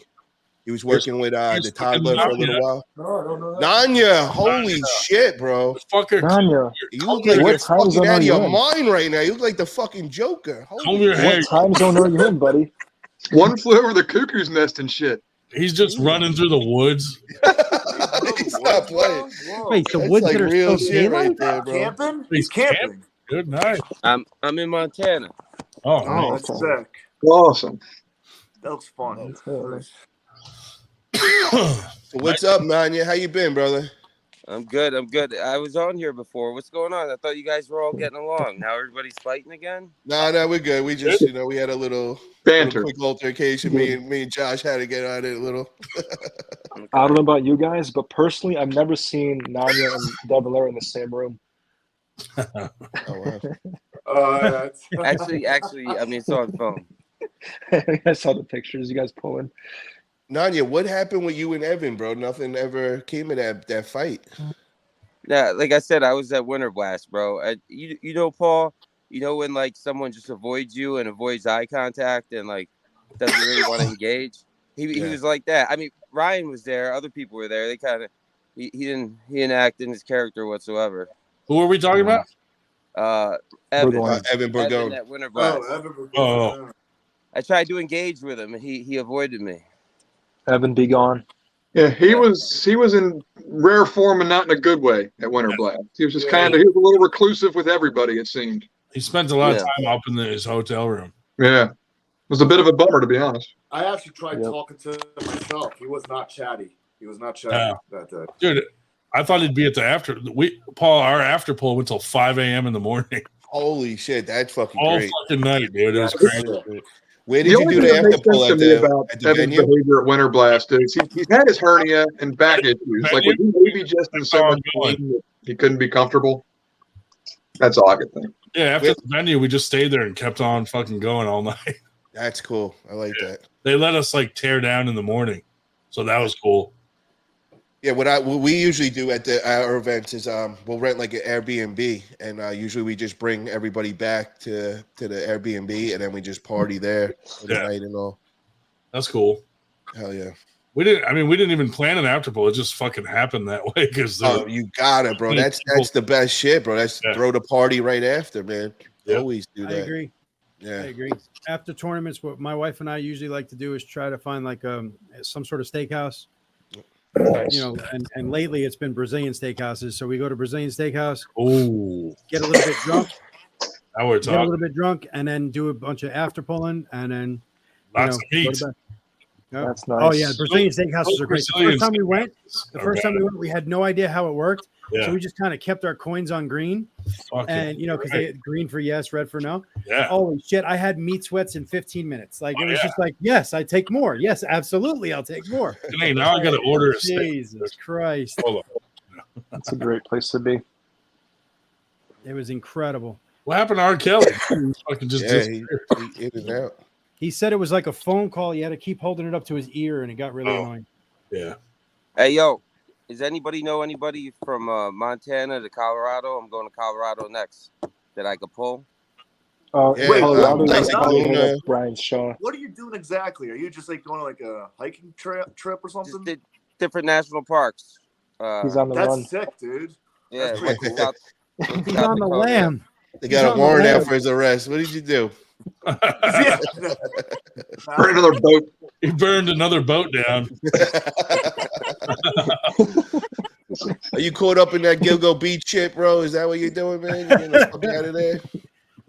Nah, man. Wake me up before you go. Oh man. Nanya's theme song for his life is Renegade by Styx. He didn't. Hey, he didn't. Oh deny no, it. we're gonna have to play that. We should play that. Yeah. He didn't. All right, deny good. Yo, it. I'm He gonna didn't run. when I get on the road tomorrow, I'm gonna open it up with that Renegade by Styx. So, yo, Nanya, what weight class you pulling these days, man? Well, right now I'm probably like 205 right now, but I'm not. I went off my diet because I got the $1,000 super match August 5th down there in Houston. But I'm gonna be. I was 188 like 2 weeks ago. So like you know what I'm saying. So I'm going down to 176 definitely. And once I get to 170, Who you pulling? Oh, Mason Williams. He's got a bowl cut and a chin strap, and he's like from Georgia. And he works out, bro. He works out in Planet Fitness. He works out in Planet Fitness too. Why are you picking on Amish kids, bro? He works at Planet Fitness. The guy from Kingpin. Dude, some of those Amish fuckers are strong though. They just like pick up the bale. All of them are strong. They fucking wrestle pigs and shit. Right. Yeah, Nadia, that press is looking no joke, bro. I've been seeing you fucking doing your move. I'm like, holy buddy. You might have to sub in for Jerry. Yeah, no, for real, bro. You definitely surprised Michael Hawks with it. Yeah. I surprised myself, bro. Especially I thought the first time was a fluke, and then I got him the second time in the pro class. Yeah. And that was my first pro entry and my first pro win ever. So congrats, I was bro. like, oh shit. Yeah, buddy. Congrats, man. Are you still pulling Ray Romanowski at Henny's? Nah, because it's the same date as this shit in Houston. I told Henny, I was like, I didn't even know. I didn't even know they were the same dates. But I was like, I asked him. Ray didn't want to put up no money, and like, this is $1,000 match, and I got a free flight to Houston. So like, you know what I'm saying? Yeah. No, Nanya, would you pull Michael Hawks for a money match? See, that's the thing. That's the thing. I know he's stronger than me, and I know I beat him with timing, speed, and also probably better endurance throughout the tournament. Plus, he's a great guy. You know what that motherfucker did? He let me use his smelling salts. And honestly, like the smell, I was already using those gels that keep your blood sugar from crashing. And like it's the first time I got on, and like those worked awesome. By the way, you're not supposed to eat them. but listen, he offered me the smelling salts right when I was pulling the left hand, and that shit picked me up. I thought about doing it before, but I never did it. And like, that shit, so he kind of helped me with that shit. I told him, he's a great guy. He's a great dude. Yeah, man. I never tried smelling salts, dude. I usually just put it on my food. Right. Yeah. I want to feel that press, bro. You got to come down by Florida, man. We got to get a practice in, man, for sure. Yeah, man. I'd be down for that. Robbie just said that his son Robbie would pull you, bro. Nanya. Robbie who? Karstendik from Louisiana. He's a bull, bro. Dude's a fucking beast. Send me the names or like of a YouTube link so I can see some videos. Yeah, he's probably number 2 and number 3 in Louisiana in the 198 class. He's right behind Craig Toulier, Yeah, I actually think he's bro, number I'm 2. not that good, bro. I'm an amateur. That's I was that's gonna say, diving down to like, Nunya 176 just so I said he can just pull got his pro. first fucking pro win, and you're over here like, yeah, I'm gonna. Yeah, but quick how long has Robbie been pulling, Robbie? Robbie's only in a year or two, bro. Robbie's a freak, dude. Yeah, but Robbie's see, a power lifter. listen. Yeah. There's a difference.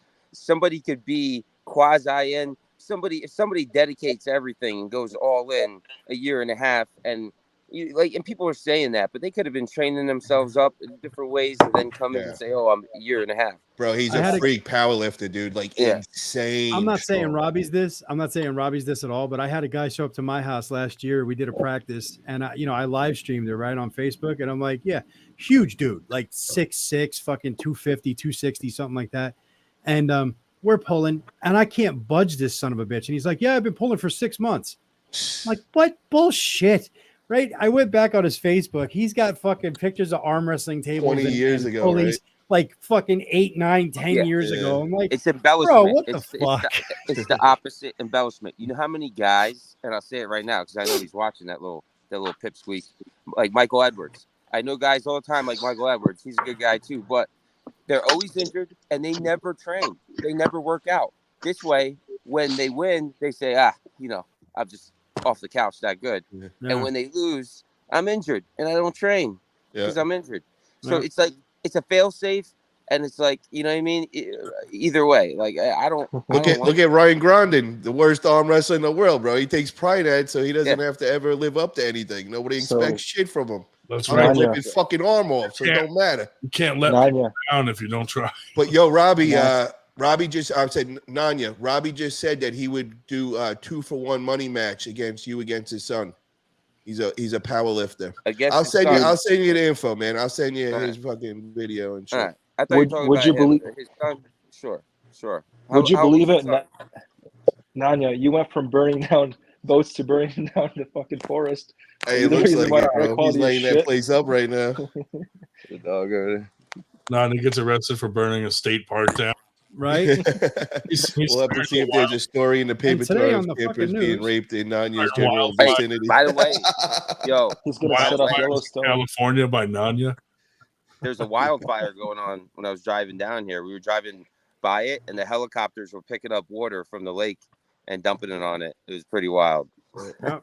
Next thing you're going to hear about is a scuba diver sitting up in the fucking tree 100 feet.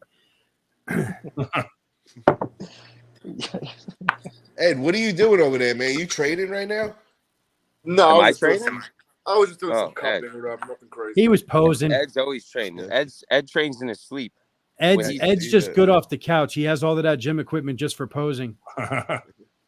We're making a 98% submarine to give people tours of the Titanic. Just send them down. Hey Ed, every time you inspire me, I just do this now. Hey, That's it. Hey, Ryan. There you go, buddy. I got an idea, Ryan. What do you got? You know how where they send the monkeys up in space? Well, everybody knows Damon Ransom. We could send him in the submarine the first time. Jesus Christ.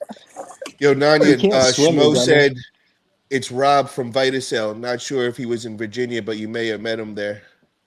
Yes. I do. And Rob, by the way, contact me, man. I got a knee problem. I got a bum knee, a football injury. You know what I'm saying? He said, "Contact me." Contact me. Spinal issues too. I was in a car wreck at like 110 miles an hour. He said, "Contact me." Yo, you could tattoo Vitacell on my chest, dude. Why would you hook me up? Or if you put it on your forehead. Were you evading the police when you were going 110 miles an hour? Yeah, that's a whole nother story. I'll save it for the FTG. You have an official FTG podcast. This is going back in the annals of history. About 2 decades. Don't say anal. You just got Schubert. You're proud. Fucking annals in history. Yeah, bro, it's a real word. Is that anything like the annals? The annals. Tomato. Holy shit. Yo, Nanya, where do you live these days? You still in Jersey? I haven't been in Jersey in like fucking 14 years. Oh, where do you stay right now? I'm in Pennsylvania. Pennsylvania. Yeah. Thank God we didn't have to go back in the annals of history.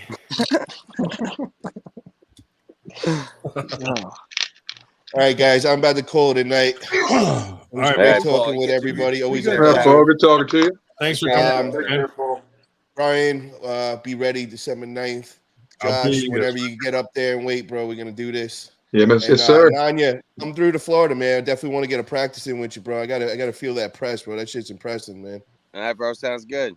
Yo, Good have a call. great night. Ted, great talking to you. Dave, good seeing you. When I get over to New York, we'll get some table time in, man. Sounds good, buddy. Ed, keep killing it, brother. Thanks, Paul. Later, guys. Hey, buddy. Ed's Sleep just tight. chilling it, Night. sitting by his table with a beer. Fuck that guy. No, but I was gonna say, am I contractually obligated to start saying that now? yes. Obligated. Now Hey, that, I don't want to hear it. Okay, anals. I don't want to hear it. now that you're a regular, no, but it's always nice of him to come on and visit. Yeah. Yeah, it was fun to mix it up and holler and yell and do all that fun stuff, and then talk like people. That's good stuff. Ryan, what's the beef with the new guy? Which one? The one is it Josh that came on the last 2 weeks? He hasn't been on. The new guy? Yeah. Oh, tonight he fell asleep. He texted me earlier.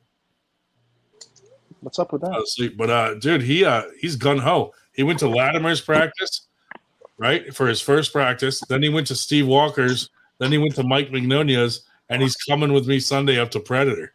Nice. All the legends, man. Let's fucking strain those. That's 4 legends in 4 weeks. Yeah, for real. And he went to the sit downs with me, and he did the live feed the whole fucking time. What a stud. So he's like gun ho to be involved in 98, and like, you know. Now, see, there's a guy that you should have your science. You should have on your science is Rob from Viticel. Oh, yeah, that's right. Yeah, Rob. Rob, if you're interested in coming on our Look podcast, at me. You see this shit? Look at me. I didn't even Smart. Yeah. If you want to come on our podcast, Rob, it's a couple of us and Paul Lynn doing a series called Arm Wrestling Science, and we talk about the science behind certain topics. So that I mean, think about all the topics that you guys can cover with Viticel. All the healing benefits on the tendons, the ligaments, all of that shit. You know what it does for the actual body, not just the actual spot that it's injected in. Yeah, I need some Viticel all over the place. And Ryan, you could have a special guest. One Devin Larrett. What part of Pignagna is? Or Michael Todd, or Ron Bath, or John Brzenk. I mean, all of them have had it. Hey, Chris, Yo. what part of PA are you from? Rob was asking. I currently live in Hawley, Pennsylvania. Oh shit! I visited Hawley a couple of times. Yeah, that's Pennsylvania? Lake Walpole. Yes, I used to live in where- PA, man. where he's wanted for arson. I thought you meant Holly. No, Hawley. It's Hawley. Hawley. Yeah, my man knows it. Yeah, Gotcha. damn right. We call it the Triple H's where I'm from. You got Hawley, Honesdale, and Hamlin. Exactly. Yeah, and back in the day, Hawley only had one fucking light right in the middle of it. Yeah. I sent Rob a friend request. Hopefully he'll accept, and then we can try to schedule him coming on. Yeah, I'm excited, man. I mean, I talk about like getting some kind of sponsorship through Are you? Viticel. Let's see. Hey, I mean, stem cells specifically, but if you're trying to get PRP or stem cell, our sponsors give people a huge discount if you tell them you're 98%. Oh, I'm sure they do. Region options. So if you need like a discount, hit them up. Yeah, that sounds like a plan. I'm more looking for like a sponsorship. Like I said, tattoo your slogan. I'm gonna get out there. More if you need the service. Like I'm hustling mixtapes, but I'm hustling Viticel, like in all my antics. Right. So, Hey man, you can't ever stop a hustler, man.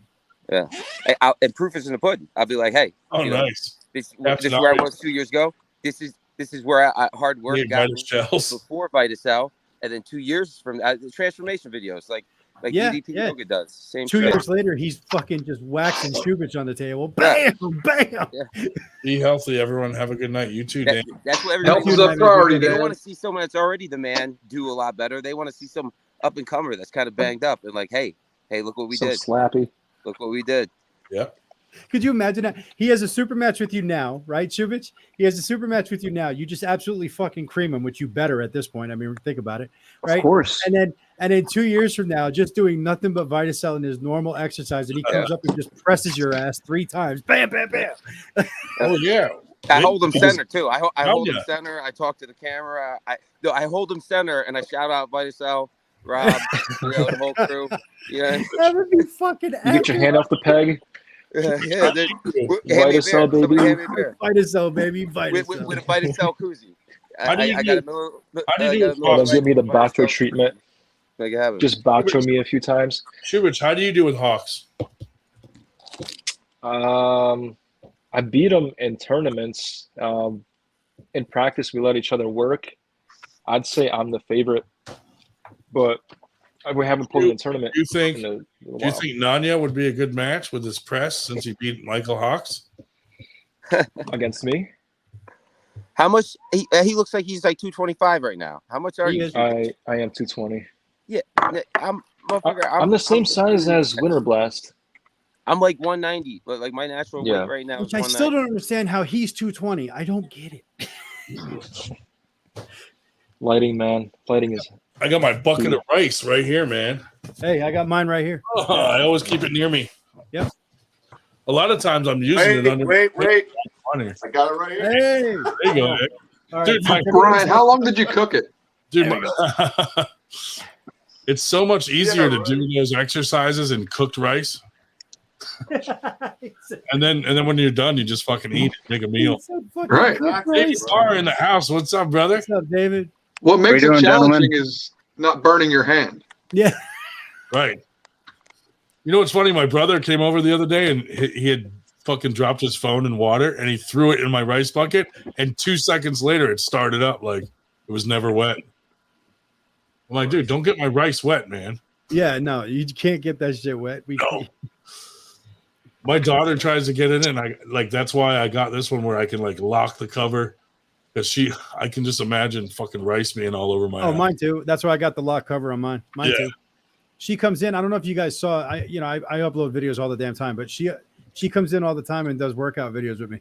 Yeah, and that's awesome. One of the last ones I did, I was like, easy day with Monique, and Monique's over there fucking lifting weights with me and grabbing on the bands and shit. It was funny as hell. She's gonna surpass you in arm wrestling. No shit. It's gonna be easy too. Yeah. My coach always laughs because I show him her getting pins on my left, and he's like, "Well, it's his left." I believe it.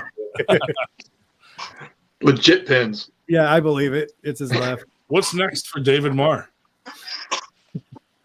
Not much. Buying a house. Oh, congrats, man! Hey, yeah, man. thanks. Yeah, nice.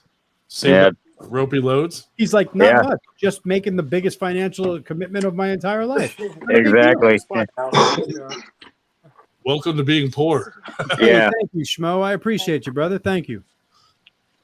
Schmo linked my damn YouTube channel, man. That's awesome. Which I got to tell you, man, the support from the 98 crew has been amazing. Like, I think I jumped up like 12 or 15 subscribers, all from people that I've recognized. Yeah. From here, so that was really cool. Shubich hasn't subscribed to me because he's an asshole, but that's right. All you got to do is eat a steak from Longhorn on there with the Parmesan crust, right? And you're good, baby. Good. Fuck that. You guys guy. like my professional setup? Yeah. All you need is the glasses again, dim lights, and you look just Dim like lights and my You ear look just warmers. Yeah. Oh, dude, I can make that happen. Hold on. He was literally, when Paul was on, he was literally mimicking Paul and everything as far as how he looked. Yeah, he was. I should have lip synced. Get tense between Paul and Burger there for a minute. Yeah, man. Yeah. Shubich was feeling spicy. I need And to. And then Burger was feeling spicy. Ed was over there the whole time with the awesome downlighting, just looking like a Greek god next to the table. I know, right? Yeah, see, there he goes. Look at the downlighting. Look at that right bicep. That's the bodybuilding lighting, man. Yeah, All yeah. about the lighting. Hey, there you go. Look at you, bitch. Burger, where you at? You scared? Where you at, Burger? I just Don't talk subscribed. about it. Be about it. I just subscribed to you, Ted, from 2 of my other accounts. Oh, well, thanks. They're all me, but it looks good. Yeah, it looks That's good. more like it. Well, it was funny because some person reached out to me privately. They wouldn't put it in the YouTube comment section, but they were like, why do you upload the same videos all the time as far as you're working out? Like, are you just trying to milk YouTube for money? I turned around and said, I have 356 subscribers. I don't make any money. Even at 500 subscribers, I would maybe make 10 cents a video. Yeah. Ooh. Dude, we make zero money off monetization. Yeah. All of our money off YouTube comes from super chats and everybody being supportive in that way. Right. And that helps tremendously. The only time that you actually start making money off of monetization is like 500K plus subscribers. You know what I mean? Like where you have an amazing amount of subs. Nobody's going to get that unless there's somebody like Devin or Michael. You know what I mean? It's just not going to happen. People laugh that we have like 20 watchers right now, but like even the bigger channels, like Artem's, sometimes he's only got 75 people watching. That's not huge. Or Aussie had like 45 earlier when he was had AW or High Five on. And honestly, that's good. Now, there was the Arizona State tournament between the two channels that were watching. There was like 250, 275 people watching. Yeah. And that was two channels that were live streaming it at the same time. Between the two, there was less than 300 people watching. And that's possibly the biggest state tournament in the country. Oh, you know what I mean? And yeah, I saw that. Thank you, J&J. At least you subbed. He redeemed himself a little bit there. Yeah. I do get a kick out of that though. Like, and I'm not talking about J&J. I'm talking about anybody. Like, it's one of those things where if you're on any channel, I don't care what you're doing. Forget about mine. I'm talking about any channel. Yeah. And it takes you a second to hit the like button. If it's content that you're staying for at least half the video, you owe that person at least a like. Yeah. And then if it's something that that you'd come back to watch again, hit the sub. It's free. You know what I mean? It's like it's not like Twitch or anything else like that where it charges you $5 to sub. Like it's free. Just fucking sub. That's why, like, I look at like our 98 page and we have like fucking 7,000 people in it and we only have 1.7K on YouTube. Yeah. Like I'm always like, dude, just go sub. You don't have to fucking watch it. Just show some support that way. Yeah. Yeah. I mean, it's like pulling teeth. Like I'm on Instagram. I've got like 200 followers. Yeah. Yay. You know what I mean? It's like, granted, I don't really do much with Instagram, but my Instagram, well, our 98 Instagram has, let me see. Oh shit, I can't check. I just got a new phone and it logged me out of everything. Oh, the funny part is, J&J, you've been making old jokes all night, which is kind of funny. But like I do remember 5 cent Hubba Bubba and all of that shit. I do remember that. I'm old enough to remember when gas was under $1 a gallon. I'm old enough to remember when cigarettes were under $2 a pack. Yeah. When women, I don't remember under $1 a gallon, but like $1.15 or something like that, or $1.12. Yeah, I'm old enough to remember when women were actually women and men were actually men, and we didn't argue about one being the other. I'm old enough to remember when liberals were looked at and joked and snickered, and conservatives wasn't a bad word. How times have changed. Yeah. Hey, it's after midnight. Nobody can get pissed off at me for that comment. Nope. Ryan, what are you doing with that banner at the bottom? Oh yeah. Hold on. Well, whenever someone comes on, I try to support their thing. Good on. I definitely appreciate it. Oh, the reason why I saw your plaque, Shubich, and it kind of got me was before you got on. I showed everybody this, but this is going to be part of. This is going to be part of. It's not going to. Yeah, exactly. It's going to be part of the custom awards that we're making for all the pro winners of Camel City Classic 2. That's so pretty cool, man. Yeah, I can't show you all of it yet. I don't want to, but yeah. I'm old enough to remember LeVar Burton from Reading Rainbow. Yeah, me too. I'm old enough to remember motherfucking Thundercats. Yep. Yeah. Thundercats, Voltron. Yeah, like the generic Transformers. Yeah. All the Saturday morning cartoons. GoBots. Saturday morning cartoons were badass, dude. Yeah, they were. Gargoyles. I remember No, that. nothing was happening until after like what was it, like 10:30, 11 or something like that. Remember Danger Mouse? No. Yep. Badass, dude. No, I didn't watch that, but I mean, I watched a ton of Tom and Jerry and shit like that. Oh, Hanna-Barbera, like Hong Kong Phooey. Oh yeah, Hanna-Barbera is awesome. WWF had their fucking cartoon. When it Yeah, they actually did. was WWF. Yeah, that's right. Yeah, that was way back. Man, How was Shakespeare? Ted, how was Shakespeare? Poor Ted's getting all of Dave Shell's old jokes. You guys know Pokemon? Now, hang on, Shubich. Fun fact: the first guy that got the vaccine died, and his name was William Shakespeare. Oh, what? That's poetic. Yeah. That's pretty crazy. And you were around for that? Well, we all were. It was like 2 years ago. Interesting. Okay. All right. Yeah. COVID chat. I thought you were talking about the bubonic plague. No, I was talking about the Fauci ouchie. Stubich, you got to pull Nanya, dude. I love to pull Nanya. You had to pull Nanya. I mean, now, did you talk? Did you talk to Hawks? Like, was he gassed out when he pulled Nanya, or did Nanya get him? I didn't talk to him about it. Maybe I did, but Hawks. He pulls like 3 different classes on the same arm. That's he what I does mean. semi-pros and pros. He'll do his weight class and the weight class above as well. You know, he should. That's why I was thinking, like, he could have just been gassed by the time he gets to pro. He's also just stay in pro now. Yeah, I keep Hawks telling him should stay and in Torn, just do pros. Just Enough do getting pro, like gas be before done you with do the semi-pro, pro. dude. How many semi wins do you want? Go with pro, dude. Yeah, because usually he wins semi-pros, but then does decent in pros.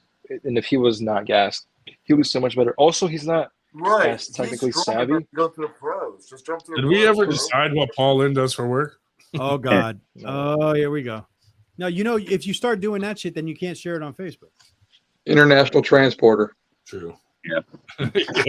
Transporter was a great movie. It was. I haven't seen them all. All but of it them. was- I've seen them all. They were all great. I think John Wick is his autobiography. Yeah. International Man of Mystery. He's a thunder. I think he's Jason Bourne.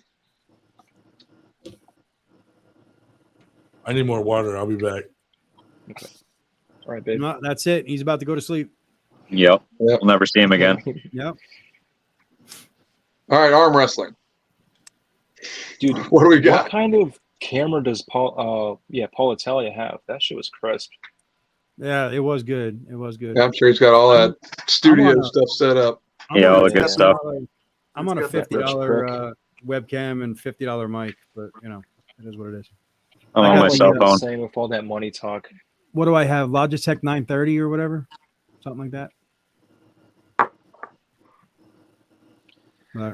Yeah, he was the only thing that pissed me off was the money shit. Like you're a loser because you don't have money. Look, motherfucker, Yeah. I've worked my entire fucking life, and I busted my ass, and I don't have any fucking money. You know what I mean? Right. I'm not a loser. Yeah.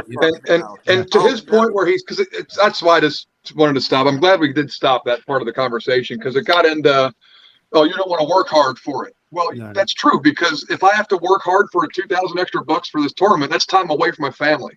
Exactly. That I'm spending, and that's where I put my value. It's not that I don't want to work hard. And I look, value I time mean with my this in no family offense. more than a couple extra bucks. So And I mean this I've in no made it so I can offense work to him, overnight on the weekends and be home with the family. I hear you there. $2,000, bro. I'll never spend $2,000 for an arm wrestling match in my life. I'll go to a fucking vacation down Jamaica. That's what I'm saying. I would much rather work hard to take my kid on a nice vacation and my family on a nice vacation. And again, for a week and not just a couple hours. So I wish I was a single dude and just could throw money around, and I was really into arm wrestling in that way. But arm wrestling wouldn't be fun if I made it that stressful. I'll go to Jamaica instead. It's stupid. And no offense to anybody that has money, it's just it's one of those things where it's one of those things where they like people who have money, and this is where I kind of get a little bit pissed because I try to empathize with like everybody, right?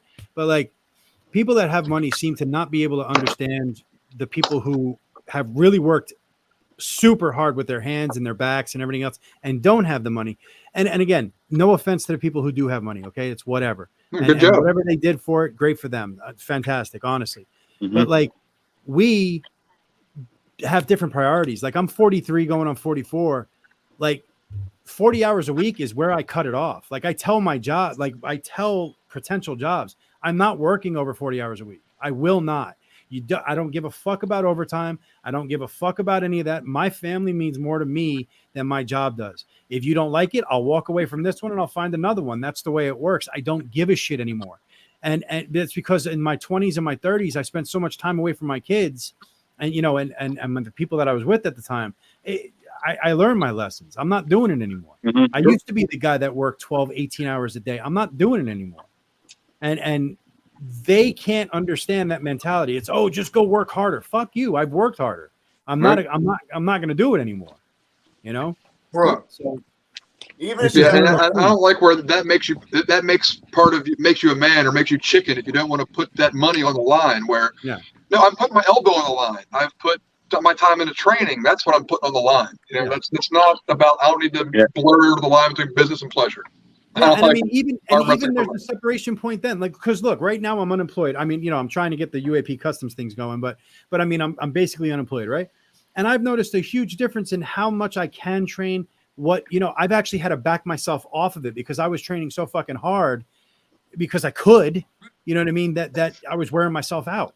Sure. But like, if you're somebody like a Devin or a Michael or something that's truly a professional arm wrestler, you could put so much more into this sport than somebody like us, you know? Sure. So it's just, if you have a job, if you have priorities, then you can put in so much, but that's all you can put in. If you have nothing and this is your job, well, then yeah, you could put in a whole lot more. For sure. And it's a balancing family too. I mean, I'm lucky to have time to train and then go to a tournament every couple months. You know what I mean? That's time away from fam. And that's just for me. And that's why I can only take so much. And again, I've got nothing against Paul jet setting around the fucking country or the world and going to see everybody. Look, that's him. And if he's got the money to do it, fantastic. Good for him. Yep. Seriously, no jealousy whatsoever. Good for him. No, I'm happy he's made his choices. But don't sit there and judge me because I don't have money and say that I'm not a man. No, right. No, that pissed me off. Yep. That pissed me off. But turned out that Santa, you made a very nice point back, and he understood what you were saying. You know what I mean? It sounded like even what's his name, Rob and Chuck kind of. Well, I mean, he then offered you 2-1. Ryan, what are you doing? He then offered you 2-1. 2,000 versus 1,000. And I knew you weren't going to go for that anyway, so I just let it go. But I mean, with something like that, hey, look, and again, no offense to him, he's worked really hard for his money, but he's definitely got the $2,000. Just put up the $2,000 himself. If he believes that much in his boy, then you know what I mean. It is what it is. And that's where I feel.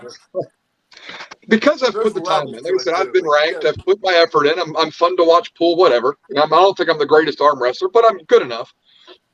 And if you think I'm worth a match that you want to see, then I would love for someone else to put that up, and I'd be happy to do it. You know, but hey, look, I'll train my ass off for it. I will be there. Nobody's going to turn down fucking $2,000. You know, as far as potential win, winner take all, $2,000. Nobody's going to turn that down. Hell, look, like I said, my wife and I sponsored this match coming up. I'm not going to tell you how much it costs, but this match coming up in January between Austin Jaggers and Shane Owens. That dude he's getting a show up fee. You know what I mean? Like he's getting, hey, I'm flying across the country. I'm showing up. This is how much my fee is. He's number 8th ranked in North America. He is entitled to that. You know what I mean? So that's cool. As long as it isn't astronomical, which it wasn't. It was actually pretty fair because he says I have a price for pulling down and I have a price for pulling up.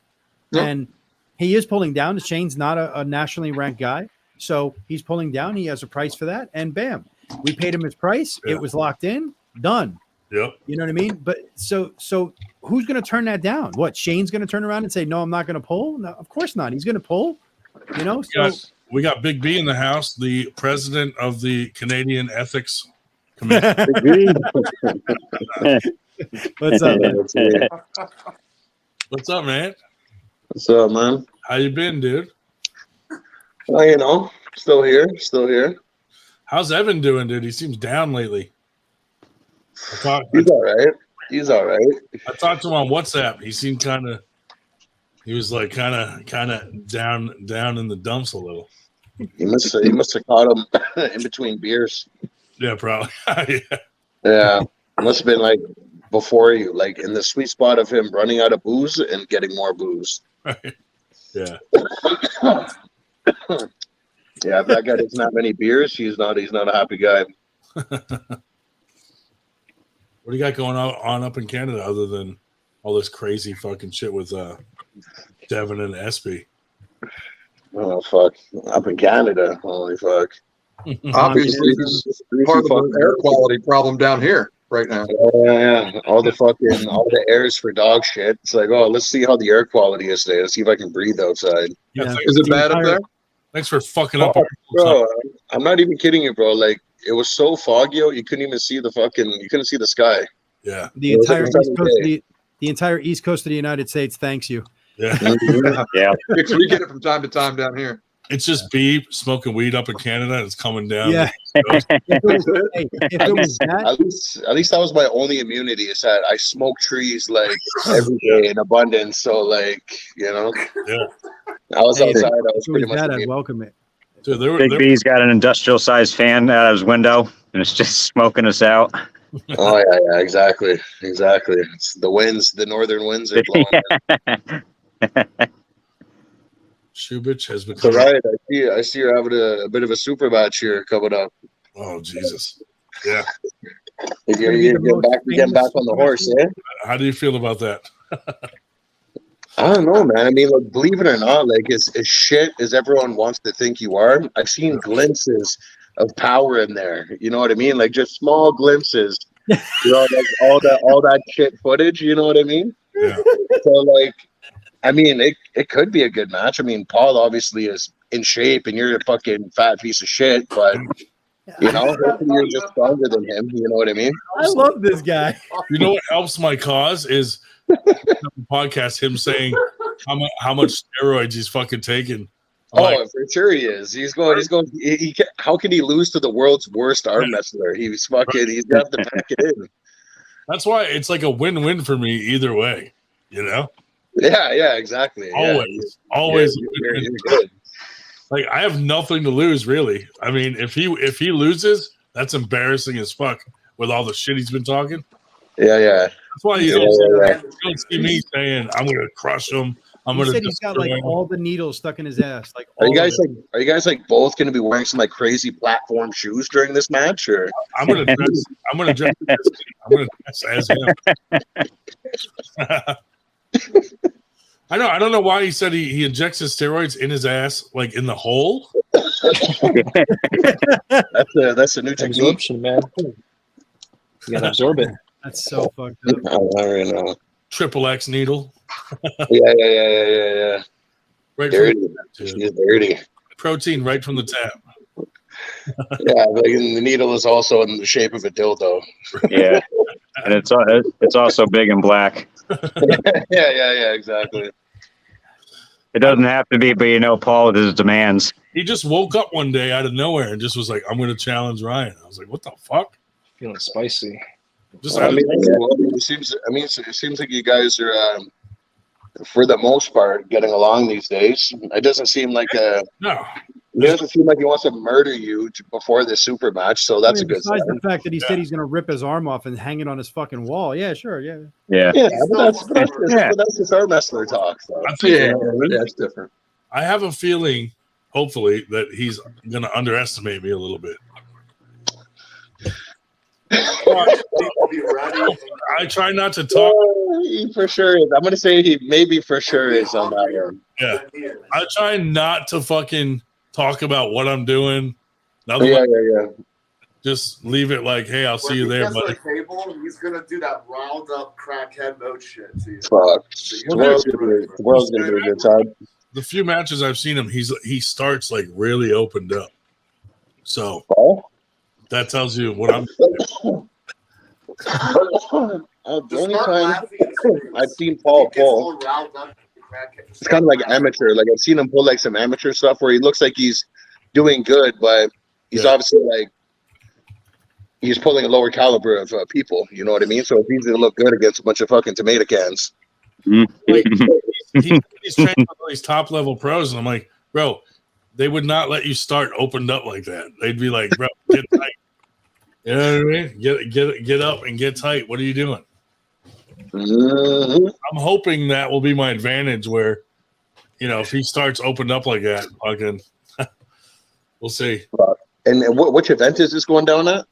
Fucking in Arizona. That's the other thing. Like, he challenged me, and then I got to go to Arizona.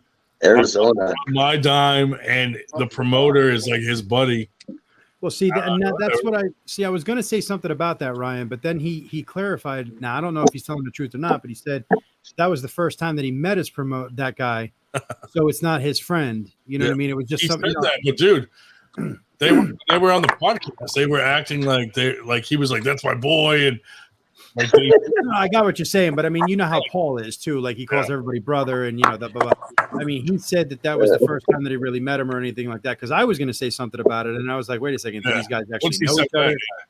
That was once he said that, I was kind of like, maybe this really is kind of more legit. Yeah.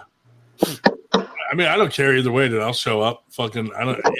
He'll have a whole squad with him, and I'll show up alone and still fucking do whatever.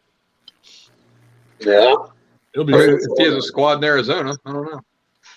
Arizona seems dry. It seems like you're gonna need like moisturizer in Arizona. Yeah. Pack an extra bottle. I show up, my knees and elbows are all ashy.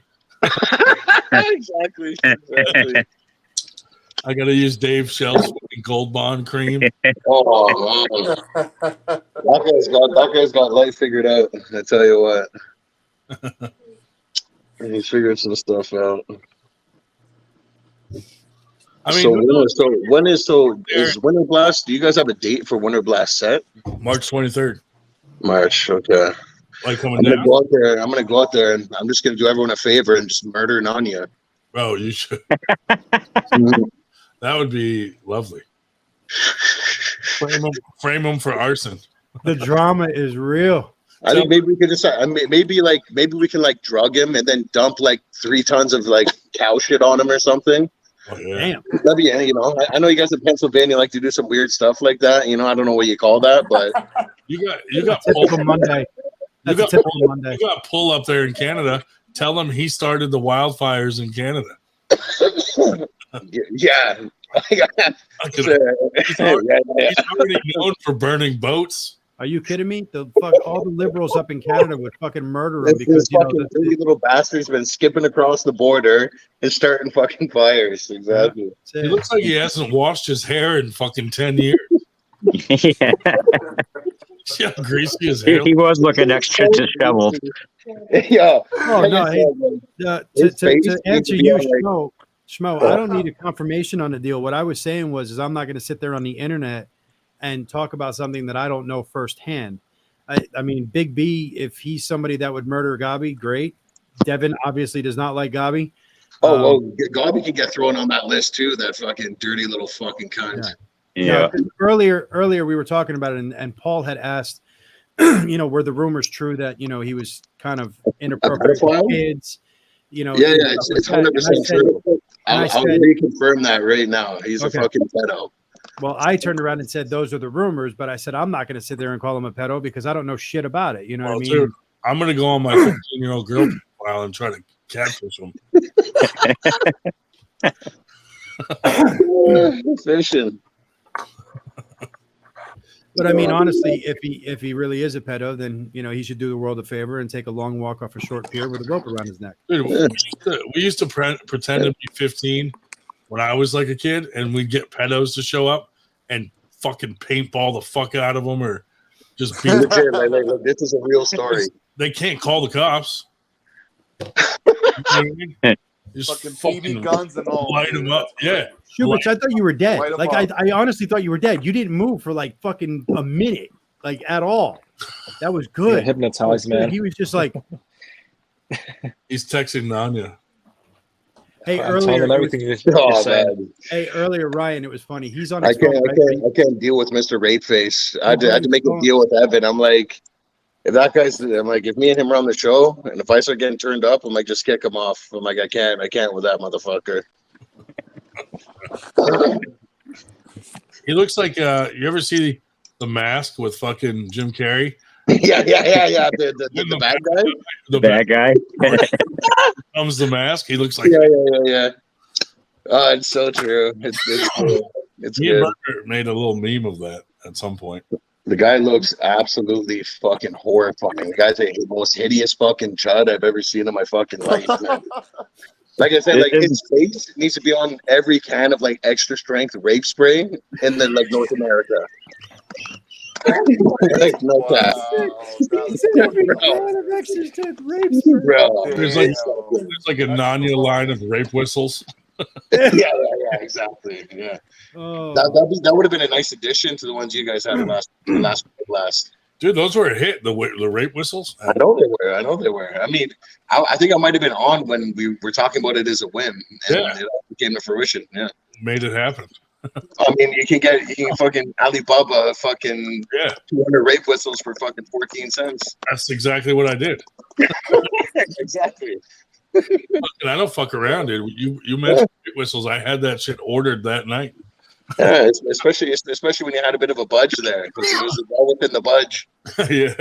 You need to. Hey, there you go. We need to work together. Rape whistles in the budge for color safety. My wife can laser engrave the rape whistles with anybody's name you want on it. Yeah, we put just 98. But the funny thing is, a lot of the kids started blowing the rape whistles during the tournament, and the announcers were like, "Someone's being raped back there." Jesus. But to be fair, like for like insurance purposes, just because you guys had that fucking jamoke in the event, you needed rape whistles at a minimum. Yeah. Instead of having them sign a release form, we just gave everybody else a rape whistle. Exactly. Hey, there's a way to get Devin down in Winter Blast. Just tell him that Gabi's going to be there. Oh. It says, "Your book goes, help me, I'm being raped." That's what it sounds like. Yeah. Devin will come across the border to Winter Blast just to have some fun and kick the shit out of Gabi. Gabi, Tell him that Ryan Espy is pulling. We're talking about Gabi isn't actually coming to a place, is he? No. I don't think so. Like, I don't think that guy can leave his apartment. No. I'm pretty sure he's like universally hated. He has to inform all his neighbors that he's on the sex offender website. Yeah, for sure.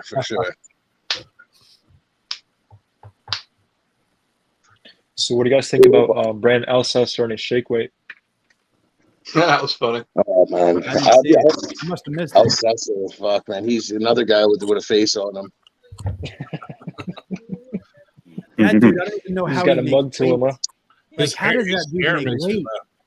His hair makes me laugh, dude. Big B, he's on the call right now. His name is David Marr.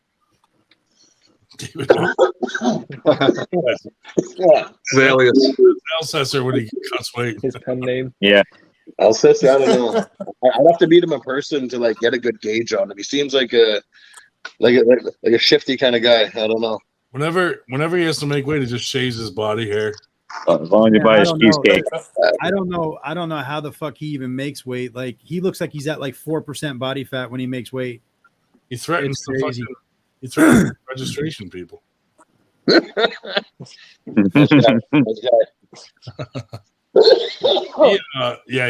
definitely. Jesus, that must be some good shit. His weight is Oh, it is. It's the Trent cough. It's the Trent cough.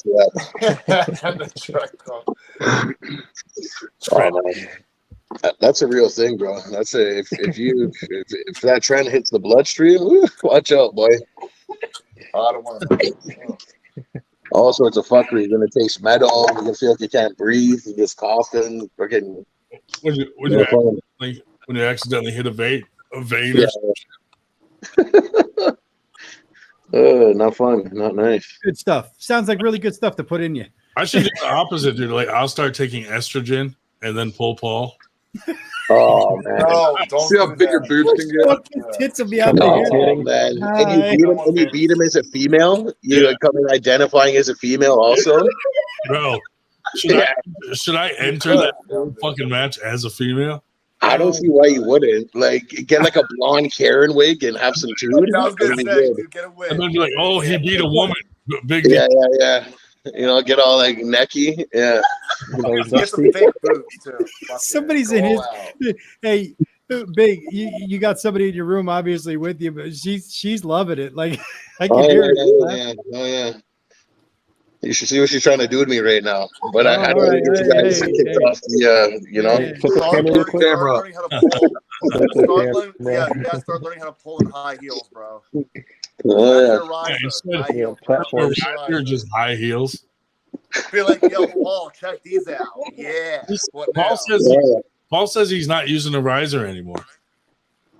Oh yeah. Like, fuck that. Tippy You got the high toes. heels. That'll probably go to my fucking advantage as well. Is that why he doesn't stay Maybe connected? he got like stem cells in his shins. I think he's pulling open. Yeah. Yo, they do those. He does that fucking. You know, like those people that like they put a brace system and they break your leg every month and it grows. Imagine a little Paul bit. Valley in like a height surgery. The fucking Forrest Gump brace system. Yeah. He gets a height surgery. He gets shin grafts. Dude, that would be wow.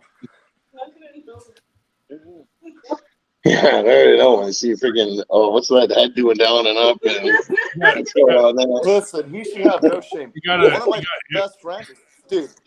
One of my best friends was born premature. He's 38 years old. He's 5 foot, 85 pounds. Wow, he's a spinner. Yeah, he's small little guy, dude.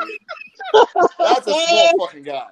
Oh, 5 foot. You said he's a what? Could you imagine that? And this dude, yo, you know what's funny? This dude, his name is Rob. His name is Rob Urban. He's a good friend of mine. He loves football. He has a rock. Yo, I shit you not. Yo, crazy story. 5 foot, 85 pounds. He has a rocket arm when he throws the football. It's the most fucking hilarious shit, bro. He'll outthrow big ass dudes. It's hilarious. I can't be a woman because Robert Kelly True said. story. What's his name? So he's basically Rudy, is what you're saying. He's like the quarterback Bro, version. absolutely. He is the ultimate underdog Rudy. Rudy. Bro, I'm telling you. Every time I watch Rudy. It's fake. Yeah, it's inspirational. That little bastard. He was playing for Notre Dame. There was no ifs, ands, or buts about it. Yeah, he's built like a teenager, but he has rocket arm. It's hilarious, bro. Crazy shit. That's funny. What startled me though is probably how many times Rudy got molested on set during the making of that film. Robert Kelly said the treacherous times back then. The Weinstein times. That angelic little football player who wanted to play for Notre Dame so bad. He said that angelic little football player. Rudy had a heart of gold. I love my buddy. What if Paul Italia gets implants in his heels?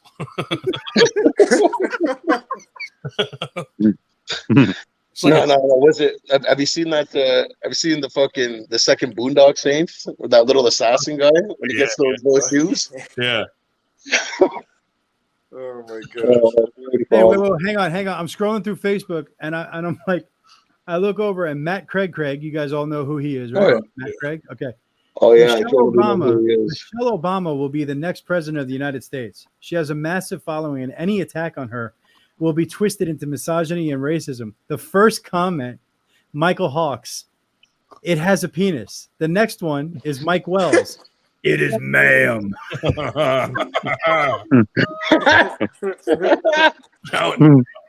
Oh man. Oh shit. Oh, Todd, you and Mike would get along very well. Mike Wells or Mike Hawks? Hawks. Yeah. You guys would get along very well. Bro, one of the things that I laughed at so much was they did a prank. I forget who it was, but they did a prank on Caitlyn Jenner. And old Caitlyn got fired up there and just was like, yeah, how would I knock you the fuck out? Like, I'm like, it seems real feminine. What's going on? Shapiro. It was Ben Shapiro. Yeah. Yep, it was Ben Shapiro.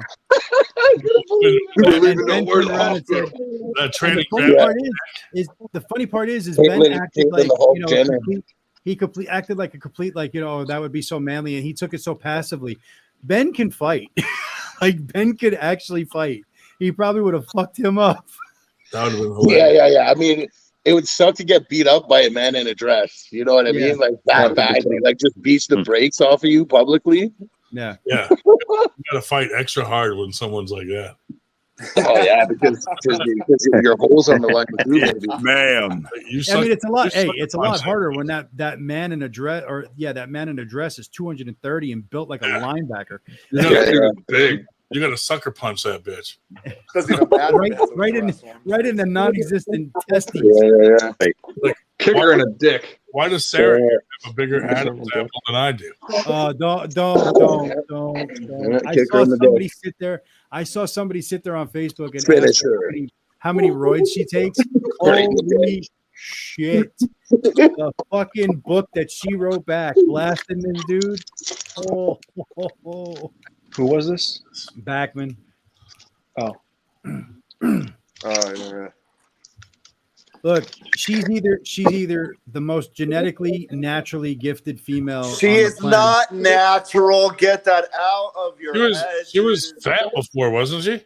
Whoever thinks Sarah Backman is natural is kidding themselves. Give me a break. You guys hear about that transgender woman Don't get me wrong. that raped all those chicks in jail? She hangs out with Artem. How could she not be natty? Yeah, right. She just absorbs it from his presence. It's obvious. It's like Levon saying that all he takes is peptides and SARMs. Okay. Yeah, right. I don't do steroids, but my husband does, and I get it from the semen. That's all that is. Transfer. Yeah. But I mean, think about how irresponsible Levon and his crew are. I don't know if you guys saw the commercial that they did for their SARMs, right? But basically they said 0 side effects, and you could basically look just like me. You know, Levon. Think about how irresponsible that is. You know how many fucking up and comers are going to be just give me all of it. All of it. The same approach. Levon looks like a giant. He looks like a giant version of the babies that have the Zika virus. Like the little tiny head. little forehead. Look, and again, more power to him, right? You know what I mean? You want to do all the sauce to be the best for as long as you can. More power to you. Yeah, I don't absolutely. I'm not judging that. Absolutely. But don't sit there and lie to everybody. Right. Don't sit there and lie to. First of all, there's tons of side effects with SARMs if you abuse them, because they are basically just steroid light. So I mean, there's tons of potential side effects if you abuse them. And secondly, you ain't gonna look like Levon. He was genetically gifted to begin with, and he's on all the sauce. So I mean, you're not gonna look like him without putting in a whole lot of fucking sauce. And of course, hard work. I mean, it's not like the guy doesn't do hard work. You can't just sit around on a fucking couch and inject yourself a human health hormone and look like him. Oh, that's one. Yeah. Fuck, dude. You ever get a new phone and you're logged out of all your fucking apps? Yes. Yeah. Just happened to me today. Bullshit. Literally today. Yeah, me too. I just got it in today, and I'm like, fuck, I shouldn't have switched yet. There's that one app that you download. It does like a data transfer of like it transfers all the shit over or whatever. But like after that, good luck logging into it. Yeah. That's the thing. Like usually, I try to have the same password for fucking everything because I hate when this happens. I gotta all these passwords. Try to get on my Lyft on the new phone that I transferred it to. Get into Grubhub. Log me in. Trying to DoorDash some motherfucking steaks to my house and I can't. We should go out to Denny's. Uber. Denny's is always open. Hell yeah. Well, we should Friday night, the next Winter Blast, when you guys come down Friday night. We'll all go out to fucking Longhorn and get that fucking. Oh no, that for sure, that's happening. Just for sure. Yeah. After I weigh in, we can eat whatever the fuck we want. Is Winter Blast this year going to be super matches like and a tourney, or is it like? We didn't plan any super matches yet, but we usually do a few at least. I'll take on Shuvich. Let's do it. Do you have a preference for which hand? Oh, definitely right. Nice. But there ain't no fucking way I could beat you. That'd be a stupid super match on my end. You'll be all right. I'll be the next guy to take on Paul Italia. He won't pull me on Winter Blast, dude. Fuck that guy. Yeah. Honestly, You should- Shubit, the only reason that I would do a super match at Winter Blast with you is to promote Winter Blast. That would be it. Honestly, yeah. yeah, because That'd be I already know the chances of me winning are about that much. But yeah, like, I think pulling Lincoln or even Nanya would probably be a good. I think Lincoln would be Interesting fine. match. Nunya wouldn't because he's too light. You know what I mean? I'm going to be cutting a lot of weight to hit 220, and I don't find any value in pulling lighter guys because if I lose, I lost to a guy that I should have beat, and if I win, I just beat a lighter guy. Dude, what if Nanya comes to Winter Blast? B should help us hold him down, and we'll comb his fucking hair. No, but I mean, Lincoln's right around. Once he adjusts his head, it'll be fucking easy. Lincoln's right around 220, so I probably wouldn't mind pulling him. You know, but I'm there for the tournament and having fun. So, well, Dave Shell's trying to connect. Yeah, I thought maybe you were already left early tonight. He heard us talk about Gold Bond powder. Actually, Ted, you're suddenly looking a whole lot He younger. put Gold on 3 times and he appeared. He's like a masturbation genie. Howdy. What's up, David? Oh, it's only 12:43 here, so I didn't know if I'd catch you people still on or not. Dave, Believe it or not, it's 12:43 in Canada as well. Yeah, it's 12:43 here too, but it's only been 4 hours, Dave. Yeah, well, I've only been downtown and talking to all these people who know who I am, but I don't know who they are. And so, why did Lincoln let Tim Lewis beat him? I'm not really sure. I'm hoping to have a practice at his place on my way home in 3 weeks, and I'll ask him. He'll probably be on the podcast next Friday. Mm-hmm. Well, next Friday, I'm not sure. Next Friday night, I'll be at the fraternity convention, so depending on how much is going on there. I might or might not. Oh, I didn't ask. Well, but I told you, I don't need your permission to ask. Ooh, he's feeling spicy. Oh. He's trying to goad me into a super match. Mm-hmm. Yeah, Lincoln wants to feel how strong I am, so we can judge, how he'll do. Best of 20. Oh man, I just thought about Dave's alter ego. Like, remember Gold Dust, like the wrestler? Yeah, Gold Dust. He used to be Gold Bond. You know what I mean? And like sprinkle Gold Bond at people. It'd be aces. Oh my god. Well, actually, there's a guy there tonight that I'm going to have to. I can't remember. It's one of the guys at the super matches. I can't do the name offhand, but he was wearing a shirt that said "Stamina King" on the back. So I'm going to have to say, "Hey, Stamina King, what kind of stamina you got there?" Wasn't Gold Dust like Dusty Rhodes' son? Yeah. Yeah. Brother Cody Rhodes.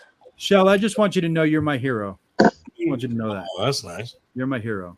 Yeah, I'm afraid to ask why, but I mean, dude, you're in your fucking 60s, 70s, whatever the hell you are, and you're over there challenging, people to stamina matches and this, that, and the other thing. Like, you're my fucking hero, dude.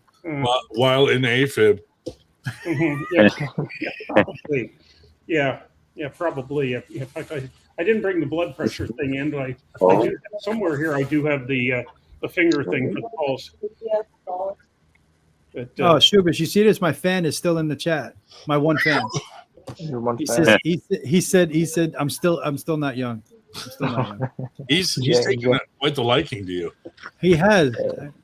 Yeah. Well, and I'll tell you, I'm going to be losing weight too. I was thinking of having a can of sardines or maybe some sardines. What the fuck?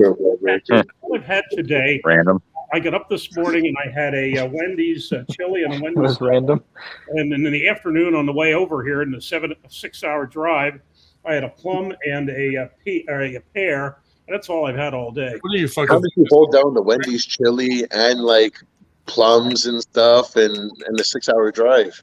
I cleaned out the refrigerator because I'm going to be away for 3 weeks. So I cleaned out all the perishables and there was one plum and one pear left. So I dragged them along. He eats those. He takes those sardines as a suppository. Yeah. Greasy. Hey, at the dollar store, Dollar Tree, you get them for $1 a can, but now they're $1.25 because everything at Dollar Tree is now $1.25. Yeah, no, they jacked it all up. Yeah, I can't blame them. Blame Biden. But whatever. Ed, have you thought about maybe using J&J's personal training services? J&J? For what? For personal training. No, I haven't. Hey, that's a super match in the making right there. He's too late. He's too late. No, I don't have any travel. Captain, Or is obviously, that man know enough? about travel Scrapple. No, but I did take Scrapple when I went up to the party. The Is that a Christmas song? party at Granite Arms? Scrapple? Yeah, I took Scrapple at Granite Arms. You said what I was thinking. I took You Lebanon said what I bologna was for thinking. 2 years, and then I said Lebanon bologna, and Badger said, "That isn't that crap where they put everything in." I said, "No, that's Scrapple." So the next time I went up to Christmas party, I took Scrapple along. Gentlemen, I'm out. Have a good night. Be good, brother. Be good. Ed's getting off the train. Yeah. See you, buddy. Later. See you guys. Fuck that guy. Fuck that guy. Let him leave first. Yeah. We're gonna stay right to his face. We're gonna say it to his face. Like that motherfucker. Do you have Royal Farms that far south? I can't hear you. What? I said, do you have Royal Farms as a convenience store that far south? No. Okay. Because No, they we have. they actually have Scrapple. We have Food Lion. Fucking Scrapple. Yeah. Well, I'm sure we got Scrapple. I'm sure we do. I just don't eat it. You ever eat that shit? Ever? Yeah. No, they When I actually first, have when I Scrapple, first moved down here to Pennsylvania, everybody was like, "You got to try Scrapple," and then I tried it. Yeah. Like, ooh, Yeah, I mean, I wasn't a huge fan of it, but stuff is good. like what is in this? It's You can't even answer what's in it. You're just like, it's just meat. Yeah, it's the part the Pennsylvania Dutch. The phrase is they use everything on the pig but the squeal. Lips and fucking. yeah, it's lips and assholes. Yeah. So you're talking about a hot dog? Yeah, yeah. Hey, Otto von Bismarck. The history lesson for the night is burnt that Otto von Bismarck is supposed to have said, he really didn't, but it's a good quote anyway, that those who like laws and sausages should not watch either being made. Ah. I like tube meats. It's all just like beaks and hooves and fucking organs and stuff, just all into that like nice chicken nugget paste. You know what I mean? Sounds yummy. Steam it, give it a steam, and shape it up. There you go.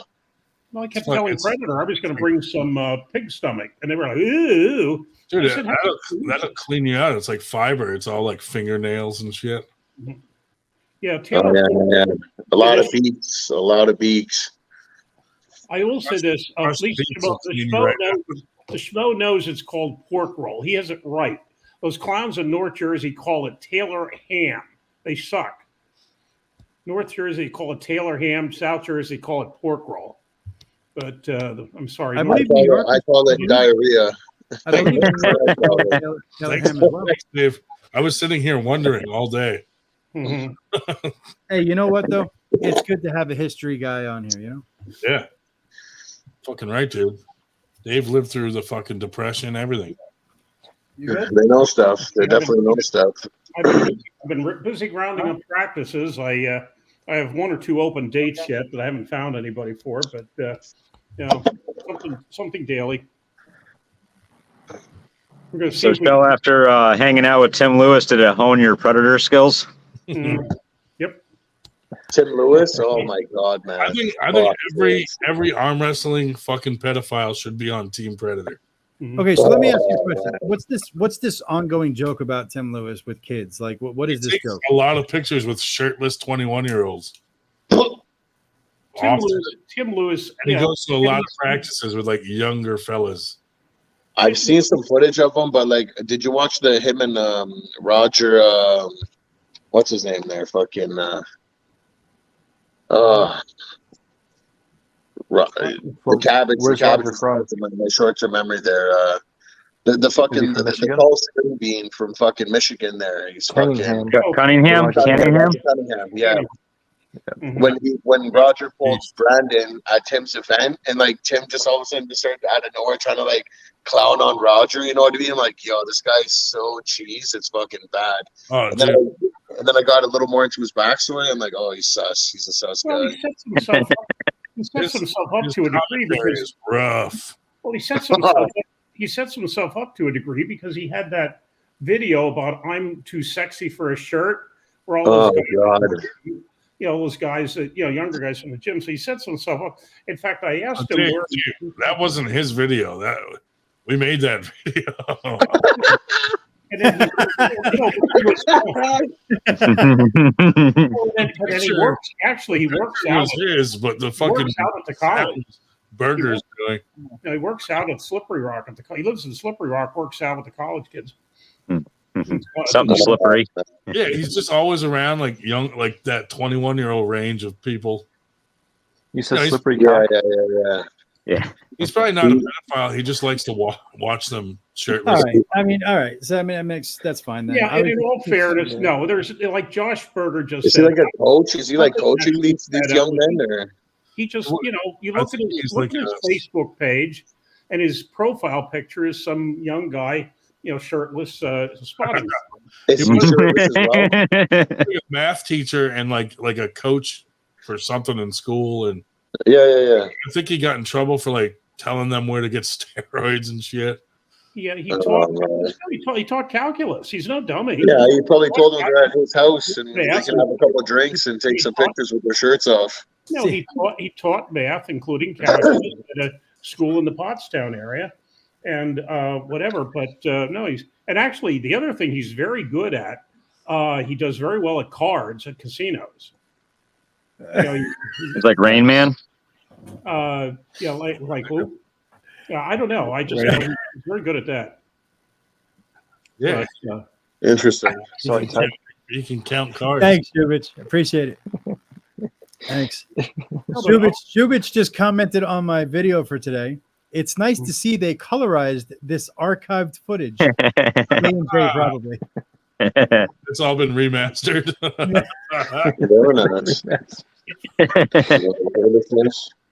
Oh nice. Shit! Nice. Thanks. Got it, buddy. I had at least 4 or Yeah, 5 in Technicolor. At least 4 or 5 people come up to me today and say it was nice to finally meet you in person, or gave me the fist bump. I think it's just terrible. Whoa! They gave you the what? They gave you Somebody's getting fisted. Oh, fist bump. Okay. Yeah. Mr. Fister. Fisting. Apparently, somebody pays attention to our program. Did Tim Lewis miss somebody? Yeah. Oh, you said gave you the fist and then cut out. So No wonder Lincoln lost. He got fisted. Oh man, you barely keep it together at the table. Right?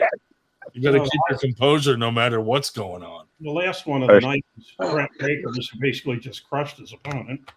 Oh, and then Palco came back, and Palco, he really got creamed, right? And so then they did a left hand as well, and he won that one. So I said, well, basically he, he said, yeah, if I would have lost both, it would have been awful. But so he beat. But he's a right-handed puller, like you got to start. He won. He lost. Yeah, I mean, he really got flashed. I mean, it was bad. You got to have these super match guys dock each other under the table. Yeah. You can't pull apart during the match. It's a foul. Hey, I'm just down here for the. Is it possible to like arm wrestle like human centipede style? Can we figure that out? Arm wrestle the guy in front of you on the other guy's back. yeah, exactly. Oh man. Hey, I'm just here for the. I'm going to see if we can break our record and go past 5 o'clock in the morning. Penises as the pins. Oh man. Oh boy. Yeah, the only place I can find on the way. We're innovating over here. I'm sorry. Let me see. David, see you guys in the chat. I wonder how much you have to pay Travis Page I don't know how to be you part do of it. that centipede. Are you going to bed? The back end. To the chat I go. Let me see if it will let me. Fuck that guy. Fuck that guy. Fuck that guy. An asshole. He'll be in the chat for the next 4 hours, though. Yeah, he will. Yeah.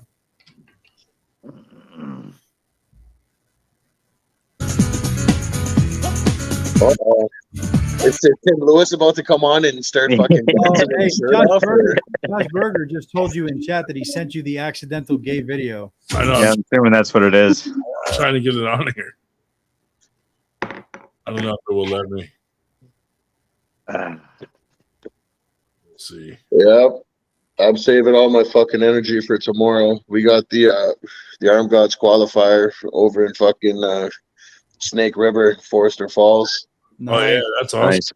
Yeah. We did an event there last year. It was last year or the year before, and it was quite the fucking time. So it's I expect a repeat. You know, so that's the Simpleman's MC fucking clubhouse. It's a huge spot, nice bar. They got a stage. We put all the tables and shit. It's gonna be fun.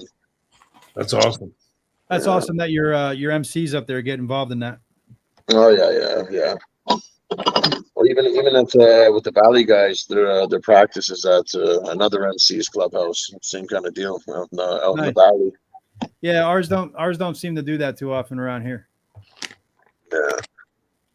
Sardines and That's the thing, right? Well, with the MCs, there's a lot of ex-military, and then within our clubs, there's a lot of ex-military and active military as well. So, kind of like, you know, a lot of the guys know each other. Hey, I agree with you 100%. But we you know we have so many clubs down here that and I'm talking about MCs that just don't, you know. What the fuck is going on here? I can't stop this. Oh man. Every time that music comes on, I start thinking about Tim Lewis dancing and it's not good. Okay. So what do you pull? 242 or up? Me? Yeah. No, I'm a super heavy. Are you? Yeah. Where do you? I don't know much about you. I apologize, but where do you put yourself as far as nationally rankings or anything like that? Well, I mean, I didn't go to nationals this year because I was in Wales, but I mean, I'm in a provincial level. I hang, I pull the toughest division. I pull all these guys. You know what I mean? But soon I'm going to be breaking through. I got some big stuff lined up too. So cool, man. Good luck. Good luck. Yeah. Look forward to seeing you on the what was it, the In the Hook rankings or Arm Fighter and stuff like that. Oh yeah. No. I just blew my whole shoulder apart, so that's been coming back, and you know what I mean. It's yeah. It's been a bit of a shit road, but we're getting there. Yeah, I have a bicep injury here that it's over a year old now, and it was from catching a shoulder roller on my bicep. I didn't read it off the go, and I caught him here. And after the match, I just kept going. After the match, I had a big pool of blood underneath here, so it was all bruised up for forever. And I don't know if it shows up on camera, but yeah, there it is. So you can see it's like a partial tear that's still there. So in any case, it's coming back now. It's actually getting better. So it's starting to get healthy. I'm starting to lift more pronation now. So no, the one thing that on my shoulder injury, my inside game was kind of shit. So it made me really develop my outside game. On my shirt. So I mean, if you're a super heavy that likes to jam inside, that could be deadly. That could be deadly for a lot of people. Oh yeah, that used to be one of my go-tos, but it's coming back still. Like I said, I don't know if this will share. Let me see. Can you see that? Oh no.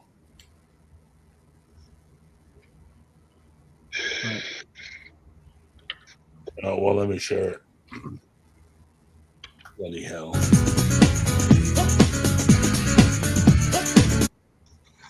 Burger, well, Here, let me try to present it. There it is. Present it. You should be able to play it now. Wait, what? You see it now? It's gonna be in stream, whatever. Oh, there we go. That's exactly what I was picturing in my head. My shirt so sexy, it hurts. Yeah, buddy. Yeah, hold my thighs down. Hold my thighs a little higher.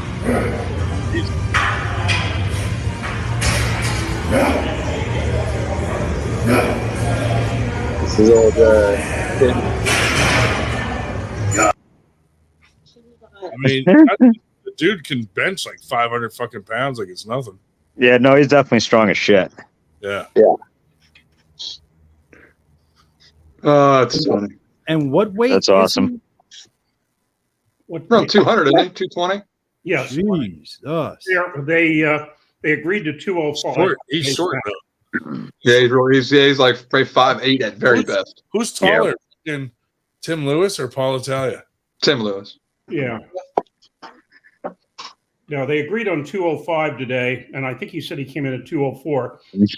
He was 212 in clothing at the beat last week that JD Fox.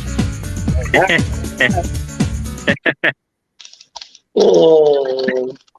Oh man, that was fun to make. When he was on the podcast last time, dude, his fucking voice, dude. Yeah. Well, you know, guys. It was excruciating the whole time. He kept talking to everybody. And he's so loud, and he interrupts, and he talks a lot. But when he talks, he makes a lot of sense, though. It's pretty weird. Yeah. He's a good guy. He It's pretty weird. He's a good guy. All right, boys. I'm gonna make a move. It was nice chatting with you, though. I'll hop on maybe next week. Brother, be good, man. Later. Yes, boys. Thanks for coming. Fuck that guy. Fuck that guy. I like B, dude. He's funny. Yeah, he's cool, dude. Yeah, he's awesome. Good dude. So, what do you guys think about this Jason Aldean song that's like making everybody pissed off?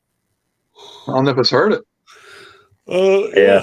I've been out of the loop, dude. I've been fucking working too much. I can't believe, I mean, that song's been out for a little bit, and then all of a sudden. Since May. It's been out since May. Yeah, I was going to say I've heard it on the radio all the time, and then all of a sudden stuff started popping up on YouTube about this outrage, and I'm like, what are they even talking about? So the synopsis of it, for those of you that haven't heard it, is basically Jason Aldean talking about try it in a small town, which is basically he shows nothing but real news footage. That's it, of like BLM and Antifa destroying cities and all of that, and basically saying try it in a small town, because in small towns we have each other's backs. You get your ass shot. We care for our own, that kind of stuff. And that's all it really is. CMT, or I'm sorry, country music wound up canceling his like they pulled it. They and it's shot up to #1 on the charts now. But liberals are basically calling him a racist, equating him to lynching, like pro-lynching. Like the video again only shows real news clips. It has nothing, like there's no inserted anything in there. It's just news clips. The latest meme is I'm old enough to remember Kyle Rittenhouse tried it in my town. Yeah. The latest meme is when it says I'm old enough to remember when somebody did try it in a small town, and it shows Kyle Rittenhouse show. Yeah. But yeah, I mean, I didn't know what you guys, would think about that, because how stupid are we? 100% right there. How stupid it just goes again with let everyone have their opinion. Just because this person thinks this way doesn't make it dangerous, doesn't make it right or wrong. But let it be. Don't say because you disagree it's X, Y, and Z. It's always overblown X, Y, and Z. Now it's racist and lynching and this and that.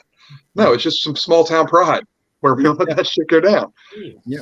Let it be. But it is amazing how they always jump to the extremes.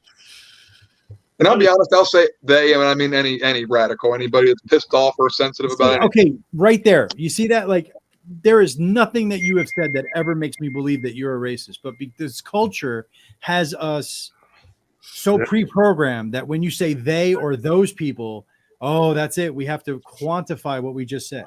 I did, yeah. Like if you say, the reason I did that though was to say, because I'll say radicals on both sides, left and right. Because absolutely. But you're right. It's a shame that I have to. I'm not just talking about people. Even if you're right. Seriously saying you people, yeah, that's fucking ridiculous to me. Just any generalization. If it's in a joking context, like, you know what I mean? If a comedian's up on stage talking about black people, white people, Polish people, like I'm Polish. I grew up telling every fucking Polish joke known to man. I can't make fun of other races because I'm Canadian. I don't. Okay, you need to go back. I mean, but I wasn't born there though. I was born here. well, that's good. That's good. We won't hold it against you. But I mean, again, how pompous do people have to be that they got kicked out of France? I mean, come on. Right. You know, how pompous do you have to be? But in any case, I want to give a speech at the fraternity convention. I'm debating whether I can use the phrase "get their panties in a bunch." Ooh, Dave. No, probably not. Not on this show. Probably not. Get their panties in a bunch. I'm also thinking of using the word "girl" for college-age sorority women, but they'll get over it. Yeah. Hey, I'm 72. Or you'll get birthing canceled. person. Yeah, birthing person, which doesn't actually have to be a woman in today's society. Ted, did you ever hear the look bitch story? Look bitch? No. Oh, Dave, Look bitch. Dave, you got to tell. Look bitch. You got to tell the story. Now Ted is a regular, and he Look at has me to getting know. excited already. He has to. This is my favorite. I was telling them I'm usually very laid back, as this phrase people usually. There were 3 occasions that and the one that they think is the greatest, that I just lost it. I was about 28 at the time, and I was working. I didn't have a car, so I had to take the bus every day.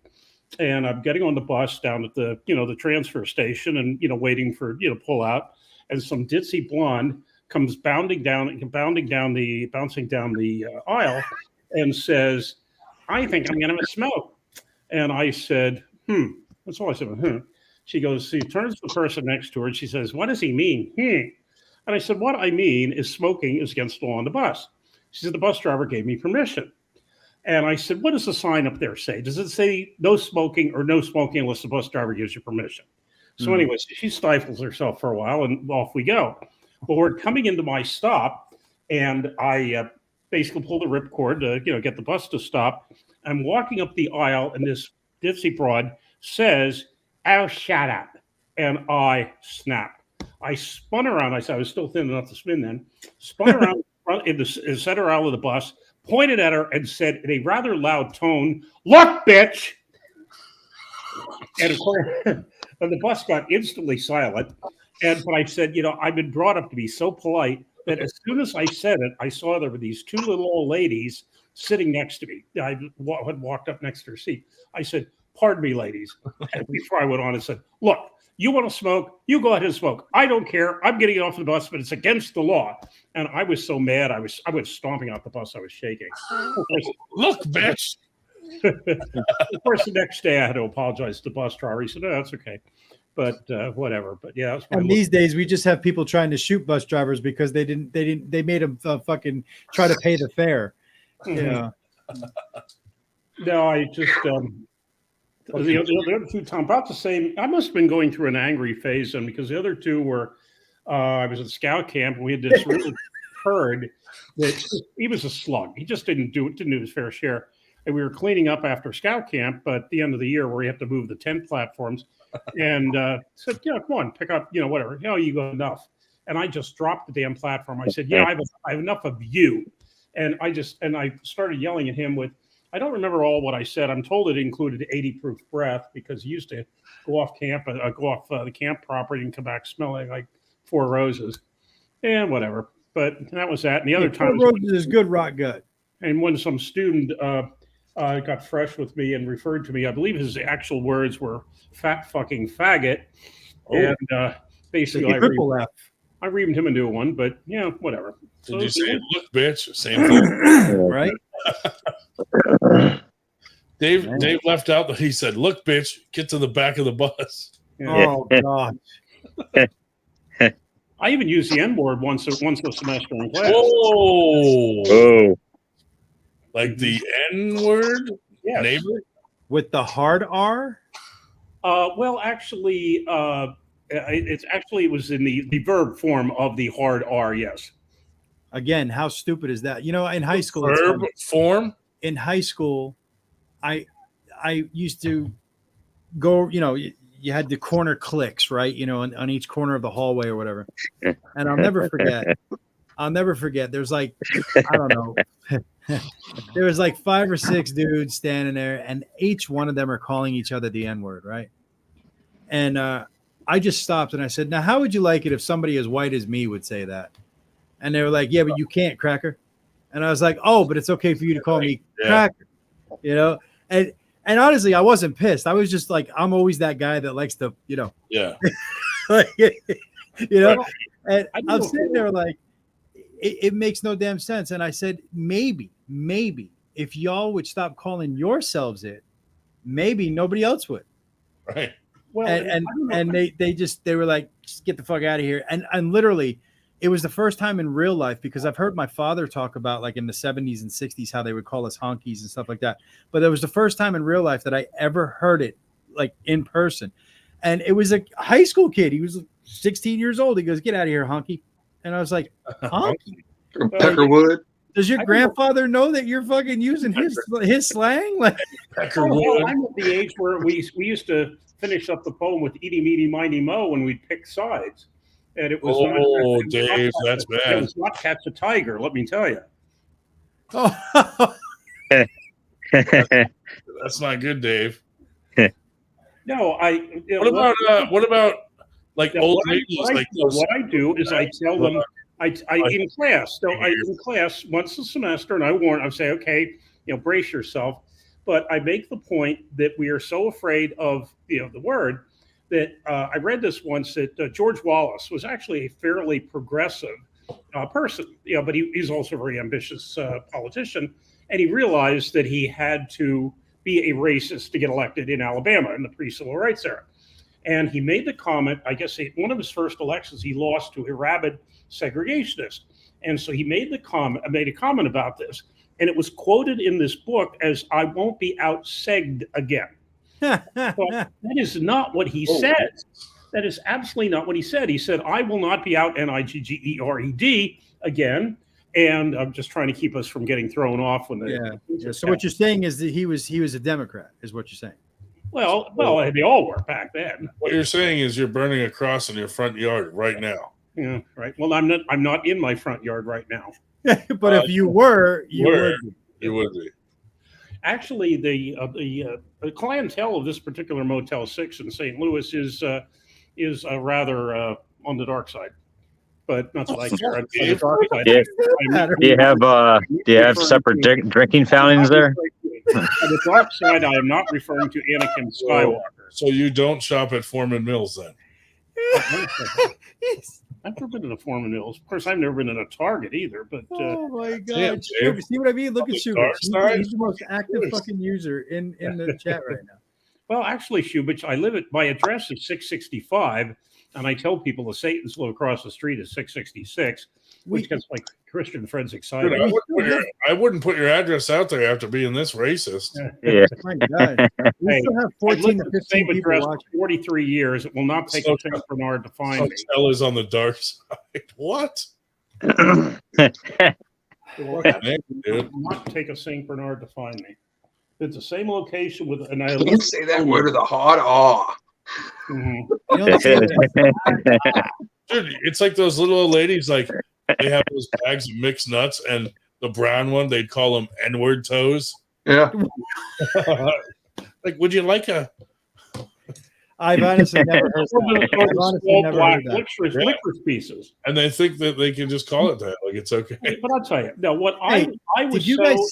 Did you guys see Shubich duck out of our super match earlier? Did you see that shit? Oh, he's totally avoiding you. Yeah, he's afraid. And as soon as things get racist, he leaves.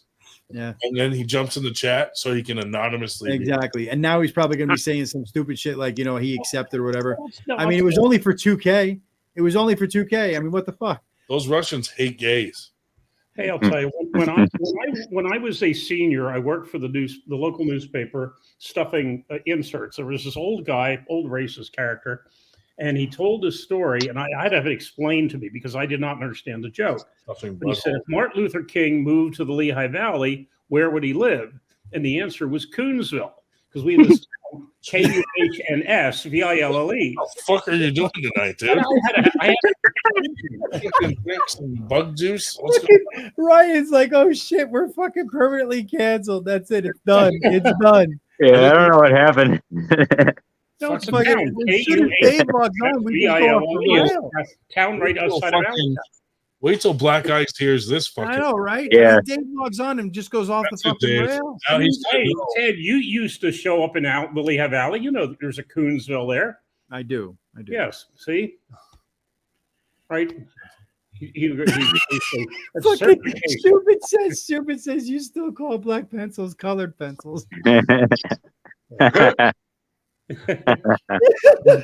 Well, what I do, hey, I'll tell you, I will bring in Shubich. What I will do, I will bring in a set of old colored pencils, and I pass them around. I say, don't say anything, but take a look at this and see if anything strikes you as being kind of, odd or different or whatever. Because one of the peach colored pencils is called Flesh. Well, yeah. Yeah, that's what they used to call that, Yeah, I remember that. Kind of pinkish was Flesh. So I It was still a have Flesh crayon when I was a kid. Yeah, Flesh. It was the tastiest in the box. That's why I stopped calling it that, because kids were eating it. Yeah. It's always the first one to disappear. All these kids becoming cannibals. Oh man, you guys are off the chain tonight. God damn, dude. As soon as Dave logs on, that's it. It's after 1 p.m. and hopefully no one will see this part. We still got 14 to 15 people watching it. Jesus Christ. Yeah. Right now, they're all reporting us to I just want to YouTube. apologize to you all on Dave Shell's behalf. I don't. Affirmative action. Share the same Affirmative action. And then some fucking liberal is going to get a hold of this and go, look, it was 5 white dudes cracking black talking jokes. about this. When Dave Shell dies and we get his will, I'm just going to donate that money right to fucking reparations. I could never run for office because I wrote a newspaper column for 2 years insulting everybody from the fraternities to the college administration to the feminists to I probably couldn't get away today. I probably could not get away with calling the Black Student Union a segregationist organization, but they were, and I called them that. But whatever. So. Fucking shoot. Oh God! Hey, are you people going to have any? Are you people going to have a practice on? You people going to have a practice on the Saturday before Labor Day weekend? That's my first free Saturday, but I figure you'll probably all be saving yourself up for the New York State Fair tournament. We need a Jewish person or like an Indian. Stupid, you people. What do you mean, you people? What do you mean, you people? Yeah. Great. I loved how they tried to cancel him like 20 years after that fucking movie came out. That shit's crazy. Well, when you look at the clips from 20 years ago, of All in the Family. Oh, for gosh sake. How about Blazing Saddles? Oh yeah. How about Blazing That movie's Saddles? awesome. How about all the great shit coming out about Biden and his son lately? They don't give a shit about that. It's Biden and his son. It's not even in the news. Well, they knew. Hey, listen. Here's the thing. They knew the story about Trump pissing on a fucking hooker or some shit in Russia was a lie. It was a lie for the entire time. They knew it. They just came out that the FBI knew it the whole time. But yet they ran with the story for the whole fucking time he was in office, right? Yeah. This story with Biden, they know to be true, and everybody's covering up for it. Oh, yeah. The FBI's in some fucking hot water. Dude, you know what's funny is who the fuck cares if he pissed on a hooker? You're paying for that time. You do whatever you want, buddy. She's okay with it. R. Kelly, that's different. Shit, if I paid by the hour, I'd have to find out what she'd need to do. Like, I'd have to find something for her to do for the last like 50 minutes. Right, yeah. Outlaws are a bunch of wusses. They take the weekend before a tournament off. You're like, so do you want to cuddle? No, I'd be like, hey, I don't know. Can you make me a sandwich or something? I don't know. That would be smart. Well, speaking of R. Kelly, let's see what he's writing about me in his chat. Let's see. Ted needs a 98 background. Yeah, I guess I do. No, heck yeah. There we go. Burger's the master. Vader. Yep. Oh, damn. Whoa. Burger, that was intentionally gay. Are you at work? Yeah. Oh, I'm going to report you. That's why I'm masturbating. I'm gonna email your boss and be like, Burger was on his phone. Masturbating with a bullet. But that's the big thing with that was as much. I can't get on as early. I have to be just a little later getting on. Did they? Are they still watching? Well, they're not watching. I just wanted to be respectful of the new protocol. It's more for day program because they're like hanging out with them and just sitting on their phone while they're in their presence, which is pretty weird. Yeah. So, but once everybody goes to bed, I can get on. Taking selfies. Which is how I usually did it, but I just wanted to get on a little later in case they peek on and like, you were on there at 9:15. Taking selfies with the clients naked. Yeah. So yeah, it's no big deal. I always feel bad for like places like that where someone who's like incapacitated mysteriously gets pregnant. Yeah. And then I'm Ryan, like, I'm in the wrong. I worry about you. I really do. I worry about you. I do. Because of my super match with Paul Italia. Yeah, that too. That too. Dude, he really. You guys think he's as good as he thinks he is? Yes, I think he's as really strong. I think he's as strong as he thinks he is. Yeah. I also think that I'm sure he's strong, but no, Ryan, you got to remember who he trains with. You got to, I mean, you really do. You got to remember that he trains with a lot of really, really good dudes. Every time he grips up, you know what I mean? Every time he goes around. Well, wouldn't you think they'd be like, dude, you can't be starting that opened up? Maybe they do, but then again, wouldn't the same people be telling Devin that he can't be like that either? Yeah, but that's a little different. No, it isn't. Sometimes you just have a style. What I'm wondering is because he's so short, he's not using a riser. He might not be able to start close. No, a shorter guy actually has more angle to actually get more vertical, so like and closer. So the shorter guy is actually much better. Yeah, but I don't know if he can get to the. If he can get tall enough on the table, you're right. That's what I'm saying. I don't know if he can. If he's tall enough to get to the center of the table. Well, unless he's under 5'5", which he's not. He's 5'6". He says he's 5'6". Allegedly. That's all that makes him, right? 5'6", but he does seem like him, but he might be shorter. Okay, then yeah, you might have a point. You might have But a point. but even then, Ryan, the thing is, with him being so open, that just makes his pronation that much stronger, which is what he seems to win with. He's against the table and still kind of open. I'm wondering if he has to reach out a little more. So Ryan, here's the thing. Here's a couple of videos that I want you to go watch. Go look on Table Monkeys. Yep. And go look at the three different pressures, not the hill triangle, but the other triangle that they talk about. Yeah. The triangle of the table from pad to pad, pin pad to pin pad, and up and down pressure. Yeah. That triangle. Yeah. And also the triangle of the pad itself. Well, I've seen that one. Yeah. Okay. Watch those videos because when he's standing like that, Yeah. like Josh just said, he wins a lot with his pronation, right? Yeah. So there's the easiest way to beat somebody with pronation is side pressure. Right. If you can attack their pronation and go straight sideways, it crushes their pronation relatively easy. Now, if he has a ton of back pressure while he's doing that, yeah, it could get a lot rougher for you. Right. I'm thinking I don't. It doesn't look like he's doing much back pressure. Yeah. No, it doesn't. It doesn't. But then again, look, the tournament that I saw, obviously he looked super strong, but in the same respect, his opponents looked half asleep. Like he looked like he was, jacked up on everything. Yeah. So, I don't know. Plus, it is an amateur division. You know what I mean? Like, I really don't know. Yeah. I've run into amateurs that were so fucking cock diesel strong that you couldn't do anything with them, but yet they sucked technically. Like they were horrible. Technically. Find someone who's pulled them recently and be like, how do you? I mean, I'd love to pull the dude just to find out because my hand is very technical. He may beat my arm, but my hand would be able to tell you where his hand and wrist is real easy. Yeah. I'm hoping because I'm heavier, that will offset the strength difference if he's that much stronger than me, just by putting my weight into. Yeah, but it's not about your weight. Remember, it's the weakest part of the chain, right? So your bicep has to be able to hold all of that back pressure. Oh, I know. Now, if you're dragging, which against him you can, because you got to remember, you're thinking about pulling a guy equal height or taller, right? If you're pulling a guy that's shorter and he has, lesser of a forearm than you, a drag would be better than a back pressure. Because I feel like even though he's maybe stronger than me, I don't know. I don't think his drag is going to be leagues advanced from mine. I It feel all like depends. I feel like I have a pretty good fucking drag. Yeah, I mean, it all depends.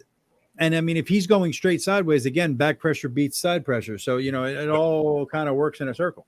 Honestly, I'm not gonna know till I feel what he's doing with his hand. Like, you know, Even then, I mean, feel if he like knows, I grip if up he with knows how to grip, if he knows how to grip properly, you won't ever get a fucking read on that either. Yeah, but I don't know if just from watching those videos, it looked very amateurish. It did. I'll give you that. I mean, and I'm an amateur, so you know, I'm not one to judge, but I'm just saying, like, from what I saw, it made me think, like, okay, this is what I need to do against this guy. Here's the thing. If you got the balls to commit your frame, I honestly think he's going to have a huge problem if you're fast enough to catch him center table or close to it. Yeah. I think he's going to have a huge problem because you said you're a good. I mean, he could be quicker than me too. You know, Yeah. that could be a problem. If you're a good hook presser, then he's going to have a really hard time with you. But if you're also a good top roller, that could be your lane, because if you kind of rotate out and into his hand and put the brakes on him there, then get into a dogfight and settle in and start adjusting and getting above him. And once you take his hand, that's what I mean. Guys that are quicker than me, I usually fall back with them and catch them here and then come back. Or do what Paul does. Lynn set up here, right? And if he's a lot faster than you, he's going to go sideways, catch him with your shoulder. Yeah. You know what I mean? Like, you're doing the same thing, but you're dragging back to the back of the pad. You're cupping into his pronation, and now you're into his fingers. And from here, you can fight him with your frame. Yeah. You know, that's pretty much how I'm pulling now. More like starting already pronated and just coming back towards me. Well, not towards me, but like 45 degree angle. Yeah. You know, kind of thing. Hey, look, it's not all about strength. Strength is good. Don't get me wrong, but it's not all about strength. If you've got a lot more technical skill than him, you're going to win. But unless he's just levels upon levels stronger than you. Yeah, I don't. That's the thing. It's hard to tell right now. Well, if he go, you know what's funny is he's going to that high five thing, so I know he'll pull people I know there. So that could be my in there. Yeah. Burger, you should come up and pull him at that. Yeah, I'll be there. Try to pull him left-handed. Are you going? Yeah, I should be there. I'm gonna try to be. That would be Ryan. Try to pull him left-handed. Oh, try to go. It doesn't matter that your left is shit. Yeah. Most people pull similarly both hands. Now, I'm not saying that his left will be direct comparison to his right, but sit there and try to get him to pull He left. might be dumb enough to grip up with me righty. And I'll just let him win, but I'll feel what he's doing. You know? Yeah, well, he may know that too. Like, I'm trying hard and just kind of let him fucking get me. I don't know. I don't know if he would do that, because I don't think so. Actually, if I see him, I'll go up and grab hands with him and grip him. You know, like shake his hand like a fucking. No, I'll limp wrist him. You know, like, hi, just fucking weak handshake. Nice to meet you, Mr. Italian. Yeah. Look at this. Palm down. Hello. This is my explosive hand. Right. Yeah. Explodes. The funny thing is, I got that tattoo long before I ever started arm wrestling. So what do you guys think? I was thinking about getting FAFO. What do you think? FAFO? Yeah. Yeah, why not? I was going to say you have to know what that means. I don't know if you can see. Yeah. Hopeless, yeah. Romantic. You guys do understand what FAFO means, right? FAFO? Fuck around and find out. Fuck around and find out, yeah. That must be a Southernism. Oh, hold on. No, it's not. We've heard "fuck around, find out," but to call it FAFO is. I'll be right back. Nothing I've heard. I don't know if you're aware, Ted, but your old stomping ground, the county in Pennsylvania with the highest percentage of Hispanics is Monroe County. Does not surprise me one bit. From all the folks moving in from New York City. Yeah, does not surprise me Not one the bit. highest number, but the highest percentage. Well, New York City is now claiming that they are full for migrants, and they have over something like 500,000 or 50,000 migrants there, so they're kicking them out. Mm-hmm. Which is funny because, sanctuary city and all. Mm. Yep. Well, Yeah, Albany declared a state of emergency for all those people migrating up here too. Yep. Well, For the first time in our nation's history, since we, took it from Mexico, Texas is now primarily majority Latin. Well, and that's what it kills me when they're like, oh my God, by 2050, the country is going to be majority non-white. No, that is not true. The country is going to be majority non-Anglo white. But, most of the Hispanics that I know consider themselves white anyway. Yeah, but some don't. Yeah, no, there's a guy that an English professor at Northampton Community College named Javier Avila, and he has some one man shows and they're really hilarious. And he has this line where he said, "For the first 30 years of my life, I thought I was white because he was Puerto Rican. Well, then he moves to the mainland, and it's like, oh, you're not white anymore." Where most Puerto Ricans consider themselves white. Well, I don't know if you saw the last thing with Officer Tatum or not, but he was up there and some liberal white idiot bitch stood up and because he turned around and said something about Obama not being black, and she's like, "How is he not black?" And he's like, "How is he black? Explain that to me." And she goes, "Well, he has a black father," and he goes, "Yeah, and he's got a white mother." And he turned around and he goes, "Do you realize what you just said was incredibly racist?" And she's like, "No, blah, blah, blah, blah, blah." And he goes, "That is a white supremacy view, that if the Anglo has any drop of anything other than Anglo, they automatically revert to that race instead of being white or mixed or biracial. They automatically are now black or brown or whatever." And that is a white supremacy thing, because what it used to be was actually one drop of black blood or brown blood or whatever eliminated you from the white race. Mm-hmm. And that was literally the white supremacy version of it. And she was just like, like stuck. And he goes, "Look, I've got biracial kids. I've got a white wife and my kids are biracial." He goes, "My kid is not black. My kid is not white. My kid is biracial." And you don't claim either, you claim both. And the Nazis admit they borrowed a lot of the American Southern racial laws for their Nuremberg laws, except in their case it was Jews, right, Shubich? But not blacks. I hear you, Schmo. Schmo said, "What about all of these folks that are African American with no African roots and or not from Africa?" And look, if you believe in the cradle of civilization being in Africa, we all have African roots. So does that mean we're all African American? Or how about people that are they're from Africa but are not quite black, like Musk, for example? Well, he is actually an African American. Like he literally, and that's the funny part. I've met like 3 African Americans in my life, and they were all from South Africa and all whiter than me. Mm-hmm. It's actually kind of funny. Mm-hmm. But what about all of them, Schmo? I don't know. It's one of those things that when you're a liberal, you have to out victim or out liberal the other liberal. And that's what it all boils down to. So like, I'm African American. I've got to have my own national anthem. I've got to have this. I've got to have that. No, we all bleed red. You should be an American, and you should fall under the same auspices of every American out there. Like everything should be 100% above board. I'm with Vivek, which is get rid of affirmative action across the board, because all it does is actually harm minorities. It does not help them at all in any way, shape, or form, and it's a racist policy.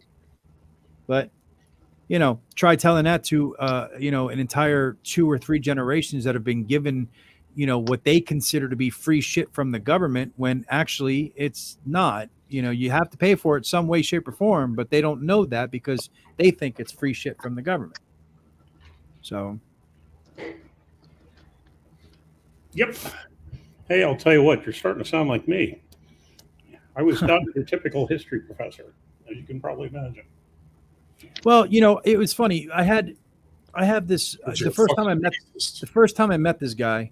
It was on my podcast, and we decided to do, for the first time, I was going to have a guest in my house, on the podcast, right? So my wife says, "All right, I'll make meals. I'll make a meal for everybody, blah blah blah." And we did this thing where it was a leader of a militia, a militia that was here, and this dude that was all over my Facebook page, nice guy, but he was a black guy, and he wanted to come on and talk about black things, and I was like, okay. And so I invited both of them. And that night it was funny because, my wife doesn't think about it. Neither did we. She made chicken and rice. Barbecue chicken, barbecue shredded chicken and rice. So he turned around and he goes, on camera, he said, he caught me completely off guard. He goes, look at this. They invite the black guy over and they make me chicken and rice. And without missing a beat, I turned around and said, well, we wanted to make sure that you felt at home. Mm-hmm. And he started laughing. He goes, that was good, man. That was good. And we just started talking and we hit it off. And that dude is like my best friend today. And that's like 3 years down the road now. And he's like my best friend now because, we got to talking about a lot of things. And one of the things I said was, I said, if you really want to talk about reparations and all of that shit, I said, here's my view on it. I said, if you can truly trace your lineage, your family lineage to a slave family, and then you can find a white family or a slave owner's family that owned your family, sure, go after that person. You know what I mean? Go after that on behalf of your family. I don't know if a court would hold that up or not, but go ahead. Go after that. And I think that you should have every right to do that because you can trace both lineages down to where the family's intertwined and your family was owned by this family and they caused significant harm to your family. Sure, do that. But not all blacks can claim that for all whites. Not all whites, blah, blah, blah, blah, blah. And I said that should never be in the conversation. But if you can do the due diligence and find out where they intersected, then by all means, you have a court case at least. You have a potential case for reparations. I said, so that I would agree with. But since most people are not going to do that, and also they're not going to like where that leads, which is, the facts of the matter that one of the largest slave owners in America of the time was actually black.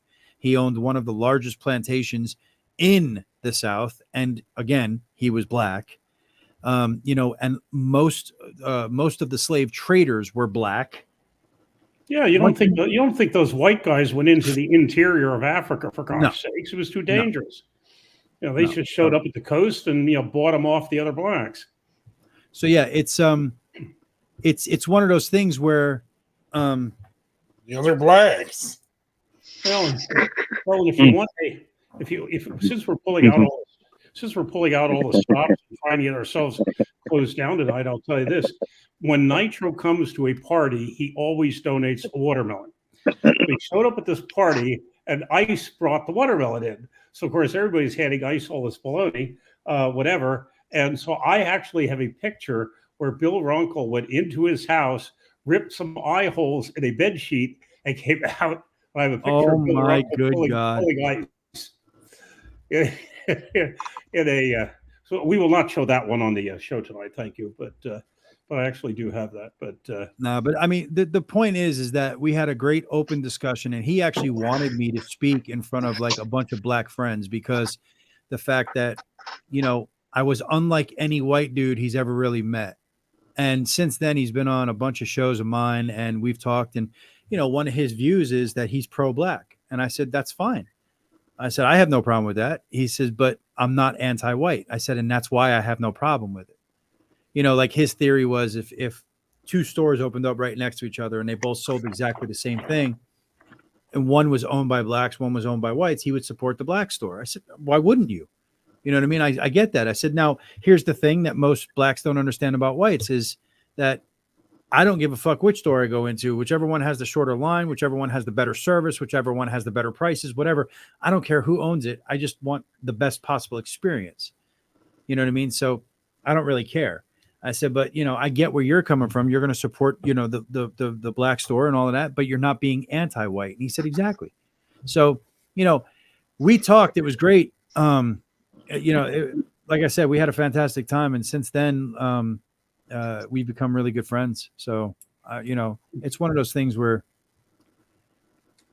I think one-on-one, all of the damage that these administrations do to divide us can be healed pretty quickly.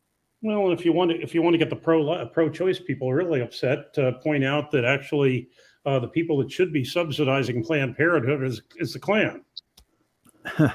They should be, except for the fact that Margaret Sanger was a white supremacist that was actually a Democrat, and her theory was that through 3 generations of abortion, they could eliminate the entire black race.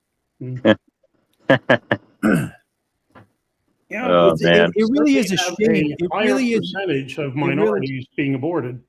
It really is a shame for all of these liberals and the Democrats and all of that they have brainwashed the minorities as badly as they have, because when the actual facts come out, you see just how bad it really is, and how bad the Democrats really are as far as racism and stuff like that, and the history of racism. I've seen voter ballots where there was a picture of a monkey and it said the Republican ticket, and a picture of, the staunch white man, and that was the Democrat ticket. Democrats openly advertised themselves as, quote, the white man's party, unquote. Yeah, absolutely. Yeah. Yep. Yep.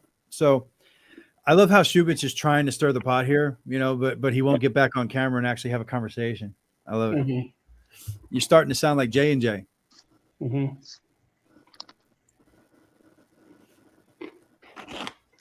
Hey, man, pure blood, Schmo. 100% pure blood.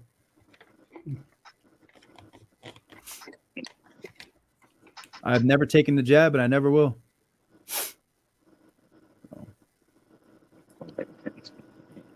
I'm trying to think. There was a town when I was coming out across Illinois. It was Teutopolis, Teutpolis. And I thought, was that some bunch of Germans there that named a thing like Teuton, and Polis, of course, is city. But Teutopolis. But whatever. Climate activist, huh? Captain Avia said, "Climate activist?" ? Hmm. The only thing that I'm an activist about it when it comes to climate is that we need to stop handing over the world to these fucking idiots that keep telling us that the world is going to end in the next 5 years.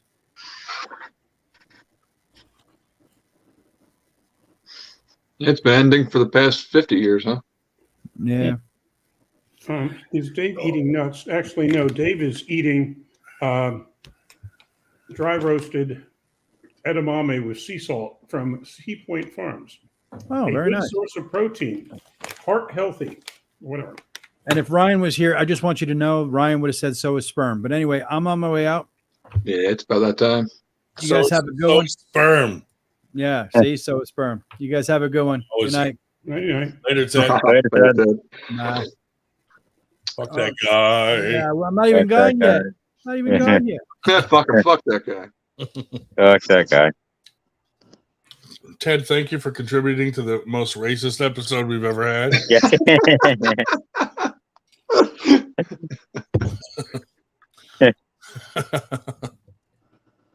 Way to go, Dave. You ruined the whole podcast tonight. Dave comes on, the racist comes the whole one. Yeah. I didn't get here until almost 1 a.m. your time. Well, that's when the good stuff comes. Look at Shubitz putting like terroristic symbols in the chat. Yeah, I see that. Not cool. Mm-hmm. I missed a little bit of earlier, Josh. Why was Paul being all dickish to you? That was crazy. It was odd, really. It's He just out of nowhere, all of a sudden I hear him freaking out on you, and I'm like, what's going on here?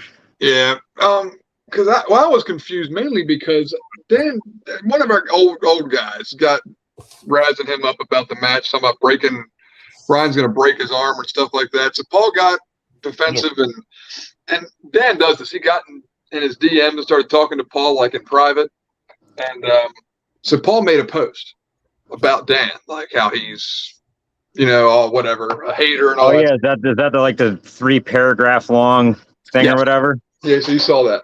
Well, in there, I put something about, because Dan was blocked, so he couldn't respond. I was like, yeah, man, whatever. The dude's being a dick, I get it. if you're gonna make a post like that, don't block him. Let him cook in the comments. Like, you can't make this big post about this guy and then block him. Yeah. So, like, fuck it. If he's wrong, he's gonna look like a dumbass in the comments here. So let him come on and make a fool of himself. And so his response to that was like, "Yeah, when I'm done with your boy, I'm gonna handle you next." Coming for you. Yeah, so I responded like kind of confused, but okay, cool. I accept that. Let me gain some weight up after Ryan beats you, if he does, or if you beat Ryan, then I'll be happy to pull you at a higher weight. That'll give me a reason to bulk up. That message disappeared somehow.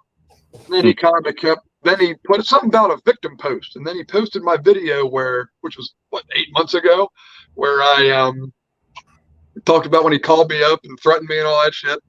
Yeah. Which I just wanted to embarrass Paul with. Wasn't really feeling threatened, by the way. Yeah, you did that as a joke, and he took it like and he keeps bringing that up. But what was weird to me is that he went back to that from that message I put up about just let Dan cook in the comments. If he's going to be a dick, let him be a dick. And then he got on to that. So I was just more confused. I was like, "Cool, we can pull." I didn't know where it came from. But that's really all it was we got wound up on that somehow. And then Rob, who was in chat earlier, I couldn't see what he was posting because I'm not his friend, I guess. So sometimes if you're not friends, you can't see what people post. Can't see that stuff. Like that. Yeah. Yeah, so I couldn't see so I was out of context, kind of confused on what $2,000 match and this, that. And so I can only see half the stuff. But long story short, they found me a 154 guy because in that it kind of comes back around to that. In that video, I said, "Paul, your ass can't arm wrestle. Give me your best 154 guy and I'll pull him. Since us arm wrestling won't be a good way to solve the drama." And, but that's where he came up with that Rob guy and knew a solid 154 guy to pull. So it's a good chance to get that guy some publicity because it looks like a strong young puller, but he's in Louisiana for him to pull. So so I accepted, but on right terms. I'm not trying to be shelling out $1,000 to arm wrestle somebody. Here's my point too, is I just kind of thought of it as I'm sitting here. There's 20 good 154 guys in the Northeast that I can pay $30 at a tournament to go pull. Yeah. I'm not going to pay $1,000 to drive somewhere.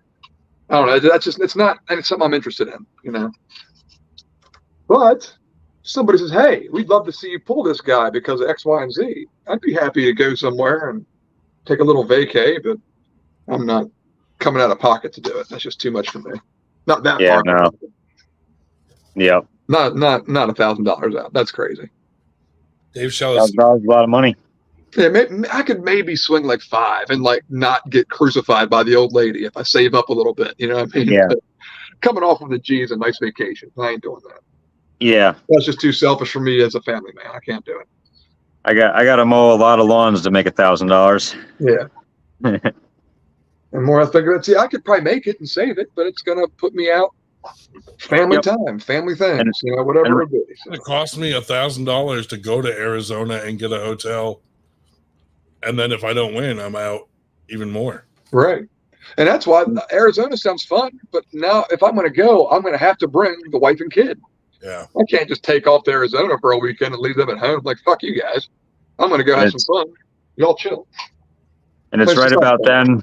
It's right about then. Your car craps out, or your hot water tank lets loose, or some shit like that. Exactly. Well, that's when you had a buffer. Man, but I can't just throw money around. That's one thing I think, like Paul saying, that's the punishment. You gotta fucking pay for your own fucking flight and hotel. Like, I mean, that's just dickish.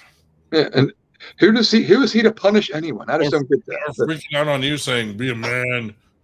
Like, what? You gotta have $2,000 to be a man, dude? What the fuck? Yeah, that makes sense. Because it'd be one thing if I was talking a bunch of shit, but I'm not really talking shit about me arm wrestling people. If you're out there going, "I can kick everybody's ass," then you better put your money where your mouth is. But I'm not the guy doing that, so I don't know. That's not fun to me. That's why I'm letting him say he's going to rip my arms off, and I'm just saying, yeah, I agree. Cool.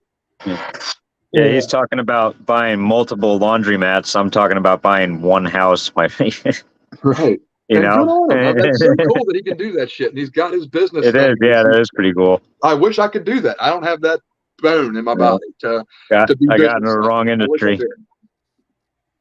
So yeah, I'm jealous that I don't have that because it'd be nice and convenient to have more money from doing things you probably enjoy doing, but I don't enjoy doing that. So playing video games with my kid, that's fucking fun. I can handle that shit.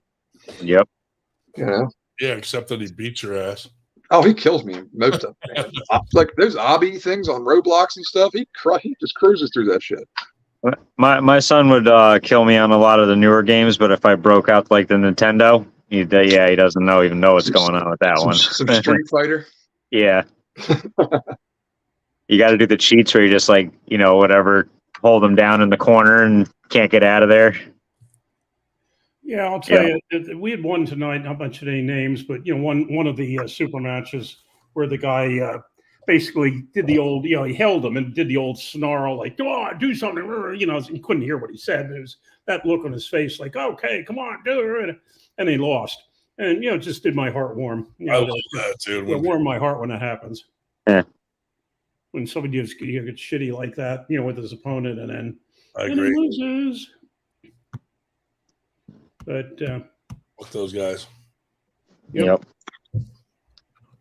It's already 2 a.m., dude. Jesus. But if it was me and I was these rich guys that want to throw money around, like pick some guys out that don't have it and give them a chance to win $1,000. Well, and then when it's some of these amateur people like that other goofball chat I'm on, oh my God, they're constantly throwing around 1,000 or 1,500 or 200 or 2,000 or 500. It's like, these are people that are not even at the pro level yet. Right.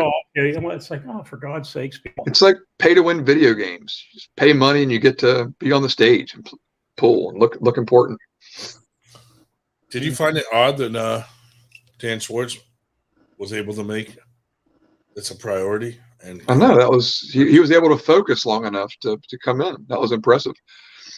And I'm sure he could see my jokes coming at him, but he said thank. I did want to say something like about the birthday. Well, because he did send that to me and thank him for that. But people probably don't know the story, but no, that's why it's Dan Schwartz left our FTG chat, said he had other priorities, but then he's still in R. Kelly's troll chat.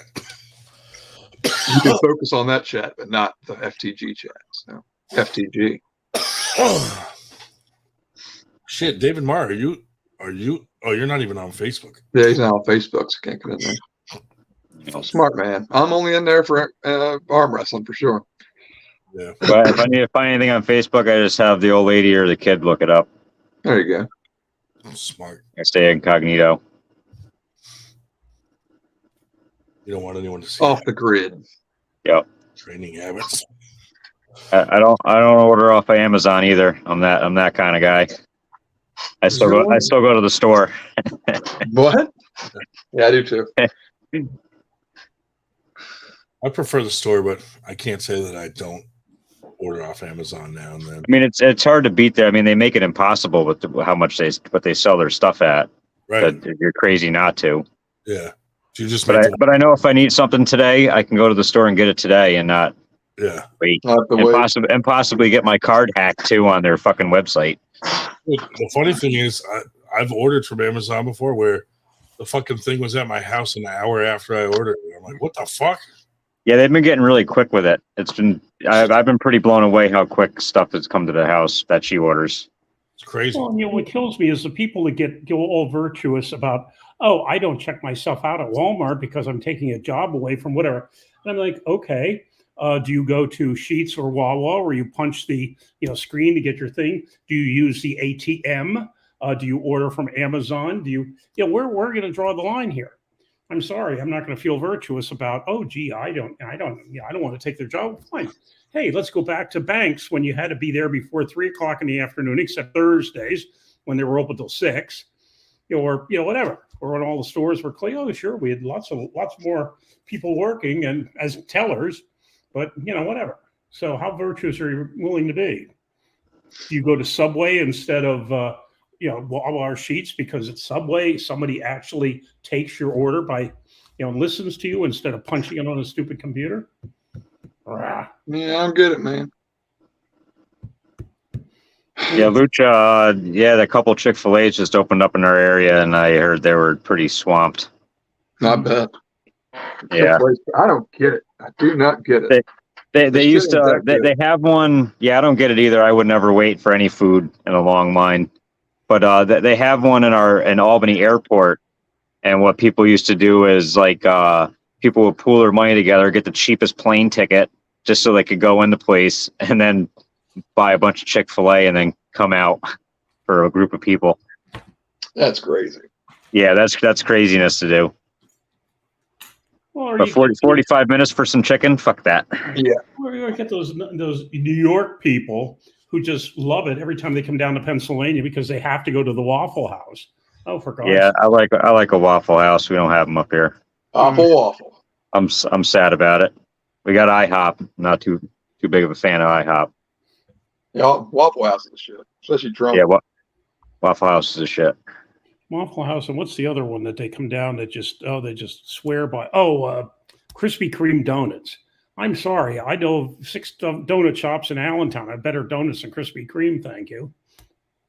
We had a couple in Hagerstown too.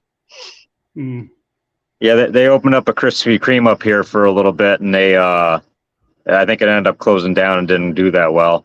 But to start off, the line was like blocking off the main road or whatever. Like, yeah, I'm not waiting for fucking donuts that long. No way. No.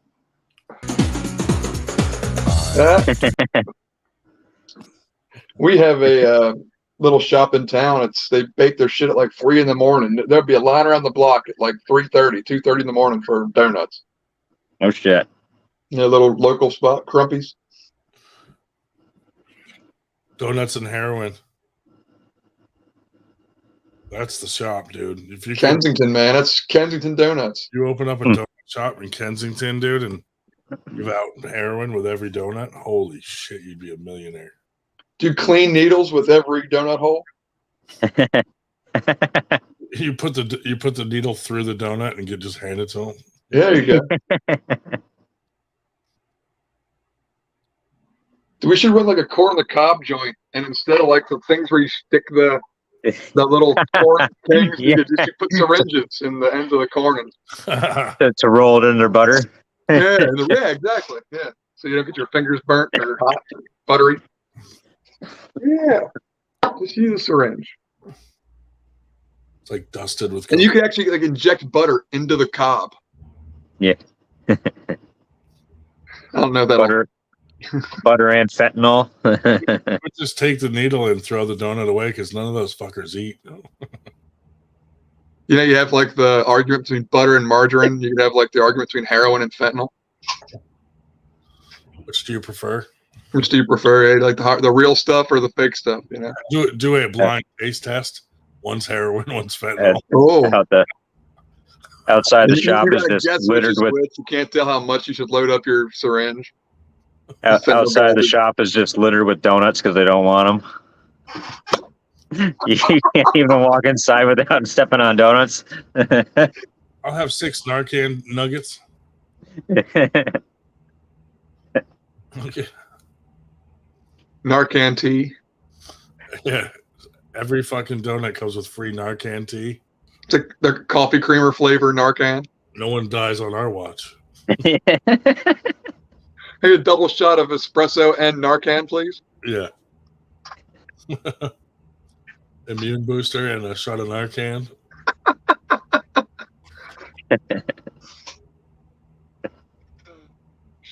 Man, this was a controversial episode. Oh, we didn't fuck around, did we? Fucking A, bro. I didn't know Shell had that much hate towards the oh yeah, it's terrible. The dark community. God damn. Racist. Yeah. Racist.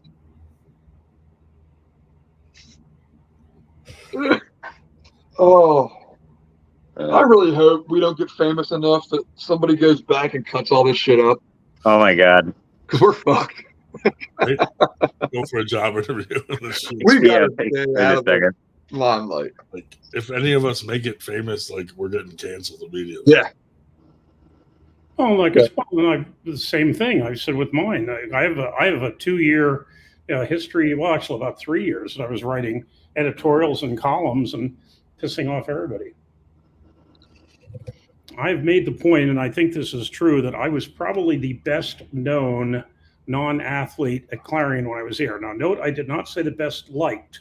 I was not, but because I had a lot of people hating me. But from the newspaper columns, I was quite well known. Famous. No, Famous Dave. Known Yep. as what kinds of things did you write about?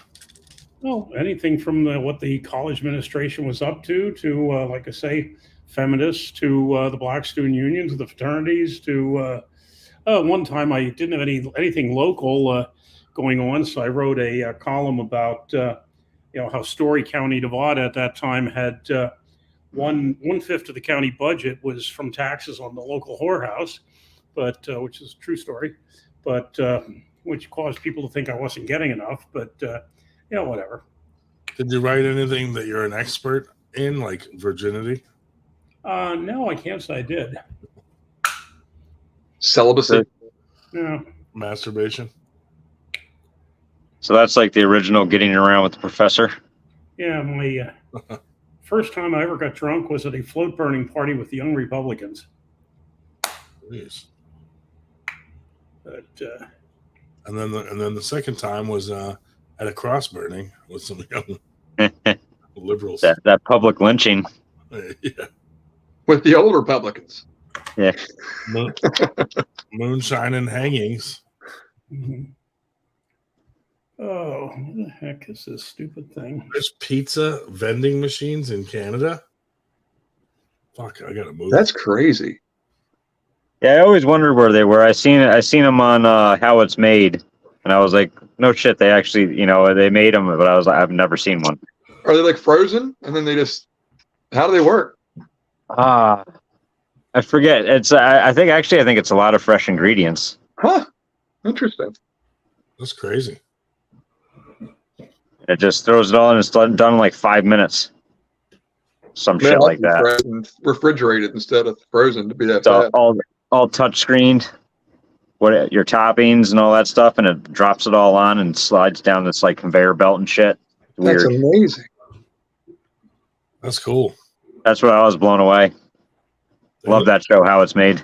That's the kind of vending machine they need, that you put money in it and it blows you. Yeah. They have those in like Germany. An electronic fucking glory hole. Yeah.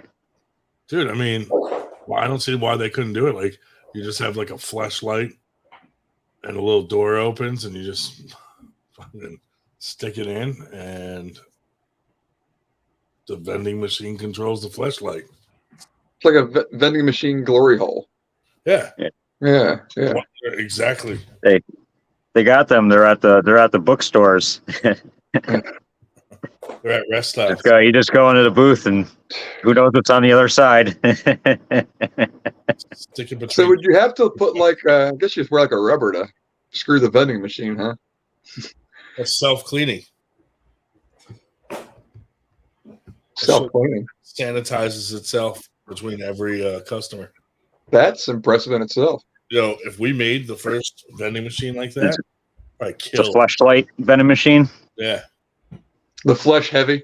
Like just a glory hole fucking machine, dude, we'd be millionaires. Dude, yes, the flesh heavy. I'm down for that. Put them in Fuck the fleshlight.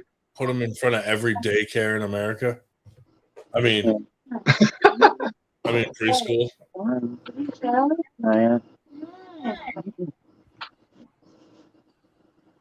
She heard you yell out fleshlight. Yeah, she got all excited. What the fuck's going on? Is he cheating on me with a fleshlight? I just put batteries in yours, honey. Yeah. Ooh, I have a duplex outlet on the wall next to me here that does not have any electricity in it, since my computer just said this is about to shut off because it's down to like 5%. It's been plugged in all the time. All right, so rather than have to give up you folks, I just plugged it in across the wall with my. Somebody spent money for 8 hours on subscribers. It worked, but the wrong kind of followers. That makes sense. Fleshlight shake. Wait, collab. That's not a bad idea.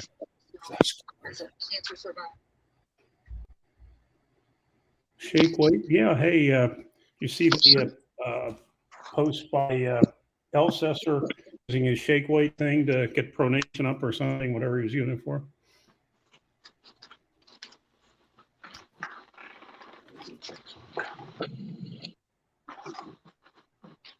That sucks that they gotta cancel that.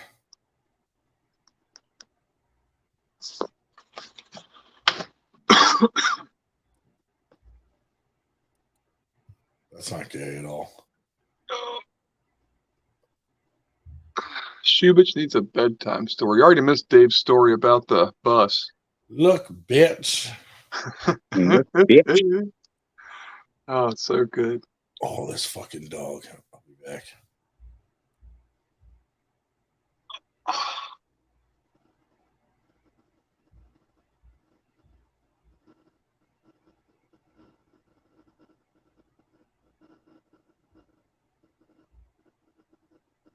Did you guys see that guy that they're setting me up with? That 154 fella, Cameron. It's interesting because so. he wears a do-rag. Really? But he's very white. Where did you say he's from? Louisiana. Yeah, that'll explain it. It's hot and sweaty down there, so it makes sense. But Yeah.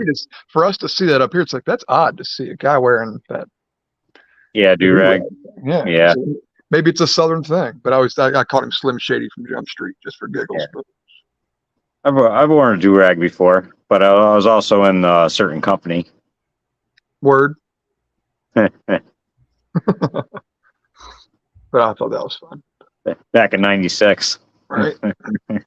Yeah, all style aside, the kid looks straight out of '96. I mean, he's got the do-rag on. No, seriously, the kid's supposed to be 19 or whatever years old.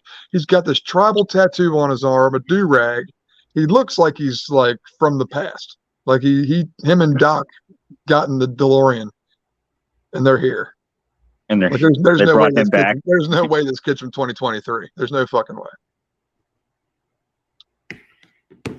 Where can you see matches or whatever of them? What's his? I forget. Cameron Williamson, I think his name is. And Williamson. there's a match on Paul Italia's channel. He pulled Is that all right? Jake Houston and gave him a match too. And Jake's no slouch, so the kid's no joke.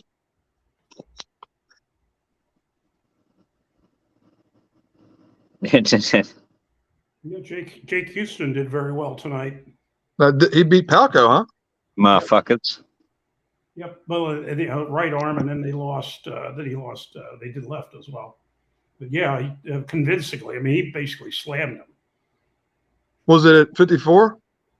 I don't know what they agreed to on weight, but yeah, Palco said I guess he's not pulling at the tournament tomorrow because he couldn't get Sunday off. So he said he's going to cut out early tomorrow morning.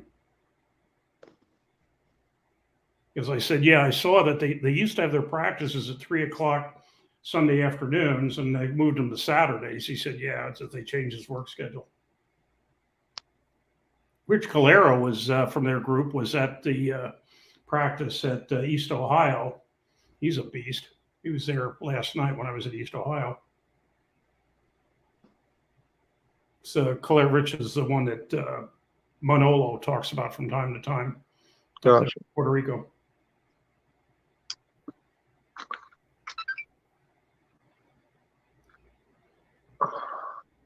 Puerto Rico.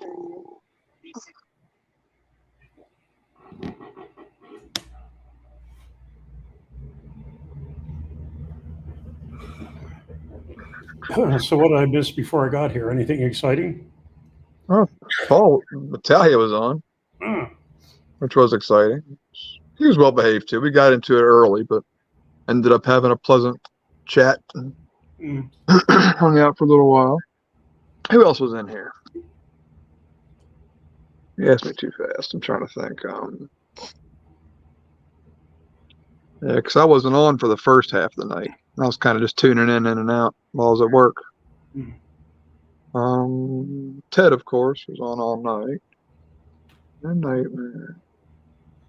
Oh, Jerry. I guess that's his name. J&J. Personal training from last week. He was on Stirring the Pot. Well, we have a name for a guy to do the arm wrestling science nutrition session, but I wrote to him and he came back with an automatic reply that he's on vacation. He'll be back the 31st. Cool. So we're going to look at something else. We have him lined up. He's already agreed to do it. It's just we have to come up with the time.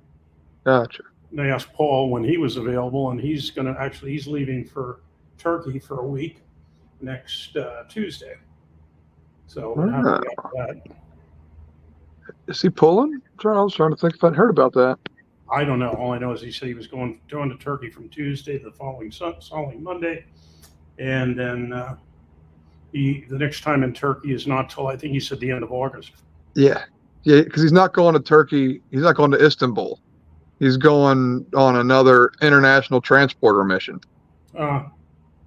I had no idea. He just said he was going to be in Turkey. Well, I have a good idea that he's doing some wild stuff. I'm kidding. Oh, man. Yeah, Ryan mentioned that he didn't like that we put that on Facebook, but it's okay if we goof about it on the YouTubes. But what on Facebook? Oh, I posted that. Ryan posted, but I cut out that conversation that Ryan posted on YouTube. But I guess Ryan posted that on Facebook, like the link to YouTube. So I guess they pay attention to Facebook more than YouTube, I suppose. But tagged him in it too, I think. So that's why. It's like, what does Paul Lynn really do for work? Yeah, so I don't think his superiors give him clearance wouldn't appreciate that too much. Whether we're joking or not, if there's any truth in it, it's not good for Paul. So. But him just telling us that means we're probably right. Well, the old if I could tell you what I do, but I'd have to kill you routine. Exactly. Exactly. It looks like we lost Mar, and Ryan's doing his hibernation. Yeah, pretending not to sleep. I was using the bathroom. Hey, it's only 1:14 a.m. where I am. You're the people that have been on all day and all night. Oh, you are, Howard, behind us? Yeah, I'm in St. Louis, Illinois, west. Gotcha, yeah, makes sense. Oh, very cool. Well, I'm going to try and keep myself busy here at work. But...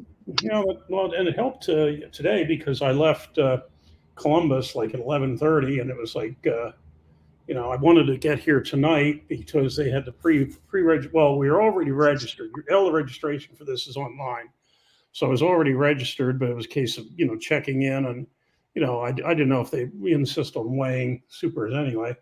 But they had that from 6 to 8 tonight because then I wouldn't have to be there as early tomorrow. So, hey, Dave, can you let Dave in? He's in the waiting room. Sure. Okay. I certainly can. So where are you tomorrow then? What's the strongest badge? Strongest badge. Right. Yeah. Yep, we're right downtown, across from Busch Stadium. Excellent. That's cool. It's a big tournament. Yeah, luckily there was no home game tonight. It looks like there isn't tomorrow either, I would hope, because it's a monstrous parking garage for the stadium right next to the hotel. But it was not bad tonight. It was only $15, which a lot of these downtown things, they charge you more than whatever the hell. But so went down to that and went about 2 hours. But got to meet a couple folks that I met just online, and like I say, I'm there mainly for the after pull anyway. This is the first. I was saying to what's his name? Cal Balco. I said this is the first time I have pulled out of the Northeast, other than 60 plus and 70 plus. And so I could be getting the Josh Harding treatment tomorrow, like he did to Ryan when Ryan said, "I'm really not that good," and Josh didn't thought he was hitting a lot of bullshit and crushed him. Ripped him. But so I, who knows? I could, have these folks that have no idea who the hell I am. But hey.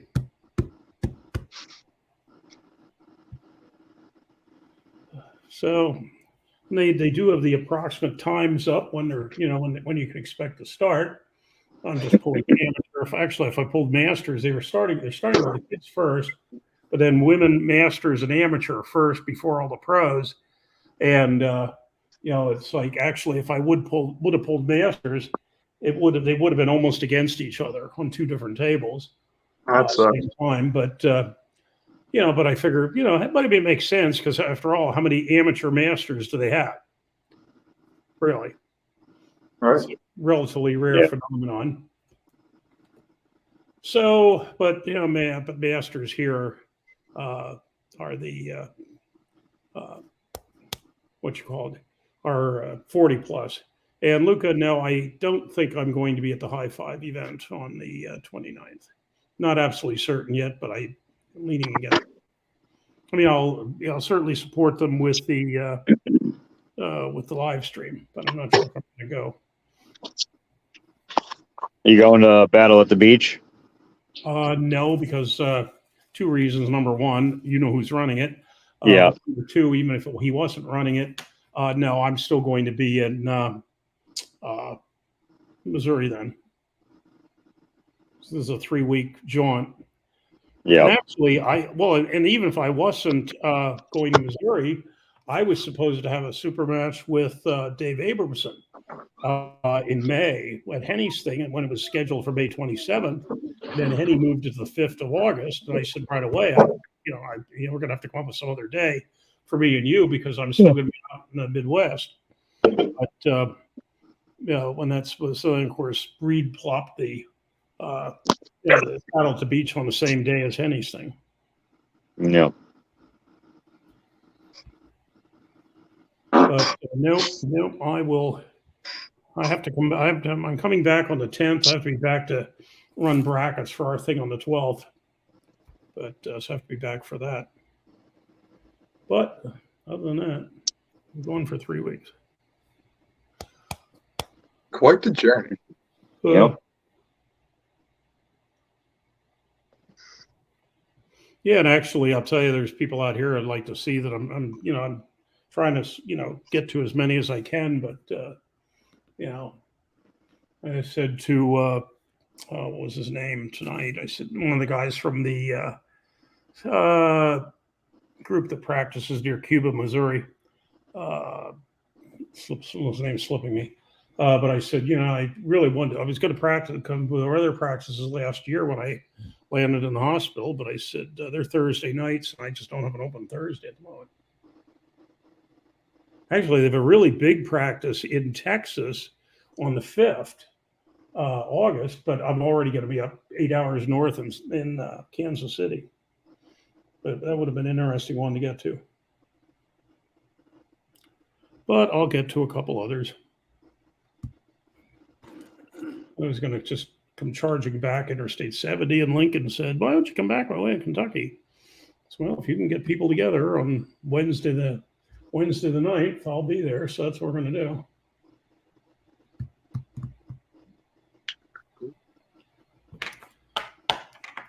So what's next for Dave Marr?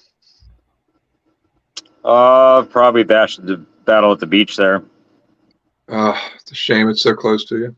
Yeah, I know. I'll get to see Shubich there. I think he said he's going. Yeah. So are you going to pull? I thought he Yeah, I'll pull. Oh, you're going to give him money too? I'm just kidding. You better win. If you're going to give that fucker money, you better win. I don't know if I will, but I think my kid will. Yeah, I'd say that's a good chance. He was close last year. He came in second. Mm-hmm. Nice. So that's winning. Gee, that's odd. He came in second to me too, at age 13. Yeah, he lost Joe Sullivan. No shame in that. No, he well, they did this thing where they did the finals were 2 out of 3. Like a normal one, you would just, if you won, you won. Mm-hmm. So he killed the first match. He killed him, but then Joe smartened up and pulled back on him and got him to stop right at the pin line, and that kind of took it out of him. So how was it best 2 out of 3? Did they run like 2 separate brackets or something? No, just when you come up with a bracket, they just immediately do 3. In other words, if you're the first one up against whoever, and you're just going to do, instead of you pulling that person once, you'll do a best of 3. I thought you said the finals was best 2 out of 3. There was a tournament recently that I thought they did all of them. Oh, no, I hear you. We did that at, what's it called? The Shit Talkers was a best of 3 tournament. But he's saying just the finals was best 2 out of 3. No, it wasn't one. I'm fairly certain somebody recently had something where all rounds were best of 3. I got wind of that too, actually, Dave. I don't know what it was, but I was, because when I heard about it, I was like, oh, Shit Talkers has done that before. Because if they ran a tournament normal where you just completed it all right in one thing, he would have won it that year. Because he ran, there was nobody that slowed him down like when it was the normal. I mean, he ran through everybody. Yeah, that's a bummer. Yep. So he already beat Joe once, and then he beat him a second time in the first match of the finals, and then Joe came back and beat him twice. Oh, so Joe was already in the losers bracket. Yeah. Oh, so that sucks. Already beat him twice. Like, yeah. Still get the sequel. That's why I was asking, because I was thinking maybe it would have made sense here if they would have done 2 separate brackets, and then just the 2 champions have a best of 3. But to have a losers bracket and then still have a best of 3 at the end doesn't make any sense. Yeah, there was a new thing they were trying. Do you know what I'm saying? I feel like it would make sense if you did 2 separate brackets. Yeah. Yeah. And kind of have 2 champions face off in a super match. 2 single elimination brackets, I guess. Yeah. I guess you could do double, but yeah, that'd be cool. But yeah, that's a bummer. Then they did it like that. Where was that at? Battle at the Beach. It's in.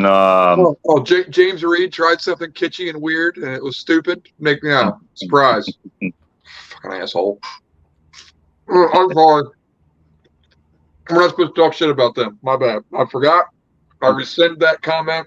My apologies, James Reed. You're a great guy. Your tournaments are spectacular. You are an innovative thinker, way outside the box. Nobody does it better, buddy. Is that too much? Nobody does what he does better than he does.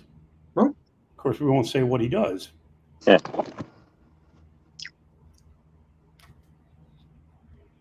Ryan's not going to be able to post this live now. Yeah. My God, we're 5 hours in, 6 hours in. Yeah. We're allowed to lose our train of thought. Fuck. I feel you.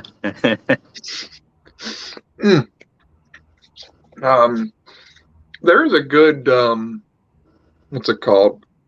A format that I don't like. We're not going to see anymore. But Gary Roberts, ruler of the nation.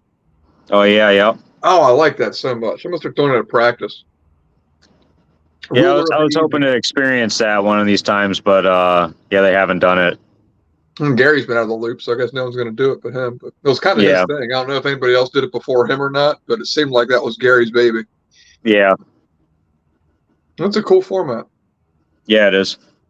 But you have to start doing it ruler of the evening instead of ruler of the nation. Do it at practice. Yeah, that's sweet. Because we did king of the table, but there's not much. It's just kind of when everybody quits, somebody gets to stand there, I guess. But yeah, to actually earn yourself, 10 pins, depending on how many people are there, or whatever it is, that's fun. Bring like a little whiteboard, hash off everybody's wins.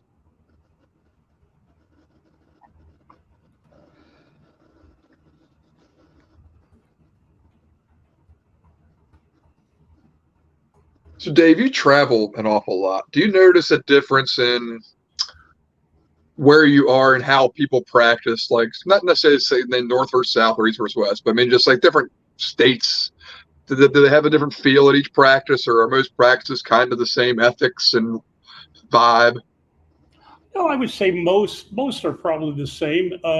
Every once in a while you run into one where you run into some people that do have the the ego that they just have to slam people. They're relatively rare, but I'm not even sure if that's necessarily a practice or if it's if it's just individual people that are there. But no, I've found most people are basically helpful and willing to work with people, especially the new folks. Or like I say, I just no, I really I can't say that it's individuals are different, but no, I don't think that practices necessarily are are that much different from. I mean, there's some that you get some that people here once again are more screw off than practice. Right. There's times you think, oh, for God's sakes, folks, you're wasting a hell of a pile of time here. Right. That's what I mean. Or somewhere you're just as a hang out at the bar. Some might even be more like in a gym where it's very regimented and there's like practice drills you do. Or I mean, I am hearing of some where they actually say, they say, okay, this week we're going to work on this. This week we're going to work on that. That it's much more regimented. I don't know that I have been to any of those, but I mean, I hear tell of that. Yeah, that doesn't sound. I think that works in other things, but something as personal as arm wrestling, where if you're just a hook puller and you have an injury on your top roll, like you're gonna miss a week of practice because it's top roll day. No, I would say most of them are very similar to yours. I mean, some of them, of course, you have much larger group than others, so you get more, which. Once again, it's a function of how many people do you have, but also how many tables you have, which actually a smaller practice, if you don't have that many tables, can be better. Yeah. You get pulling in. But no. Yeah, I really, well, it'll be interesting to see, because this is, like I said, the first time I've really gone any farther than for practices. I've been as far as Ohio and Virginia and New Hampshire. But this will be the first time I'm going farther than that, albeit some in Mississippi, Missouri, Texas. That makes sense. You've been that far, but usually for events, not just practices. So. Well, cool. Actually, I haven't even been that far for events. All right. Interesting. Very cool. This is the only time I've really gone farther than, say, Ohio or Virginia. I went to a practice in North Carolina recently. But the only time I've been any farther than that were the 3 IFA events where they had Ultra Grandmaster. Well, here, this one today, but then also the IFA Nationals in Illinois and the IFA Worlds in Orlando, the Small Worlds. But those are the only time I've really gone any great distance. To find great distance, I've been going 8 hours, but going anything further than that. Yeah, of course, my problem tomorrow, this is going to sound stupid, but, I'm sure all people help me. I hate these things where they're up on a platform and they don't have this, either the steps are either not against the wall or there's no railing. Because I just cannot go up, and even if it's just like here, it's 3 steps up. It's like 2 steps and then the platform itself. But I just, I have a balance issue and I cannot do that without something to steady myself. So, so that's, once again, I'm a rarity, with that. I mean, how many people do they have it? I was hoping that, if they'd had a disabled division, then they would have had a ramp, like the Worlds, because then they have to have a ramp for the wheelchair people. But here how close are you to that division, Dave? I mean, you can barely walk. No. All right. No, I don't think. No, That's something you're interested in? No. I'm curious. I know, because you got things like your balance issues, things like that. I mean, I'm weak from the waist up. I'm not disabled there. No, like I say, I have difficulty getting up onto the platform. But then once I'm there, I'm just no, I would not do that. Gotcha. It's like the same thing with the hearing impaired. But I have one good ear. It's not the greatest, but I can hear. So you have two disabilities you could work off of, man. You can get yourself a medal. Oh yeah. I'm just kidding, Dave. You gave 100 medals you didn't earn anyway. Mm. Oh yeah. Well, as you said, you get plenty of medals. So I get plenty of medals because I have all these, the small classes. Yeah. Even when I win a medal, a lot of times it's a class of, I'll win one or two, right. But it's a class of 3 or 4 or 5, and so I'll actually win one to, get something. But if it would have been an 8-person class, I wouldn't have. Sure. Like then because these smaller tournaments, like last week, we had JD Fox's thing. Mm-hmm. We had 70. Let's see, how many people did we have? We had 70. Entries, and I forget how many people we had, but really there were 2 classes that had 8 in, but there were several that had only 2 or 3. But our biggest classes, there were 2 of them with 8. But it was a nice. There once again, they had they were up on a flatbed, and so not only needed help there, but the guy I pulled really needed almost to be not carried to it, but pretty much because he could barely walk because his left hand side is pretty well paralyzed. He's a number of ailments, including cerebral palsy. So somebody has to stand. So he's very strong, but somebody, because with his right arm, can't do anything with his left, but he does everything with his right. Now somebody had to stand behind him that for back pressure that he could have, fallen. Much the same way Matt Powell, who's very strong and very good, but has the same thing. So just stands behind him just to catch him if he goes. Check his balance, yeah. Yeah, that's all. So I don't know. Did we lose more again, or he's just out getting a 2 in the morning? Oh no, wait. Hard to tell. Yeah, you got me. Like I say, I'm willing to go on. There you go. It is 2:30 your time. So if you are running out of gas, of course you're at work. I'm good. I'm at work anyway. So, but what else we got to chat about? Mm-hmm. Have you been to that VFW up there, Dave? I guess it's right in your neck of the woods, isn't it? The Allentown one. What? The VFW, where the next tournament is. Yeah, I'm calling it Allentown. It's actually Whitehall. But I'm calling it Allentown because there is a Whitehall near Pittsburgh. And I don't want to confuse people, but it's Whitehall. It's actually the Whitehall Post Office.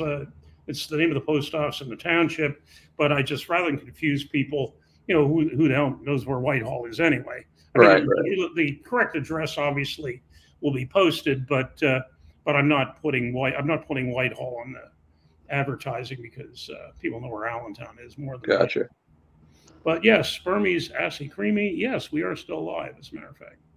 But believe it or not. How's the venue look there? I've never been. Here? Or at the VFW? We're going to be outside. They have a covered pavilion with a bar right in the pavilion, which of course is convenient, and lots of it's picnic tables, plenty of seating, and it's right next to the airplane that's in the that you put in the poster in the flyer, yeah. So we will have our own bar out there, but then there's also a bar in the VFW where we have to go in there to use the restrooms, and of course, being a VFW, it is like the drinks are super cheap. Yes, arm wrestlers like cheap. Yeah, super cheap. Any of those, those veterans clubs, the drinks are always quite inexpensive. Which it will. Where is this? Whitehall, Pennsylvania, just north of Allentown. When? When? The 12th of August. Okay. Yeah, you have 3. Go for 3 in a row there, Mar, Got the 5th of August, Battle at the Beach, 12th of August in Allentown, and the 19th of August, the Tomato Festival, Arms of Steel. And then actually, what's the, oh no, I was going to say the 29th is, well, actually, that following weekend, see, 2019, 26th. 26th is the thing in New Jersey, but that's not really I don't think they have a tournament connected with that. And then a week after that's New York State Fair. So actually you have 4 tournaments within 5, let's see, 1, 2, 3, 4 tournaments within 5 weeks within a couple hours of you. Busy summer. Yep. Yeah, I'll have to see when our closing date's going to be for the house, because that might interfere with a lot of stuff. Yeah. Mm-hmm. Always more tournaments, man. There's always more. Yep, exactly. Wait, you get your shit together. One I'm going to really try not to miss is Winter Blast this year. Yeah, that'd be good. That's the one to make. If you got to put off a couple to get to that one. I got to put off all of them just to make it to that one. Yeah. Yes, that's worth it for sure. We got our new 98% key ring things in. Oh, yeah. Nice. They're new? Yeah, it's a little bit bigger than the previous one. Oh, okay. Got 100 of them made by Chris Wandel on his 3D printer. And Right. we'll see them first. We'll probably get some more. Yeah, I've got my 98 one here. Yeah, this is there it is. And I also have my 98 rape whistle. Yeah, in fact, just in case Chris Gobby comes around. yeah, like the compared. Yeah, in fact, I have the other one here. I'll put the new one on my keyring. But yeah, let's see. Let me root for this. Yeah, here's the. See, these are actually a 2-layer. They basically are kind of raised, but the difference is. See if I can get this right. There's the new one. Let's see, there we are. So they're a little bit bigger. Mm-hmm. Well, in fact, very cool. Yeah, whatever. So we got 100 of those made. Ryan's going to pick them up when he comes to the Predator practice on Sunday. Oh, which reminds me, that's right. I wanted to look up one of the trophy things that he was delivering some stuff to Andrvik. Because Andrvik was saying that, you know, I brought got them up from Ryan, and Andrvik told me, he said, I'm not complaining, but actually I had 2 firsts and 1 third, and he gave me a 2 thirds and a first. And I said, well, I told Ryan whatever was on the report.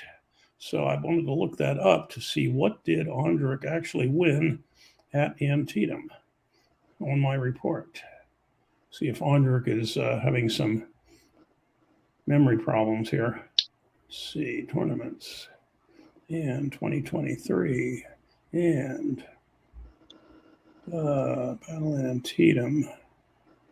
Okay, oops, now I have it on different folder. Oh. All right. Come on, shell down. Come on, computer. Quit acting up. All right. Yeah, Battle at Antietam. Let's see. Pro brackets. I thought I had a report here somewhere. Blast it. I can't find the damn thing. Oh, there it is. Okay, can't find it to see it. Battle at Antietam report, May the 6th, 23. And Andrvik got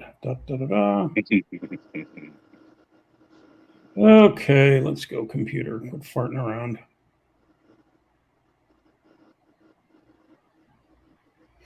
Yeah. I think it's good old time coming up.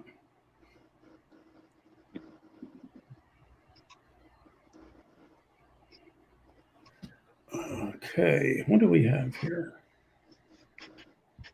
Battle at Antietam report. Okay, Andrvik got a 3rd pro right and to Hawks and Horner. No shame there. And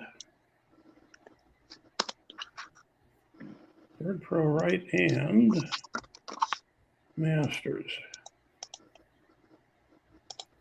Blasted. Where are we here? Masters. I have him down as a Masters. Sorry, Andrik. I have you down as 2/3 and a first. Ha ha. He's wrong. I mean, it's nice, whatever, but nah. I will send a note to Grondon, who is probably lurking there in the background listening to everything. Mm-hmm.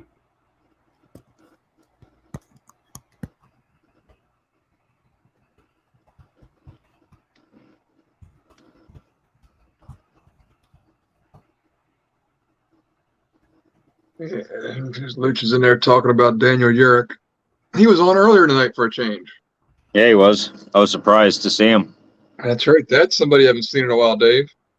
And it was during the day too. Usually he comes on it's nighttime. Yeah, he's a lot better to talk to. I'm sure he's fun to listen to either way, but when he's not drinking.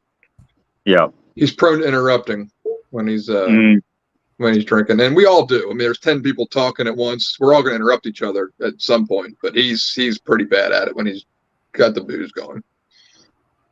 Mm.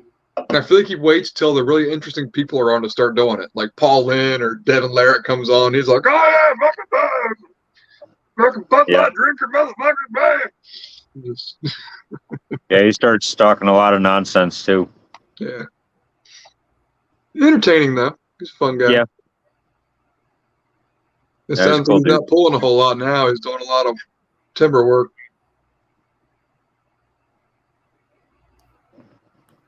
After his meth shed blew up. Yeah. God, I'll never forget him going on about how he's stronger at 215 than he was at 242, but if he got the 242, he'd be stronger than when he's 230. It was just all this weird, off-the-wall shit that made no fucking sense. Yeah. Where I think we who kind of did knew that? what he meant, but Him and Ron and Don were at each other's throats. oh my God, yeah. Dude, I tried to push for a 24-hour stream that day. I couldn't do it. Yeah.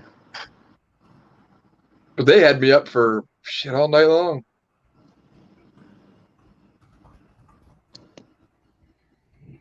Yeah, I was in there by myself and I couldn't even see chat because I just had my phone. So I was like, I couldn't even talk to if anyone was watching. Yeah, I was like, I think I'm calling. It was like 18 hours. I'm fucking done. I'm done. That was fun though. Last I heard, he's attacked by his own donkey. Daniel versus Ron the Don will forever be remembered. Yes, it will, Captain Obvious.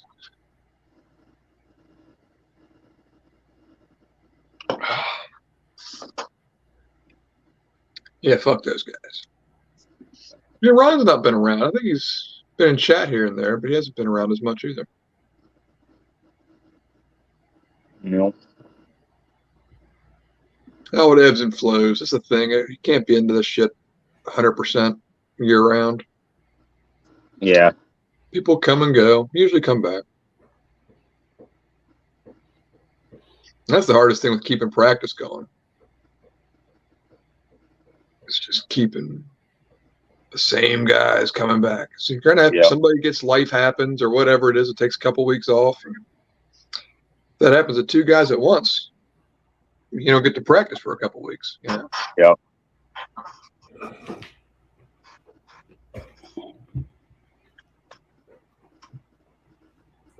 Oh God, they were drunk as shit. Both of them. Yeah, they were. Both of them slurring. Oh, it was so hard to listen to.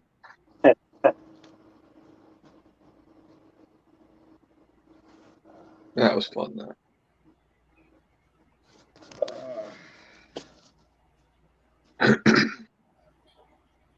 Shit.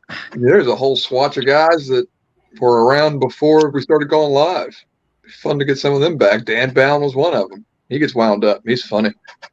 Yeah. Because he gets so fired up. Yeah, I mean, Yeah. his insults are pretty comical. He's pretty quick-witted. I don't always agree with them, but it's fun to. It's always funny. Trying to think. Yeah, because he started going on. A bunch of people. He would just pick. He wasn't very nice about it though.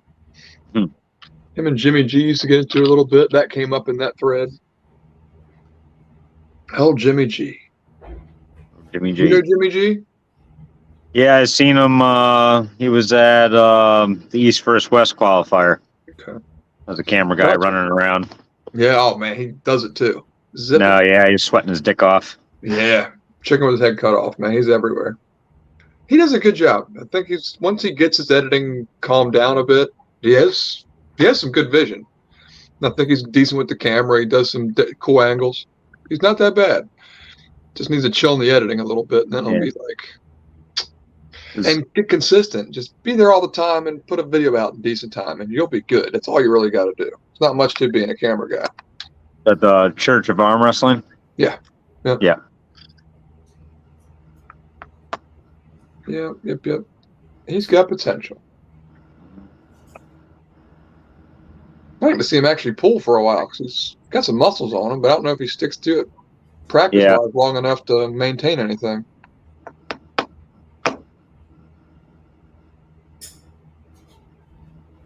I remember we did that. It was at the warehouse up in Scranton. It was like a super match series during COVID, and it's where a lot of this started actually. But we were in the chat.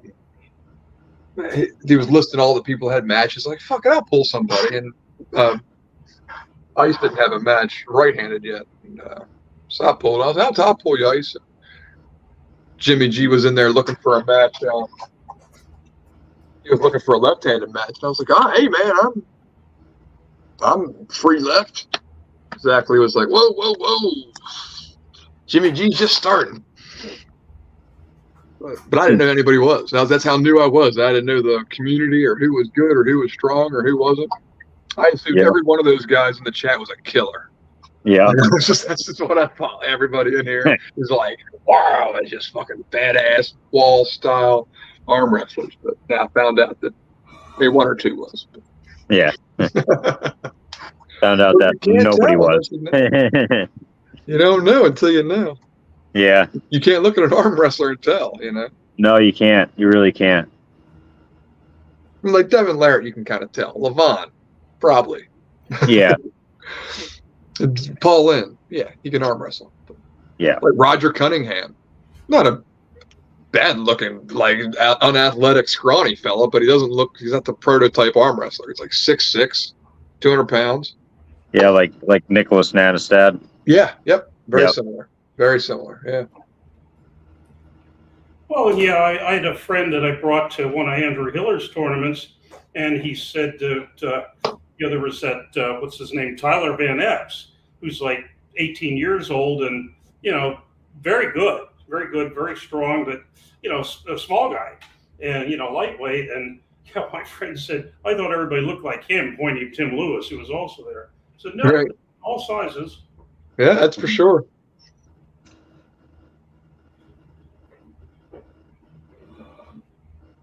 Nope.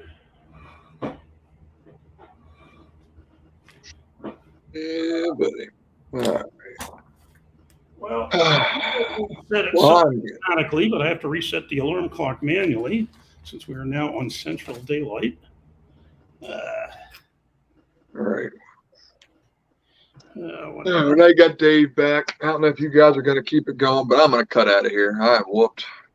Yeah, I'm pretty beat myself. Well, I think probably it's you've given them their money's worth for the night. I'd say so. 6 hours, 11 minutes. We did it. Yeah, I think we did it. So why don't we pull the plug? And it's nice seeing all you folks. And it was a pleasure. Whatever. Fuck everybody. Fuck all you guys. 98. Yep. Fuck everybody. 99. Bye-bye.